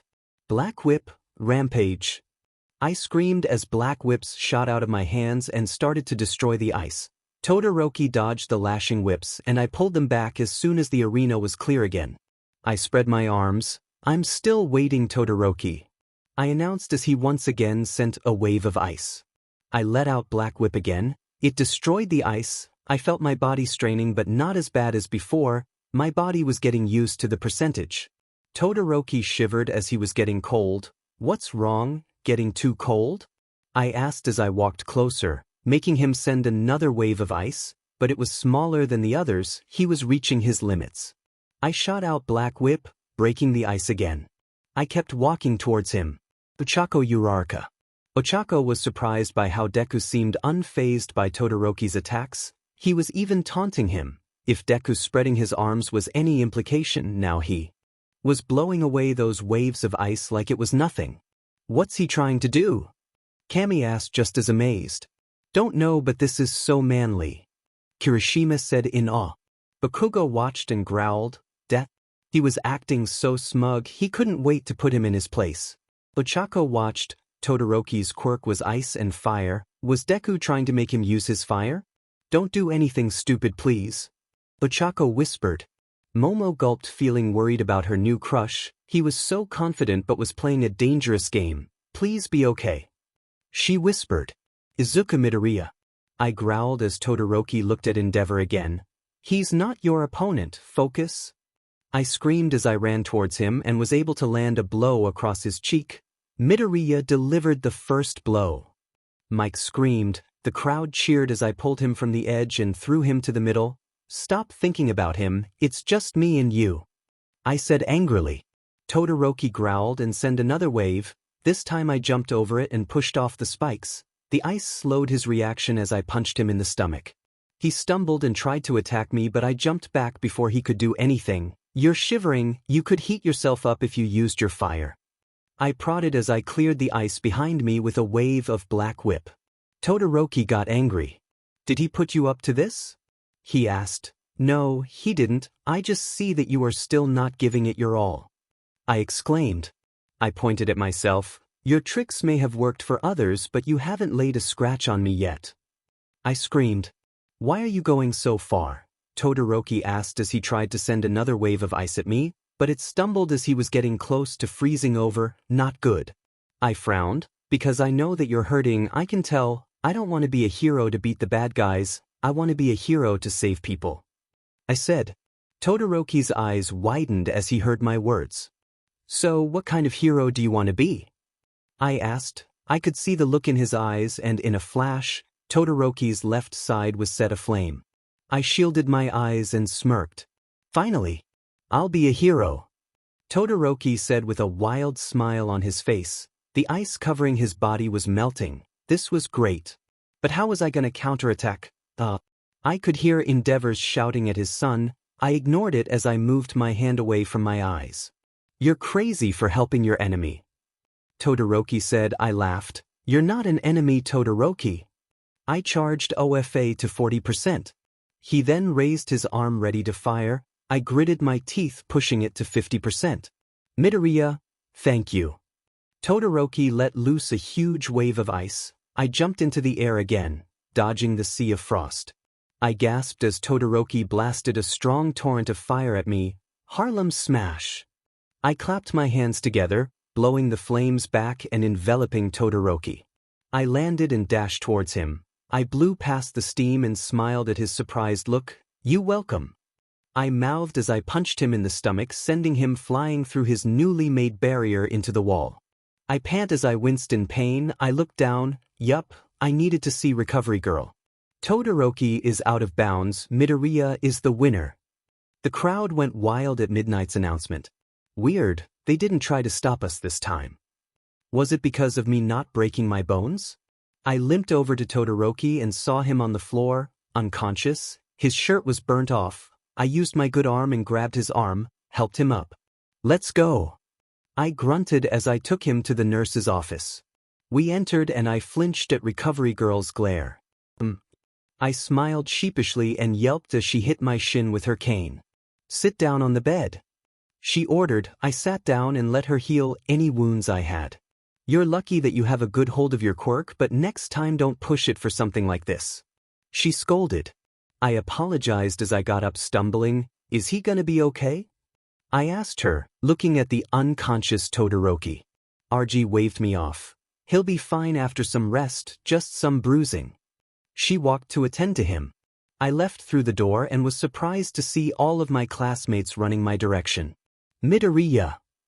They stopped in front of me. Dude, that was crazy. Kaminari exclaimed. You and Tadu really destroyed the stage. Cementos is fixing it so it'll be a while. Kami explained. I blushed in embarrassment. I may have gotten carried away. I chuckled, rubbing the back of my head. No kidding, bro, you were going at Todoroki like a pro, hopping around. Kirishima smirked. Very manly. I smiled, bumping fists with the redhead. So how is he? Siro asked. He's unconscious. Recovery girl is looking over him. I replied as we all walked back to the seating area. Soon, it was time for Kirishima versus Bakugo. I was gonna go against Ida and I had a viable strategy already, but what was on my mind was Stain. I couldn't do anything to help Tensei, Ida's brother. I swallowed the lump on my throat. Bakugo won and glared right at me, but I paid him no mind. I got up as did Ida and we went to our respective rooms. I passed a hall and saw Shoto walking away from his father, who looked really displeased. I continued walking. I was useless. I couldn't help the people I knew needed it. I sighed no. I needed to focus. Sorry, Tenya. I stood in front of my friend. So? No hard feelings? I asked with a weak smile. Ida smiled back, replying. No hard feelings, just give it your all. I took a deep breath as Midnight started the match. Ida ran towards me, probably hoping to push me out. I activated FC and rolled to the side, dodging his kick. I smirked as I retaliated with a kick of my own. Ida blocked my attack with his arm and jumped back. So it won't be so easy, he said, wiping the sweat from his brow. I shook my head, getting into a stance. Ida launched at me again. I used Black Whip to grab him. I pulled hard and spun him around. I let go, sending him flying to the wall. I winced as he hit it. Ida is out of bounds. Midoriya is the winner. I walked off the stage and offered Ida a hand. Sorry about that. I gave him an apologetic smile. Ida laughed and took my hand. Don't be, I should have seen it coming. He got up and we went back to the stands. I bit my lip and looked at him. Ida looked at me confused. Is something wrong? He asked me. Oh, just nothing. I walked faster, leaving him confused. I gritted my teeth. Next was Bakugo. Tokoyami was a bad match for Bakugo. I watched as Bakugo blasted his way to victory. Without Dark Shadow, Tokoyami couldn't defend himself. Wow, I thought Tokoyami would win. Tako frowned next. To me, he was a bad match. Dark Shadow is weak to light. I replied as I looked at her. By the way, what was that at the end with Bakugo? I asked. She shrugged. I just felt power and then passed out. She raised her hand and levitated a drink. I can still do it, but the drink suddenly drops as I catch it. So you need practice, I said, making her nod. Don't worry, that's what we're here for, to train. I smiles at her. You're up, she said as they announced the next round. Good luck.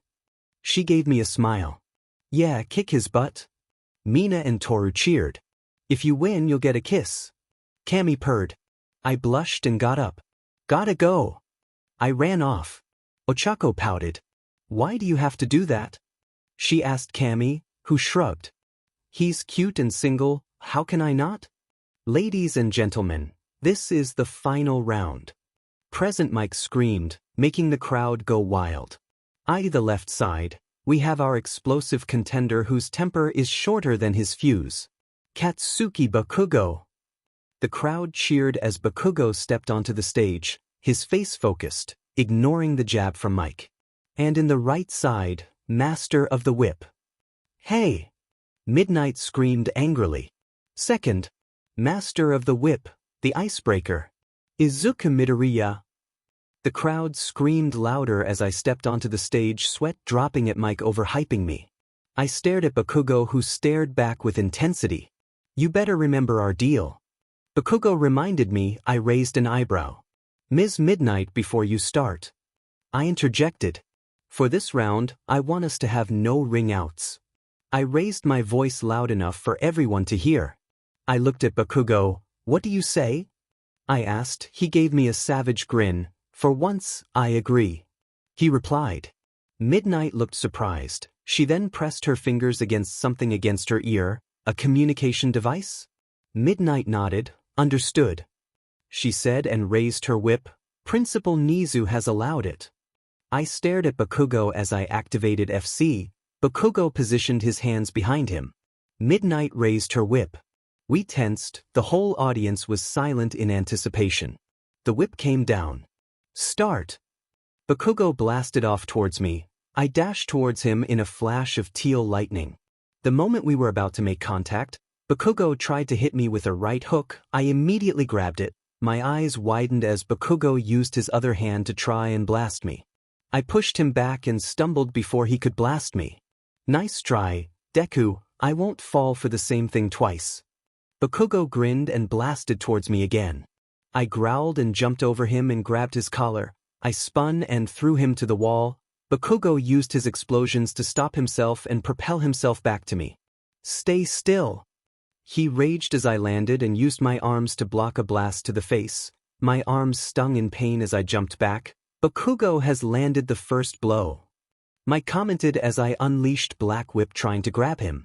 Bakugo dodged and weaved through, using his explosions to repel the whips. "Die!" He let loose a huge blast in my direction. I yelped and jumped off the arena onto the grass. I fell on my back as the explosion shot over me. I rolled over as Bakugo landed with a blast where I was laying seconds ago. I shot up, uppercutting his jaw and kicked him back. As he was stunned, Black Whip latched onto his leg and I pulled hard, slamming him against the ground. He recovered quick, aiming his hands at me. I jumped back as he tried to blast me again. I jumped back into the arena and aimed at him, my hands in a flicking position. Delaware smash. I shot 2 unstable air bullets at him. Bakugo's eyes widened as he dodged and blasted into the air. I shot 2 more before I flinched. My fingers weren't used to this. Bakugo took the opportunity and sent a huge blast towards me. I jumped back and gave a powerful clap that blew away the explosion. Bakugo growled and ran towards me with his hands popping with explosives. "Stop dodging!" I narrowed my eyes. I was holding back because I didn't want to end it too quickly, but I didn't have a choice. I charged OFA to 20%. I gritted my teeth and made a "bring it" gesture with a smirk. Bakugo got angrier. "Fine, this will be the big finisher." He blasted into the sky and started to spin as he descended. "Looks like Bakugo is becoming a living missile." Mike screamed. I stood my ground. "Howitzer impact." Bakugo screamed as he was getting closer. I jumped high as soon as he landed. I was blown back by the explosion but used a Delaware smash to propel myself towards him through the smoke. Bakugo panted as he got up, his hands aching from the overuse of his quirk. I started to spin as well, pushing the smoke away. His eyes widened in shock as I slowed down and aimed a kick right at his face. "Sorry, Bakugo, but I'm winning this," I screamed. Las Vegas smash. The attack landed, sending him flying to the wall. I landed and stumbled, too much spinning. I looked at Bakugo and waited for him to get up, but he didn't. Katsuki Bakugo is unconscious. Izuku Midoriya is the winner of the first-year sports festival. Midnight announced. The crowd screamed in approval. I raised my left arm in a victory pose, just like the one All Might did in Kamino. The crowd became louder after that. I looked at the box where my mom and Eri were, and I was happy to see Eri jumping up and down with a huge smile on her face, with Mom crying tears of pride. I walked off the stage and lifted Bakugo's unconscious body up to take him to Recovery Girl. I was on cloud 9. I won the sports festival and got a big smile out of my little sister. That lasted until I made it to the nurse's office, where RG started to hit me with her cane. "Reckless. You could have killed him if you didn't hold back." She continued to hit my kneecaps with her cane. "Ow, I had to give him a fight or he wouldn't take the lose. Ow." I sat on the bed rubbing my sore kneecaps. RG huffed and started to tend to Bakugo. The door opened and Eri came running in. "You won, you won, you won." She jumped in my arms, repeating the same phrase with an adorable smile on her face. I laughed and hugged her tightly. "Of course, I made a promise, didn't I?" I saw my mom running in crying. "Oh my baby Izuku." She hugged me and Eri tightly. "I'm so proud of you." She cried and I couldn't help but tear up and hug her back with a wide smile.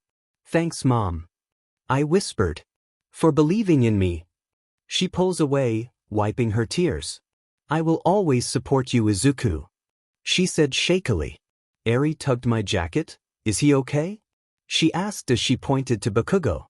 I looked at my rival and nodded. "Yeah, he's okay." When the doors swung open again with most of my classmates coming in. "Midoriya, quiet down and one at a time," RG screeched as she pushed some of them out.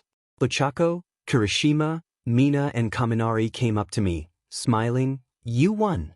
Ochako cheered and I returned her smile. "Yeah, it was hard but it was worth it." I gave her a thumbs up. "I kept my promise to you," I said. Ochako blushed and smiled shyly. Mina and Kaminari looked at her with teasing smiles. I looked behind them. "What happened to Ida?" I asked, but I already knew the answer. Mina frowned. "Oh, he had to leave because of a family emergency." "Ingenium." I nodded. "I understand that." I looked at my mom and was surprised to see her crying again. "Mom, what's wrong?" I asked. "My baby has so many friends." She wailed and hugged me tightly. I blushed in embarrassment. Kaminari and Mina were grinning mischievously. I gave them a "don't you dare" look. Thankfully, before they could say anything, Bakugo woke up with a groan. "I won our bet. I didn't have to tell him anything, but then he wouldn't trust me." Bakugo had his rough patches but was an amazing hero. I closed my eyes making my decision. I stood in the first place podium. Bakugo, who looked upset but not raging, was in the second place podium and Tokoyami was in third place. Ida was supposed to be there but he wasn't. I tuned out Midnight's words as I stared at Bakugo. He wasn't even mad about coming in second.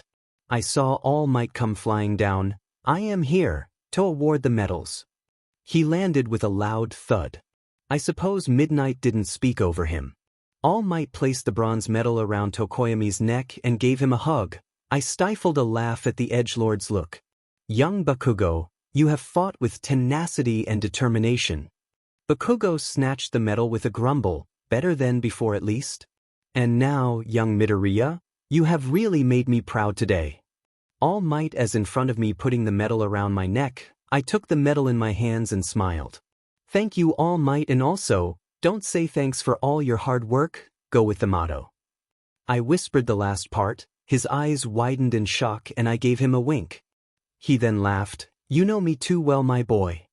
He turned around. "In the count of 3, everyone." His voice echoed through the stadium. "Plus ultra." Everyone cheered, me among them. This was something to remember. Katsuki Bakugo. A day after the sports festival, Bakugo waited by Dagoba Beach. He was told to come here right after the festival. He growled as he saw Deku walking to him. "Why did you ask me to come here? You won, you don't need to tell me anything." Bakugo spat. Deku frowned. "I want to tell you, Bakugo, I know that you hate me, but I want us to start fresh." Deku spoke, walking closer. "I want us to be friends and rivals. I'm not quirkless, nor do I look down on you." Bakugo scoffed. "Yeah, well, if that's all you want to say, I'll be leaving." He turned to leave. "You were right," Deku said, stopping Bakugo in his tracks. "About what?" he asked, turned back to face Deku, whose face was serious. "I'm not Izuku Midoriya." No, the imposter spoke. Bakugo stared at me with an angry expression. He raised his hands, small explosions popping from his hands. "So who the F are you, a villain?" he asked. I gave him a dull look. "Bakugo, if I was a villain, why would I be training to be a hero? Why would I have saved All Might at the USJ?" I listed out. "I am not a villain, I'm just a person who's stuck in this body." Bakugo stared at me for a few moments before crossing his arms. "All right, explain," he demanded. I sighed. The day of the entrance exam, I woke up in this body. I have memories of the real Izuku and his habits, but my memories are still there. I poked my forehead.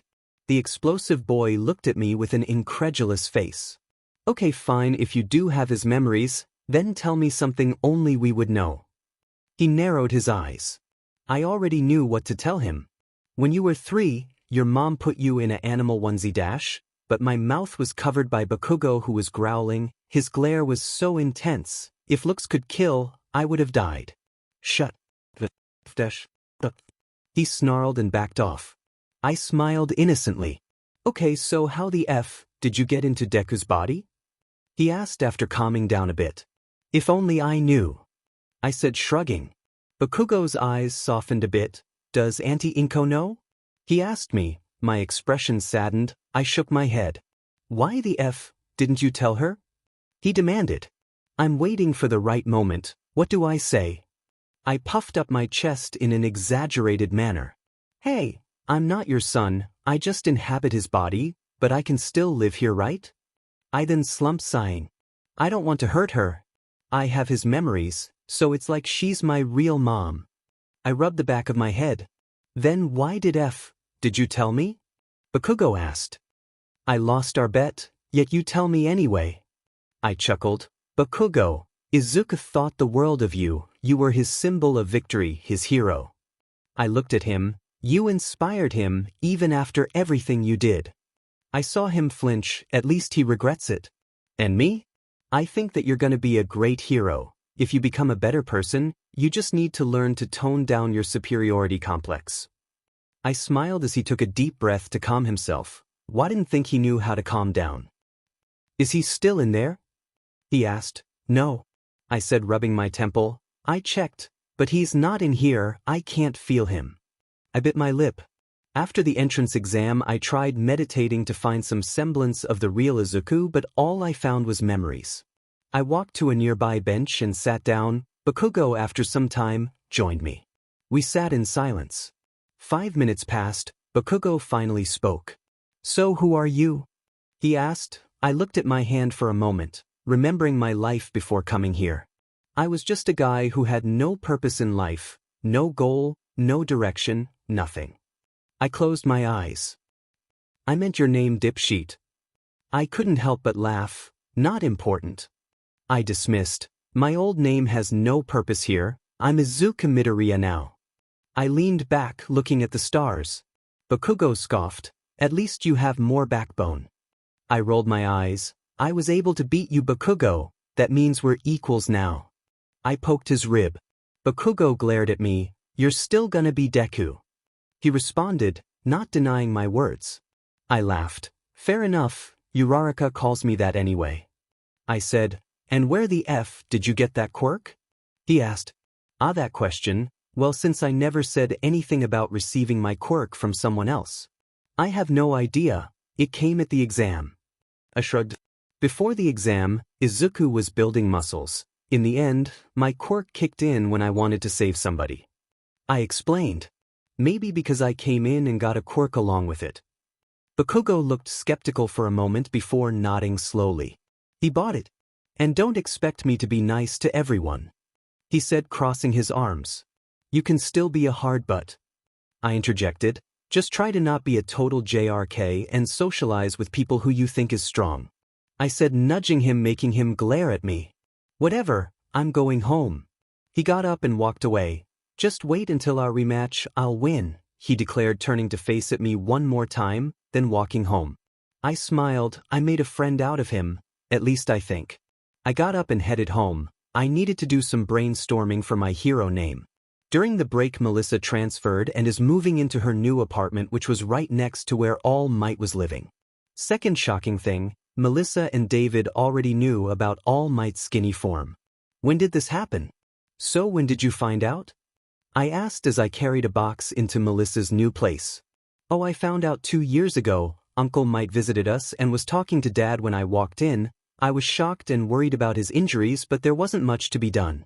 Melissa explained as she came up behind me with her suitcase. Something's changed? I hope this doesn't cause too much trouble. All Might in his buff form came in carrying a bigger box. Where do you want this? He asked. Over there. Melissa pointed at the corner. After I put my box down, I leaned in, whispering to my mentor, Does David know about Ofa? He looked confused for a moment before his eyes widened. Well, no. He shook his head. Okay. So David must be working on the Quirk enhancer. I bit my lip. Maybe you should tell him? I whispered as David was helping Melissa set up a computer. All Might looked at me shocked. Please? Trust me on this. I have a feeling that if you tell him, he will understand. I cut him off. If David knew about One for All, he would stop trying so hard to finish the Quirk enhancer and he won't hire Wolfram to steal it back in the expo. All Might stared at me for a moment before looking at his longtime friend. He sighed. All right, he said. Crisis averted, hopefully. It was time to get back to school. I rode the train with Eri on my lap. I was recognized by people on board and was praised for my victory in the sports festival. I had to put up my umbrella since it was raining, Eri wearing a cute green raincoat next to me. We walked to UA, earlier than usual since I had to drop Eri off at Nisa's office. After doing that, I went to the classroom and found Ida already sitting there, his head was down. I know what happened to Ingenium was affecting him. I bit my lip walking over. Hey Ida. I greeted. He looked at me, his eyes didn't match the smile on his face. Good morning. He greeted. Are you okay? I asked. I heard about your brother. But I was cut off. Thank you for your concern, but I'm fine, thank you for your concern. I kept quiet after that. I wanted to push, to change things. I closed my eyes. Okay Ida, if you're sure. I walked to my desk and sat down. Today was the day we picked hero names. Time to do some brainstorming. The seats filled up and I was going through some names on my notebook. Ochako came in and sat down. She was practicing the new aspect of her quirk with her pen. Good, she's practicing. Bakugo was the last one to come in. We locked eyes for a moment. The room tensed. He didn't glare or give me a look of hate. He just went to his seat in front of me. Morning. I greeted. He grunted in response. The whole classroom sighed in relief. I hummed and looked out the window. Things were different. From my meddling or just by my presence, I had to live with that. Mr. Aizawa came in and class started. I pretended to listen as he showed the list of students who got the most internship requests. I was first, Todoroki was second, Bakugo was third. I could feel Bakugo fuming in front of me. I looked at Ida, worried about his future. What would happen if I messed something up? He could die, he could be crippled. I clenched my fist. No, that won't happen. There'll be hell to pay. Midnight announced her presence as she strutted in. Oh, code name's right. I looked at Aoyama. I took a small piece of paper and wrote down something. I handed it to Shiro, mouthing Aoyama, who nodded and passed it along. Once we got our pads, Aoyama got my note and unfolded it. He looked at me. I gave him a smile and a lazy wave. He seemed to sparkle even more than before and wrote down in his notepad. Bakugo hit me in the head with the stack of notepads he was trying to pass. Get your head out of La La Land, nerd. He growled as I took the stack and passed the other ones behind me. I then passed him a piece of paper. He looked confused and opened it. He looked back at me. I raised an eyebrow.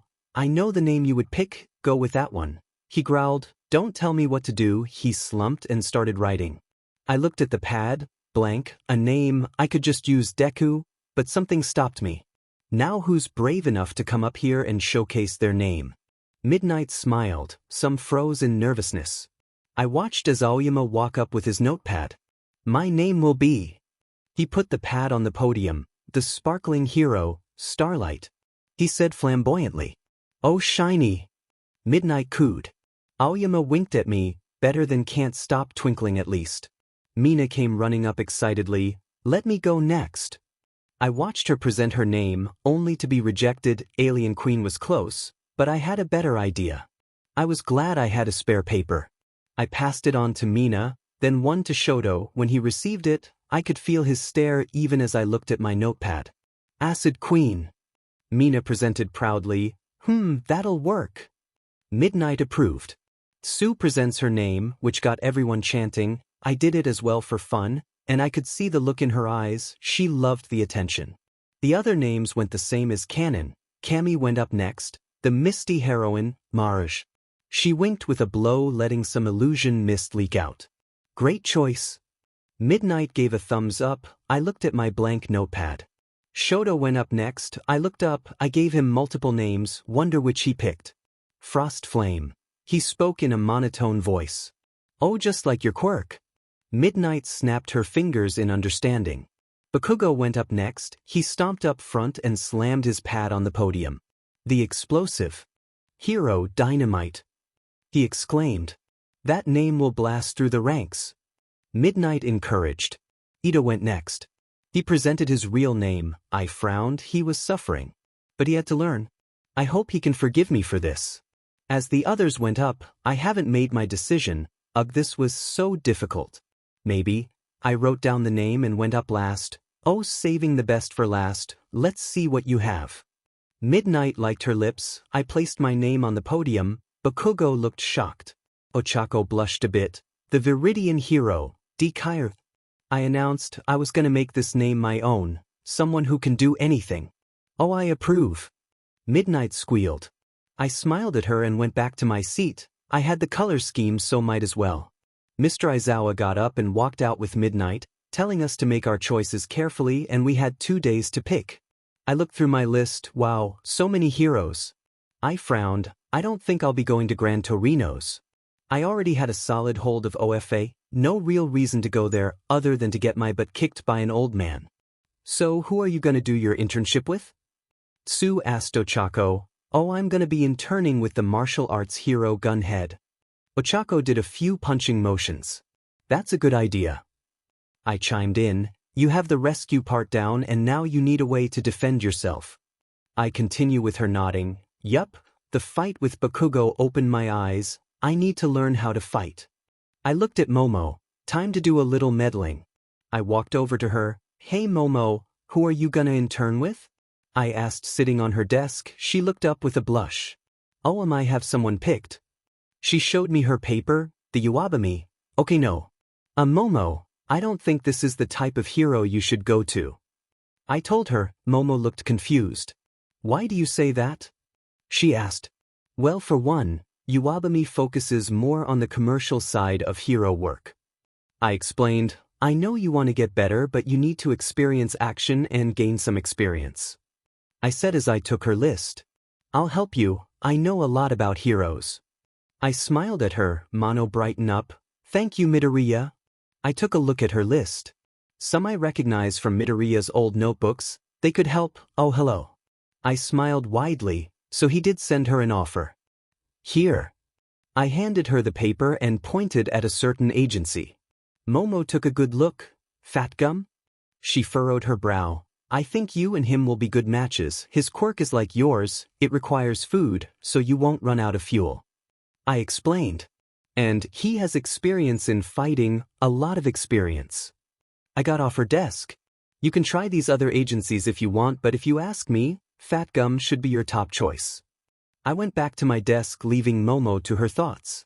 Hey Cammy, figured out who you're going to intern with? I asked the girl, who shook her head. No, I haven't found anyone yet. Any suggestions? She asked me. I hummed. Not really. Maybe you should focus on someone who can give you tips of fighting like Uraraka. I pointed out. She did need the skills. Her illusions can only do so much. Cammy nodded and went back to looking through her papers. I walked back to my seat and looked over Bakugo's shoulder. Of course he would pick best genist. What the F are you looking at? He screamed in my ear. I jumped back and rubbed my ringing ear. Ouch, come on Baku, I was just curious, do genist huh? I leaned on the wall in front of him. Yeah, he's the number 3, I'm gonna go for the best of the best. He said, at least he's not yelling at me. You know he's gonna try and curb your harsh attitude and give you a haircut, right? I asked. The F are you talking about? I took out my phone and found what I was looking for. Here. I showed him pictures of genist with his sidekicks. All wearing jeans and having the same haircut. That's gonna be you. I smirked. Bakugo unconsciously touched his spiky hair. So is it worth it? I asked. Bakugo looked at his paper and then at the picture. He wrote down genist's name on the paper. I tried. I went back to my desk and looked through the list, and one caught my eyes. What the hell? At the end of the class, I was on my way out and was stopped by All Might. Young Midoriya, just the guy I was looking for, come with me please. Without another word, I was dragged into an empty classroom. Hey All Might, is something wrong? I asked as I leaned on the wall to regain my balance. Sorry about that. He deflated. I was running out of time. I waved it off. What's going on? I wanted to ask you if you picked out a hero to intern with yet. All Might said, yeah, and you won't believe who scouted me. I took the paper out of my bag and handed it to him. His eyebrows shot up. Now that is surprising. I originally wanted you to train with my old teacher, but seeing that you already picked someone, I'm gonna have to talk to him. He shivered in fear. I shook my head. Maybe next time we can meet outside of school. I want to meet this teacher of yours. I smiled. I gotta go. Need to pick up Eri. I walked out waving at All Might. All Might smiled as he watched me leave. He then frowned and looks out the window. Get strong, young Midoriya. I hope that I'm wrong about him coming back. He spoke to himself. I visited the support studio on Monday. Melissa got settled and from her texts, met Hatsum. She was amazed by the pink-haired girl's drive but also very annoyed by how quickly Hatsum does things, which caused explosions. I stood in front of the metal door of the support studio.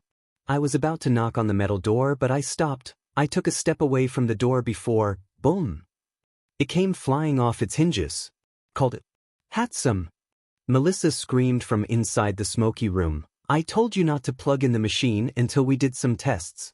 Tests smash. Hatsum's energetic tone replied. I just wanted to see if it worked.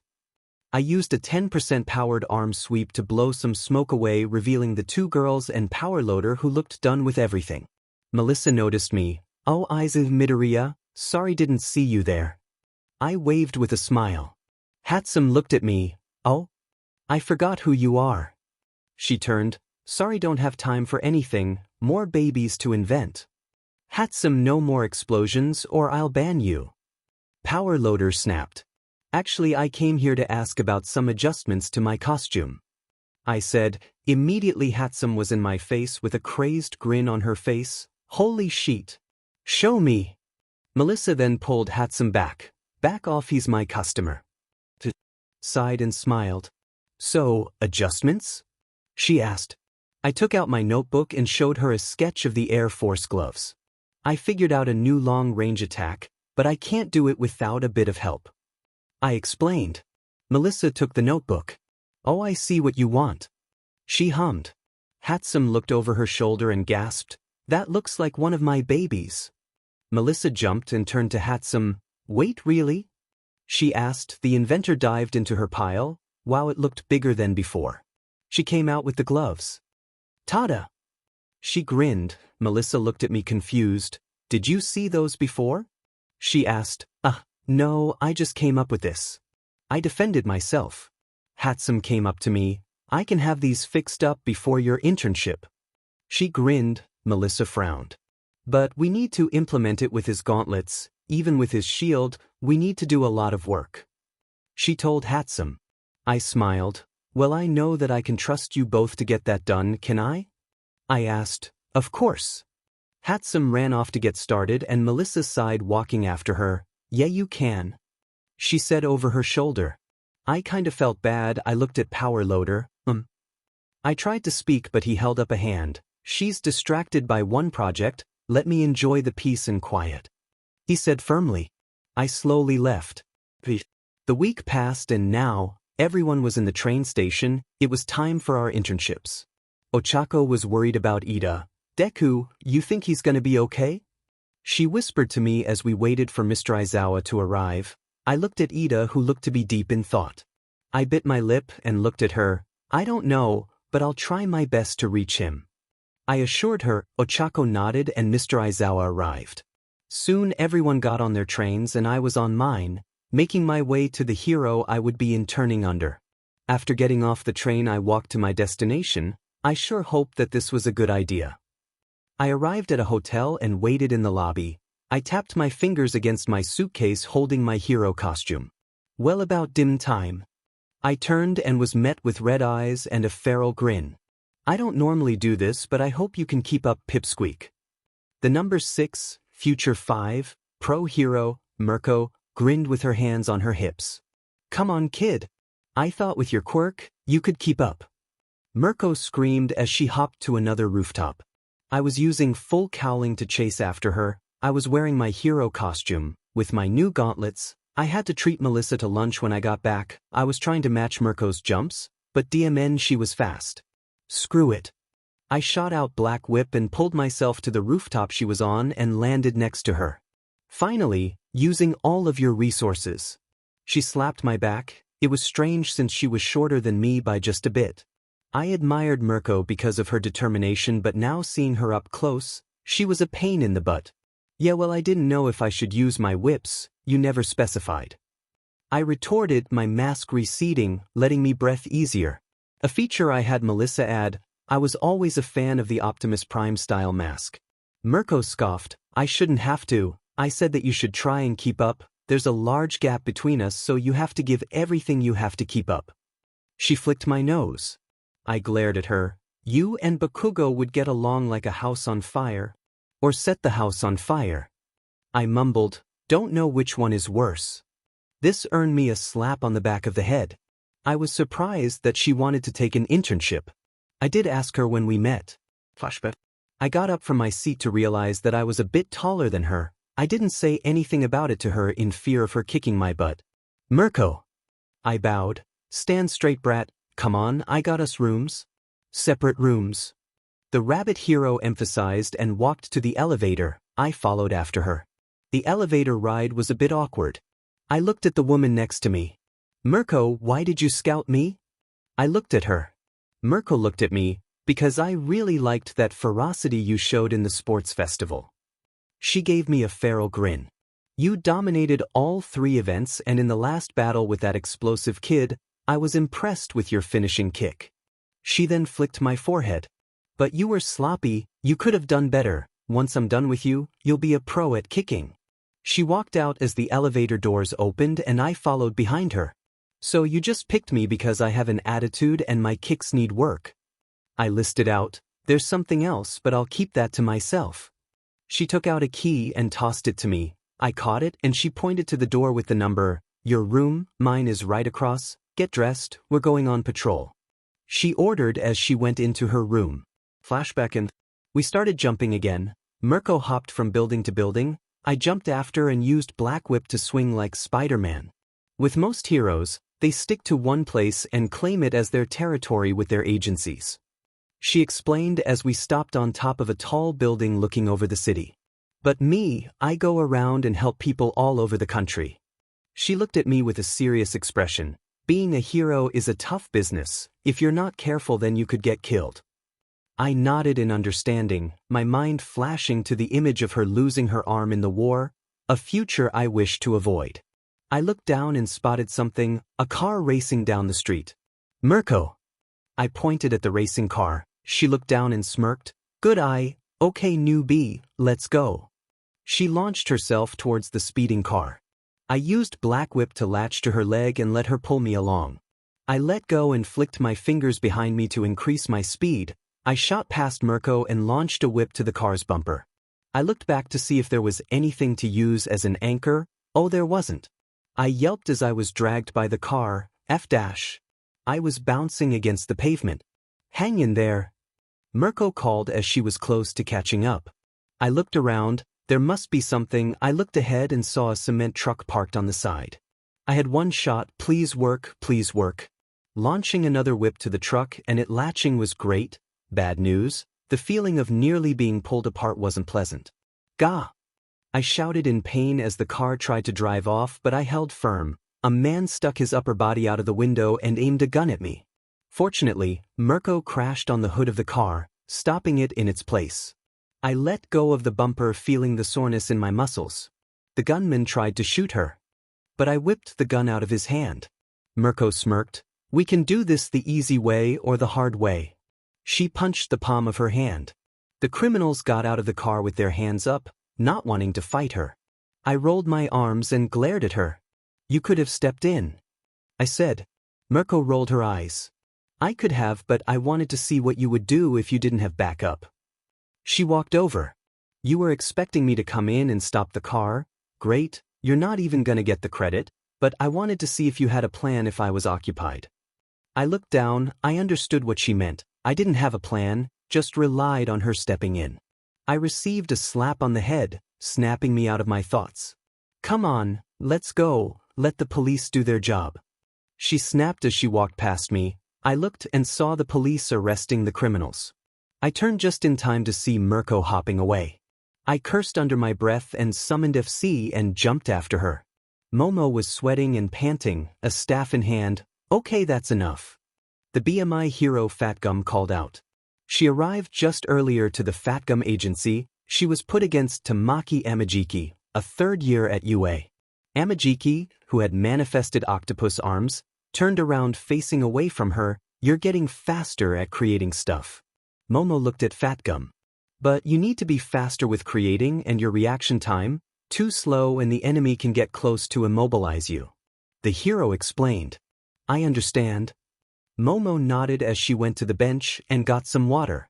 Sun Eater here had the same problem. He could manifest the parts he needed, but he needed time to do it. Fatgum pointed at Tamaki, who had his head against the wall. But he was able to get it down after practice. Is he all right? Momo asked, concerned. Yeah, he just has some confidence issues. Fatgum rubbed the back of his head. Anyway, what I'm saying is that you have an amazing ability and the smarts to use it, but you have to get some experience in fighting others to develop your reaction time and creation time. That makes sense. She said, come on, let's go get something to eat. Fatgum declared and walked out of the room with Momo and, reluctantly, Amajiki followed. Ochako laid in her bed sighing. She was tired from today's training. She wasn't used to using her arms so much. She looked at her bag and raised her hands. A pink glow covered the bag and it went up. She gritted her teeth and it fell after she let go. Ugh. She groaned and laid her head on the pillow. She closed her eyes and sat up. Come on. She whispered as she raised her arms and lifted various items in the room. She sweated as she felt her nauseous coming in. Ochako dropped the items and held her mouth and groaned. She thinks back to before the internship started. Flashback. Ochako was in one of the gyms trying to levitate a bean bag. She stops panting. Don't worry, it's normal. She looked over at Deku, who gave her a small smile. But I've been doing this for 30 minutes. She sat on the floor, her stomach calming down. Deku came to her side and offered her a hand. She took it and he pulled her up. Yeah, but your quirk evolved. You have an entirely new aspect you have to master. Of course it's gonna be hard. He said, rubbing the back of his neck. Your quirk is related to you touching the objects you want to float, but this time you have to reach out and make them float. He explained. She looked at the pads on her fingertips. How did you master Black Whip so quickly? She asked him. Deku hummed. Well, honestly, I just used it for almost everything. He replied. Ochako tilted her head. I had to regulate how much power I was using or else I would hurt someone I would be trying to save. He raised his hand, showing Black Whip coming off his knuckles. After that, I started to use it every chance I got. He smiled. Practice makes perfect, Uraraka. This is something new and something that you can utilize in hero work. You can save a lot of people with this, but first you gotta master it. He said, whenever you want something, try using it to bring stuff to you, small stuff, then work your way up to the big stuff. Ochako smiled. You're right. She bit her lip and hugged him. Thank you. He blushed and hugged her back. You're welcome, he said. The two then pulled away. I gotta go. Ochako ran away, her face boiling hot. Flashback and work your way up. Ochako gained a look of determination and started to levitate her phone to her hand. It landed on her palm. She smiled. Thanks, Deku. She blushed. I'll be a hero just like you. She got started on levitating small items once more. The next day, Mirko took me to a forest outside of the city. She was wearing her hero costume, as was I. We stopped when we reached a clearing. There was a waterfall and some large rocks spread out around the clearing. What are we doing here? I asked, looking around. A place I found as I was exploring. Good place to train. Mirko replied, throwing a duffel bag down and then immediately dashed towards me. I reacted by summoning OFA 10% throughout my body and jumped back before she could deliver an axe kick aimed for my head. Whoa! A little warning would be nice. I landed and Mirko gave me a smirk. A villain won't warn you about when they are gonna attack. You need to expect the unexpected and retaliate. She jumped towards me again. I couldn't help but grin and meet her halfway. Now this is what I wanted. 3 hours later, I was on my back catching my breath after another but kicking from Mirko. I was exhausted. You lasted longer than I thought. Mirko drank some water from a bottle as she sat on a flat rock. You have the moves, but your reaction could use some work, she commented. I slowly sat up. Well, you're too fast for me, I snarked. There is always gonna be someone faster than you, kid. Mirko took out a carrot out of nowhere and started to bite on it. I rolled my eyes and got up. You are very hard to predict, she said. Really? I asked. Yeah, you caught me by surprise when you bashed that shield of yours against the rock. She growled, rubbing her ear. I can still hear the ringing. I chuckled. It did get you to let your guard down. I smirked. Cheeky brat. She growled as she walked over, slapping me over the head. Ow. I didn't even do it that hard. Don't be a baby. I looked at her thighs and blushed, looking away. Mirko walked to the bag and took out her phone. Let's head back, shower, and then we go on patrol. I groaned. Oh, stop complaining. I got up and stretched. I think you broke something. I heard some of my bones crack. Mirko raised an eyebrow and strolled over. She poked my arm. Nope, nothing broken, she responded, walking away. I couldn't help but look at her legs and bit my lip. Also, stop looking at my legs. She looked over at me. I jumped and got up, my face completely red. She smirked. A little out of your league, kid. She grabbed the duffel bag and made her way to the path we used to get here. Why is it always women with muscle? I grumbled as I followed her, first Nana, now Mirko. After getting back to the hotel, I took a shower and waited outside for Mirko. I was on my phone looking at my text to Ida, no response. I sighed and texted in the group chat. Deku, hey guys. Gravity Girl, hi Deku. Blasty, the f am I doing here? And who changed my name? Deku, I asked your mom for your contact info and added you, smiley face. Acid Queen, hi Bakugo. Rocky, Madam Mystery, all hi. Deku, oh, how's the internship with Jeanist? Wearing any tight jeans? Blasty, shut the f up Deku. Acid Queen, wait, what are you talking about? Deku, Bakugo is interning with Best Jeanist. He is required to wear jeans and have a haircut. Madam Mystery, OMG Bakugo, send a PIC. Blasty, Rocky, bro come on. I wanna see. Blasty left the chat. Deku, I'll add him again later. By the way, has anyone heard from Ida? Gravity Girl, no. I'm kinda worried. Madam Mystery, I hope he's okay. Deku, I'll keep trying. I sighed as I put my phone down. Hey kid, what's got you down? I looked back to see Mirko walking towards me. Nothing important, I responded. She raised a brow at me. Well, okay, come on, we have some patrolling to do. She started to walk down the street. I put my phone in my pouch and followed after her. It was quiet for a while. We passed people who took her picture and asked her about me. I don't do team-ups, but I thought I would take someone to teach. Mirko answered as she ruffled my hair. I grumbled at her words. And you picked the winner of the sports festival? Someone asked. Of course, the kids got spunk. I rolled my eyes. We kept walking around and decided to get some lunch after an hour. We sat on top of a building eating some burgers.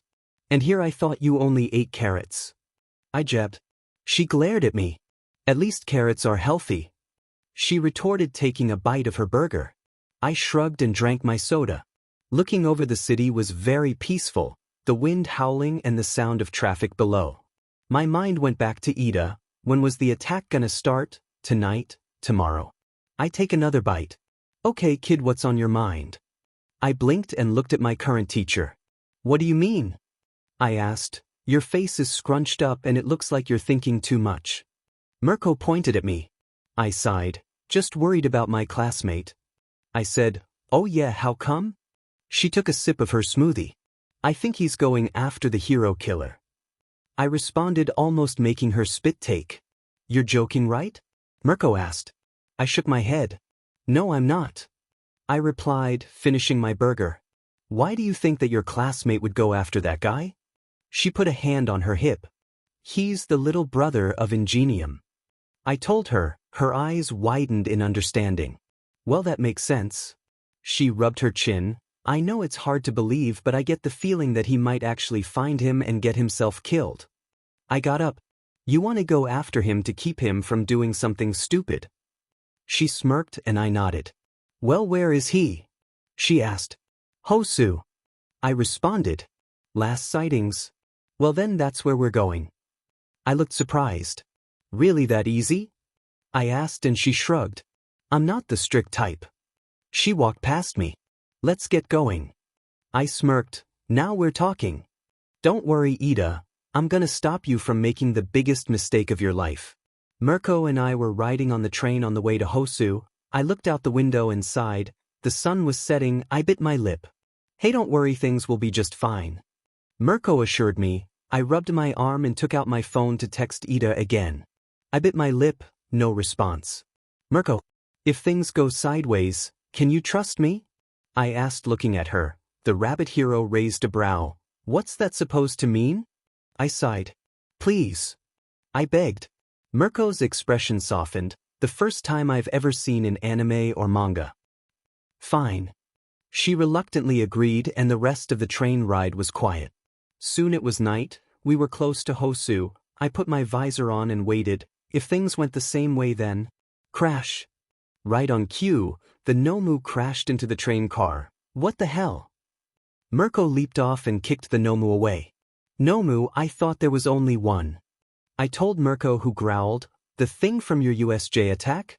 Well, apparently we ran into its ugly brother. She chased after it. I looked around, everyone was safe. I turned up FC and jumped after my teacher. I jumped from roof to roof and found myself on the street. There were cars on fire, as were some buildings. I saw Mirko fighting a Nomu. There were two more wreaking havoc. Ida, where are you? I turned to see the hero Ida was interning with. Has anyone seen him? He asked. I growled and ran towards Mirko, who kicked the Nomu away. Mirko! I called. Kid! Get the civilians out of dash. But I cut her off. Ida isn't here. The hero he's interning with is here, but Ida is missing. I think he went after Stain. Her eyes widened in shock. We turned to see the Nomu getting up. Mirko, please give me permission to use my quirk to fight. I demanded. What? She turned to me. Please trust me.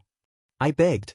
Mirko looked at the Nomu and then at me. She growled and turned back to the Nomu. Fine, Mirko, give you permission to use your quirk to fight. I smiled. Thank you. She looked at me from the corner of her eyes. Don't make me regret this, kid. I'll come running once I'm done. She leaped into battle. I ran into the alleys. I used Black Whip to swing around. I hopped onto the roof and ran across the rooftop and looked down to find Ida. As I ran, I took out my phone and sent an SOS through the Class 1A group chat. Come on, come on. I then saw Stain standing over Ida. I jumped down and aimed my gauntlets at Stain. Air Force. 2 shots of compressed air hit Stain in the chest, sending him back. I got in front of Ida and expanded my shield. I knew you were thinking of going after him, but actually doing it was another thing entirely. I looked at him, my mask receding, showing my scowl. Midoriya, what are you doing here? Ida asked. Saving your life. Retorted as Stain got back up. Can you move? I asked him. No, he paralyzed me. Ida answered. I looked back at Stain. My mask snapped back into place as I glared at him through my visor. More fakes. Stain growled. I looked at Native. I can't carry him and Tenya out of here on my own. I already sent out my location, so Shoto should be here soon. I'm not gonna let you hurt him anymore, Stain. I called. I could feel the killing intent coming off of the hero killer. I was scared, but now wasn't the time to freeze. Move. If you value your life, then move aside. All fakes must be purged. Stain pointed his sword at me. Not gonna happen. I retorted. A hero's job is to protect people, and now I'm protecting my friend. I moved forward so that I was next to Native. Stain smirked. Is that so? Then show me your resolve, hero. He brandished his blades and charged at me. I aimed and shot 3 air bullets at him. He dodged them all and tried to slice me. I raised my shield and parried. I charged 10% into my fist and punched him in the gut, sending him back again. I needed to keep him far. Get out of here, Midoriya. This is my fight. This has nothing to do with you. Ida yelled at me. I growled in annoyance and collapsed my shield, taking aim at the charging hero killer. This has everything to do with me. You come here for revenge for your brother, but you don't even think about what he would want for you. I scolded as I shot more air bullets at Stain in rapid succession. You were blinded by your anger, I get it. I clapped my hands hard, sending a gust of wind blowing him back. But it's my job, not as your classmate or even your class president, but as your friend, to keep you from doing something stupid. I turned to face Ida. Big mistake, Stain said as he got close, but a blast of fire sent him back.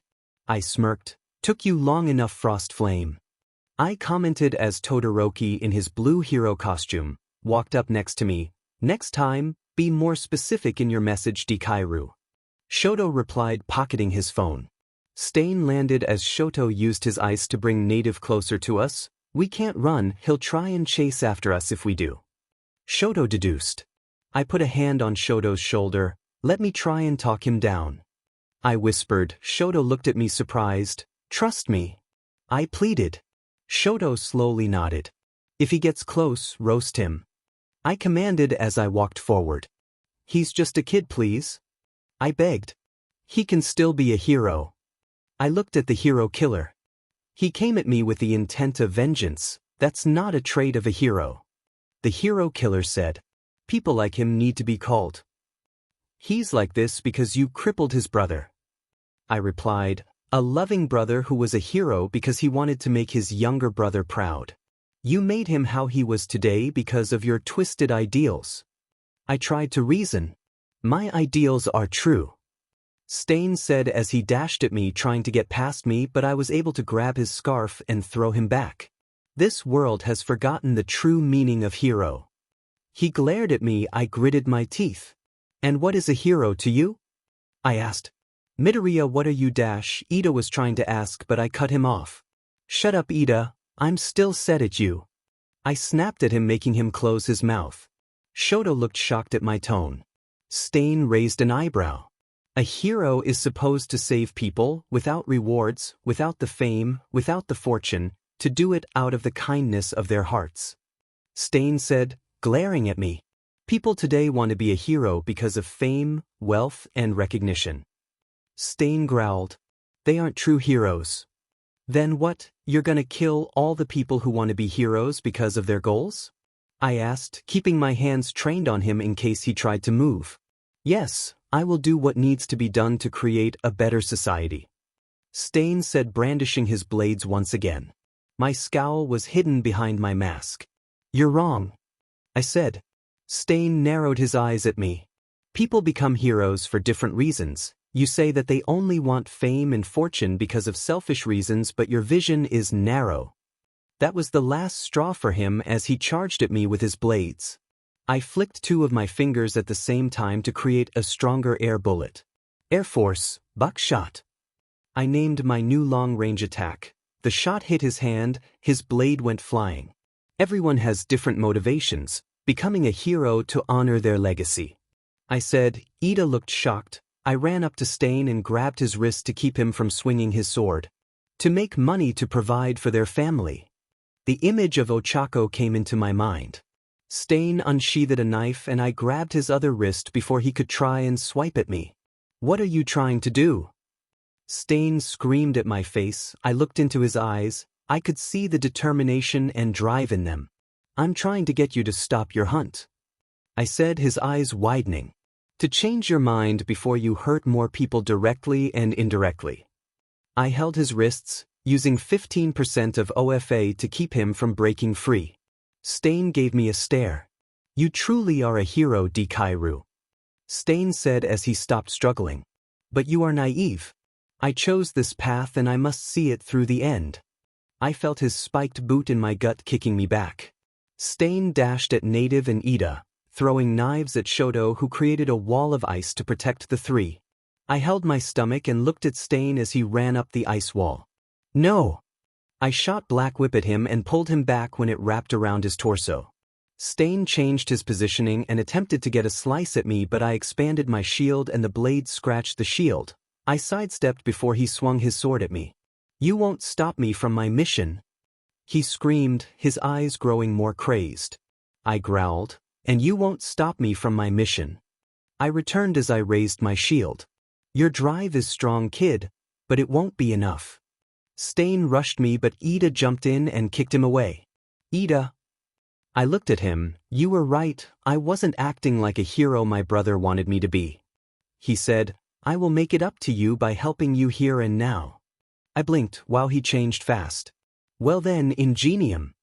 I called him using his hero name, making him flinch. If you want to be a hero, then we need to keep Stain here until backup arrives. Stain looked murderous. Just because you changed your tone doesn't make you any less fake. He screamed. Don't listen to Stain. I told Ida. His vision is too narrow to look at all the good in the world. I charged up FC once again. Frost, keep native safe. Towards the hero killer and met him head-on. Mirko kicked off the Nomu and watched as he recovered from the attack, not doing anything. She gritted her teeth. Just then a torrent of flames enveloped the Nomu. Mirko looked to the side to see Endeavor. Fancy seeing you here, number 2. She narrowed her eyes. Endeavor raised an eyebrow at her. Surprised to see you having trouble with one enemy. He retorted. The BSDRD's regeneration is quick. What are you doing here? She asked. Looking for the hero killer. He responded. Mirko frowned. Well, right now I think your fire is the only thing that can keep the Nomo from regenerating. She looked at the charred body of the monster. I need to go look for my intern. She turned around. Fine. Endeavor grunted and Mirko ran off as a Nomu tackled Endeavor. So you want to fight too, huh? He smirked and increased his firepower. Mirko ran faster. You better be alive, kid. She muttered to herself. Stay still. Stain screamed as he tried to slice me into pieces. No way. I screamed back, jumping away. I had to avoid being cut. He couldn't use his blood curdle if he didn't have any blood. Ida took the opportunity to drive a kick into Stain's ribs. Cheech. He turned to swipe at Ida, but he was interrupted by an air bullet to the back. Ingenium. Keep your distance. I called. It's very difficult. He replied and I growled. I looked at Native. Ingenium, take Native to an ambulance now. He's gonna bleed out. I ordered. Ida looked at me and then at Stain. You want to avenge your brother, then save the people his attacker goes after next. Make sure it doesn't happen again. Ida looked at Native and back at me before nodding and running to Native's side and picked him up. As Ida left, I heard Stain growl, You really are a pain. I smirked behind my mask. Takes one to know one. Todoroki came up to me. Now what? He asked. Now we need to keep him here. Don't interfere. If I'm correct, you don't have permission to use your quirk. Todoroki looked at me stunned and gritted his teeth. Don't be stupid. I then rushed Stain before he could finish. Time to end this. I called and unleashed Black Whip. Stain tried to cut the whips, but it was no use as the tendrils wrapped around him. I jumped high, taking him with me. Ultimate move. I smirked. I always wanted to do this.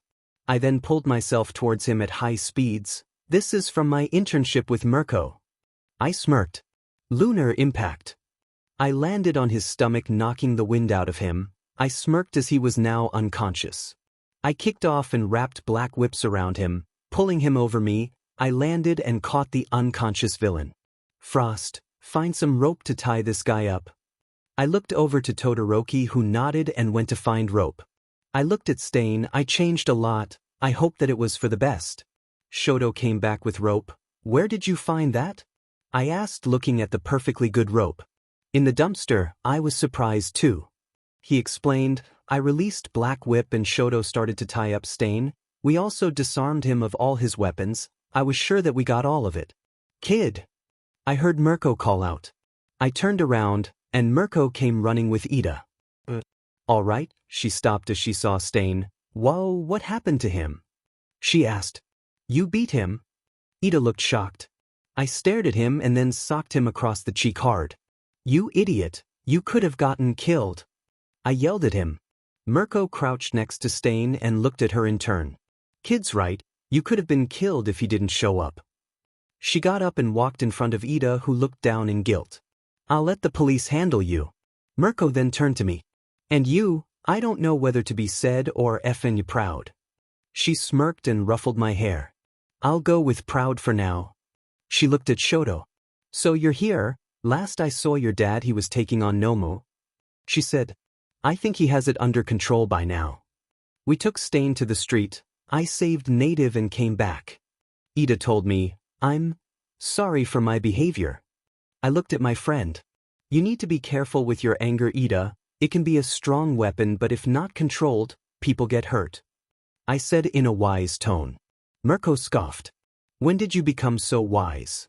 I sighed as backup came. What was I forgetting? There was a loud screech, "Midoriya!" Before I could react, Ida pushed me just in time as a winged Nomu came swooping down and grabbed Ida, who started flying away. I looked up shocked. I thought that guy would have been dealt with. "Ida!" I screamed and charged up 15% ready to jump, but then Stain moved faster than I could see and stabbed the now paralyzed Nomu. Everyone, especially me, was shocked. Ida was saved by the hero killer. Both this shame-filled society and the criminals who wield their power in the name of petty mischief. He started standing up. Ida was frozen in fear. Our targets of my purge, all of this for a better society. He looked at Ida. "I don't want to let you live, but Dekairu's conviction showed me that there are heroes who are good at heart. I will allow you to grow." He turned to the rest of us. "But there are heroes who need to be called." Just then Endeavor arrived. Demon. Endeavor, the most unworthy of them all. I could feel the air becoming denser. "You're all fakes." I was becoming harder to breathe as everyone stood in fear of Stain's killing intent. And oh, not this time. I bit my tongue and let my OFA fill my body. "If I don't fix this broken society." I tried to move. I growled, and oh. Only 2 people are allowed to kill me. Stain's presence started to grow. All Might and Dekairu. I dashed towards him and tackled him off Ida and used Black Whip to restrain him once again. The hero society isn't broken. It doesn't require blood to make changes, just people who are brave and strong enough to survive in this harsh world and prove themselves. I raised my fist. "Stain, you are under arrest." I knocked him out with a punch.